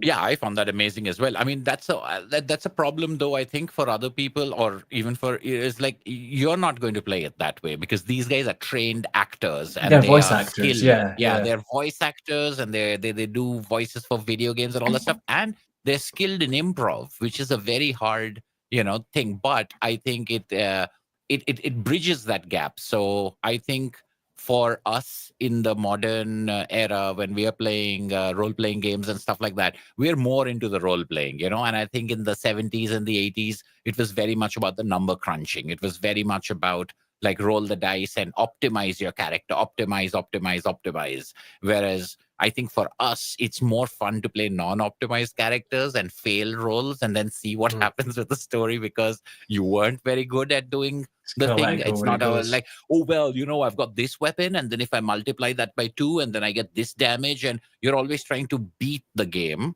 I think in these old ones, which is much more a mathematics kind of tactical strategy game. And these days, it's much more, at least the way we play it and the way that we've kind of picked it up, it's much more collaborative storytelling, which is what I find to be the most appealing. It's like you can do writing by yourself, but you can do writing with a group of people, and then you kind of create a story collaboratively by being improv oriented. It's a completely different mechanism, and it's what's really very interesting is like if you've got the sort of like game masters written a kind of somewhat script in their head the way they want something to go, and then let's just say a certain member of the team manages to kill off the boss that was supposed to be recurring for the next 4 story arcs, then the person has to on the fly change how the story kind of goes. You never have a And it's decision on which interesting. way you want it to go. You never make plans. That's ridiculous. You just create situations. There's a whole group of fantasy and science writers from the 70s and 80s who down in Santa Fe, and this included George R. Martin, who wrote Game of Thrones. I think Rogers Lancey was in there. Santa Fe was a hotbed because in New Mexico, and they used to get together on weekly or twice a week game nights, and they would test out characters for their books in these in the RPGs that they were actually playing to see how they would react to situations. Yeah, I listened to a whole podcast from one of the authors that had been down there, just talking about how these guys, that's how they, like you said, you can sit home and write, you can do it creatively with other people. And some of our books, some of our canon in sci-fi and speculative fiction and fantasy came out of these guys and gals actually going and playing RPGs and then using these characters that they developed and they created, put them into situations. They would take the settings at times and add them into their books. It's amazing how pervasive RPG is in different areas of our lives that we don't think about. It's incredible, but I also think that when there is this idea that there are certain game masters out there who really just want to be novelists, you know. And I would say you go write a novel. Don't be a game master, because they want the arc to be this. They want the world that they've built and the dynamics that they've built. Whereas, at least in my experience, it's much better to be it depends, of course, on the group. But it's much better to be completely loose and let's see where the story takes you rather than try to overly determine. In fact, I think Highland G and I had talked about this. This whole idea of game night is something I'm interested in, like doing with like comics people, you know, like we should play an RPG because there are comics based RPGs. One of the ones that I was reading through recently is the Mouse Guard RPG, which is very different from Dungeons and Dragons. It's very different from the D&D rule set, and it's based on a thing called the Burning Wheel system. So obviously there are various game systems, but there's the Burning Wheel system, and the creator of the Burning Wheel system and David Peterson did the game for Mouse Guard, and it's fantastic. And Avatar: The Last Airbender is another one whose role-playing, whose RPG is fantastic. So it's almost like if you've read Mouse Guard comics, you can play the Mouse Guard RPG easily because you already know the world and you already know the thing. But it's superb because you do the stuff that those mice do, you know, and you've got to go out and, you know, patrol the scent borders, because in Mouse Guard, they have this scent border that's how they keep the wolves and the bears away from their territory, and that's part of the assignments. And depending on whether you're a craftsman mouse or whether you're a scout or whether you're a warrior and stuff like that, it's so rich and it's so inspiring to the imagination, because it takes that fan fiction aspect of it, you know, like when you read something really awesome, you're like, I wish I could be in that world. And then they're like, in some ways, Dungeons and Dragons feels that way. It's like people read Tolkien and they were like, oh, I wish I could be in that world. You're like, all right, let's get into that world. Well, I mean, like, just because you mentioned that, actually, I remember recently I watched one of the older Critical Role episodes where they were doing like one shots based on like advertising their sponsors. And they did a one shot on Legend of Zelda before Tears of the Kingdom came out. And they all played one of the different races. So one was like a Zora, and one was a Goron, and so on and so forth. And like, it was so compelling to watch. Afterwards, I was like, man, I want like a World of Warcraft game where we can play all the different species. Like, I don't want to play as Link anymore. Like, I want to see this world from a different perspective, you know, because it was just so enriching to see the different characters and how they might react with each other from like outside of just an NPC perspective. Yeah, no, I think it's an amazing storytelling thing, you know. I mean, outside of all the jokes and the cliches of nerds and, you know, in their basement rolling dice, I think that time has passed, you know, the satanic panic stuff, that's passed. I mean, like, I think today it's very much about that. I'm totally up for that. If anybody wants to play really, a game, yeah, the collaborative storytelling and the idea of just having fun, like telling a story together. I would love to see a sort of game made up of like comics YouTubers. Someone's just got to step up and be the game master, because that's always the main thing. But if you can find, I don't know, maybe someone in the comments or something like that, I don't know, I'm sure that there are people who play role-playing games, Well, I mean, like as I say, I have no let's experience find a to group of do that people level, and put but them yeah, I'd be up for together it. and say that we'll play every month. We'll play for 3 hours. We'll have one-shot games, and a different person can be a game master every month. I mean, I really think we should make that happen. I think it'd be good fun. So let everybody comment below after this is finished, and let us know if you're interested. Whether you're on YouTube or whether you're a YouTube, viewer, and you're willing to do the sort of GMing, DMing of it all. It'd be good fun. Would you be down for that, Matthew? I would be down for playing. I wonder who's going to be watching us three right now and go, yeah, these are the three people I want to wrangle in to have a right. game. No, it doesn't matter, because anyway, it's got to be live anyway, Yeah. right? So, I mean, it doesn't have to be for the views or something. I'm just saying that there is a world of stories out there that some of us might already be accessing. And then there's there's a natural tendency of leaning towards it anyway. We can always pre-record it if you felt you wanted to control it more. I mean, I'm okay with that. And I didn't mean anything about the recording part. I just meant somebody's watching us three as we ramble on from topic to topic, and it moves and it moves. They're like, yeah, I'm going to try to get these guys all into a game online. And I'm going to try and control it. Right. Yeah. That's what I was pointing at. We obviously need a framework, because left to our own devices, it's chaos. Well, I was just saying to my girlfriend before I started, I was like, my one worry going into this today is that I have no questions set up, so I have no framework, so we're just going for it. Yeah. Well, that's what we enjoy. And we picked it back up where we left off as far as that goes, because we've done that quite a bit, Yeah, we do. I mean, that's what I was saying. It is.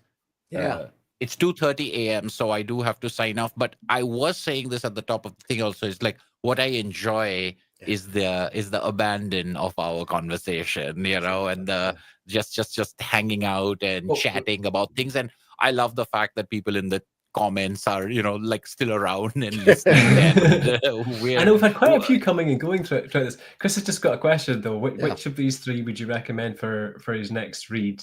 7 to Eternity, Fear Agent, or Tokyo Ghost? Recommend a question. I've got mine. I know mine. So, I mean, personally, my favorite of his books is Tokyo Ghost, but I enjoyed Tokyo Ghost and I enjoyed 7 to Eternity. I wasn't as big a fan of Fear Agent personally, just because of the sort of drinking focus of it, but that's just me. I have not read 7 to Eternity. I've only read the first volume, the library edition of Fear Agent, so Tokyo Ghost is my pick. If you've got Black Science on your shelf, I would jump to that and skip all those other ones. Black Science for me sits right next to Standard. It's like chicken or lamb, so I got the turkey. No, yeah, exactly. Well, the problem is that Black Science sits right next to Strangers in Paradise as like my two favorite complete stories. I think Black Science has all the emotion, all the twists and turns. It's set in a sci-fi era, sci-fi arena, multiverse. The Mateo's art is just unbelievably gorgeous in it. There's so much to love. Every character you think is the villain at one point and is also the hero. Each character is flawed. It's about the relationships. There's so much to love in Black Science that if you have that, go there. If not, Tokyo Ghost is great because it's 10 issues. So it's just one. It's a nice short one. Yeah. And it's got beautiful artwork in there and it's wacky and crazy and zany. That would be my second pick. But if you do have Black Science, go that way. Yeah, 7 to Eternity, I'd also say, although I sold my copy after reading it a couple of times, I did enjoy the kind of speed that it kind of goes at. It almost kind of like ramps up as you're going through it. There's the stakes get higher and the drive to not only get to the place but solve the problem kind of build as the book's kind of going. So it's got a bit of good pace to it, I'd say. I was wondering because I think Matteo Scalera did some of the covers for Critical Role, didn't he? Or am I misremembering? Like not the interior art, but there might be covers. There's covers in the back somewhere, it might be. Right. All right, Black Science. I've written that down. Is that one you haven't read? I haven't. No. Oh, yeah. You're gonna. Well, I hope you enjoyed as much as I do. Like I said, I think if I have to read, like if I was, it's the Desert Island question, right? If I had 2 books I was going to have to take or 2 series, Strangers in Paradise might be one, and Black Science for me might be the other, just because. Wow, that is high praise. See, I would say Tokyo Ghost to me is. No, he's saying like, 2 of all books, not just Remender books. He's saying of fiction. Yeah, I mean, I wouldn't necessarily. I mean, there's maybe a few books that would go above it, but the one thing with Tokyo Ghost for me, I think that makes it stand out even above just Remender's books, is that it's kind of I've just blanked what the Day Tripper. It's the Day Tripper for me, where I would reread it and get something different out of it every time because I'm looking at it from a different perspective, at a different age. And I'm picking up different underlying tones and things going on that I might have missed on previous kind of turns. So I feel that you could read it and you could take it on a really sort of like surface level. And then every time you read it, you can take it from a slightly deeper or different take. And I get more out of it every time I read it. All right. I'll take a look. I haven't ever thought Remender was like mind blowing. So I'm going to say Black Science will be the test. I mean, I've enjoyed like stuff like Tokyo Ghost, I think, is my favorite of the few works of his I've read. But there have been other stuff where I've just kind of, Yeah, so he's kind of hit and miss. Yeah, I think the Black Science for me is the characters. Right. He well, that's what it's all about. His characters right? are his characters are, there's so much depth and relationship building in Black Science that you almost can't do in 10 issues of Tokyo Ghost. You can't get to that level as whatever the 60 or 48 issues of Black Science is. I think when they drag on, sometimes he tails off a bit. Like the Sleepy just put Deadly Class in there. I really enjoyed the first 2 hardcovers of Deadly Class on like a really high level, and then the next 2 kind of started tailing down as it kind of went on. It's great slice of life. Black Science is great slice of life. Slice. Thanks, Damien. So it's one of those things. The other one would be was it Something or Glory or something like is it like Death or Glory or something like that? It's like the car one about like a road trip and like a southerner or something like that. I forget exactly what it was, but that one's kind of like an action movie, like a really quick action movie with a lot of like car chase, like damage type stuff. Switch gears for 1 second. Have you guys read Human Target? No. Is that the Tom King Human Target? Yeah, the 12 No, issue. I heard good stuff about it though. That's Greg Smallwood on art, right? Yeah, Greg Smallwood. His art is, I do too. Yeah. If you get a chance, well, the deluxe version comes out in November, but that's one that it reads like a movie, and it's one that I always think about because it's one of those that, because it's laid out and it reads like a great heist mystery type movie, it hits all the tropes, but it does it in a really great, unique way. I was just curious if either one of you read it, because it feels, and with the palette work that Smallwood uses, it just feels like a movie, but in the best of ways. Like it's like not one I've read, but that's the feeling I get from Death or Glory. Is it feels like an action movie, like a car chase action movie. Yeah, when they're done right, I think they're great when they can do that. Especially in the big format when you get like the spreads of it and stuff. It's all right. Black Science, Human Target. I mean, like with Human Target, like I'm more, because I've read a number of Tom King works that I've really admired. So I'm more willing to try Tom King, even if something's amiss. It's very rare for me, at least I've found, and again, I'm not a big Marvel DC reader, but someone I've enjoyed almost everything I've read by is Mark Russell as a writer. Where I'm just like, just like whatever he does, I'm going to give it a shot. I fell in love with his Flintstones when he was releasing those in single issues. That's where my mind was blown, and then I was like, what else has this guy got? And then whatever I've tried, even like the pieces that he contributes to anthologies, like his contribution to the Swamp Thing anthology was like the best story in that collection, so I've gotten into that night. And I was telling somebody when they were like, he's the kind of person who's now gotten this category that he makes me want to read series that I would never have thought I wanted to read, like the titles of them. So now he's going to do a Speed Racer 6-issue series in which it's like Speed Racer wakes up and the seat next to him is covered in blood and he doesn't know how it got there and all that stuff. And Racer X is talking to, and I'm just like, okay, I'm in. Thank you, Mark Russell. I didn't know I wanted to read a Racer X comic, but okay, I will now. And that's what I had mentioned with like the Detective Comics thing with me. Like when you put Tom Taylor and Mikel Janin together, like, yeah, I'm in. I don't care what they're writing. I'm going to go jump in on that. So I wholeheartedly agree. There's certain writers and creators, especially when they team up, that I'm like, yeah, I'm all in. Yeah. All right, gentlemen. I'm afraid that I'll have to bow think we should just wrap up anyway. We've just crossed 4 hours. Yeah. There you go. Russell is in his own genre, Sleepy Reader says. Well put. I agree. I think, that subversion, but at the same time, this is the kind of stuff I like, is where it's like half of it is so faithful, or at least steeped in, whatever he's talking about. Like, it's Flintstones. It's not just like something, it's like, it's the stuff you recognize from the Flintstones, and he kind of taps into the Flintstones and the fact, like, the Flintstones was a primetime TV show. It wasn't a Saturday morning cartoon, right? It was like The Simpsons. It ran on prime time. So at that point of time, it was for grown-ups. It wasn't for kids. So I think that's what the comic reminded me of. It's just like, it was also saying something about domesticity. It was saying something about marriage and neighbors and work and bosses and stuff like that. And that's what the comic took to like a brand new level. It's the same thing with Snagglepuss. It's the same, so it's like, I'm like, yeah, he's good at taking what already is there. It's that Pluto and Astro Boy sort of thing. I mean, of all of that universe of books that they did, that Flintstones book and the Scooby-Doo Apocalypse one were the two that stood out to me like a mile from the rest.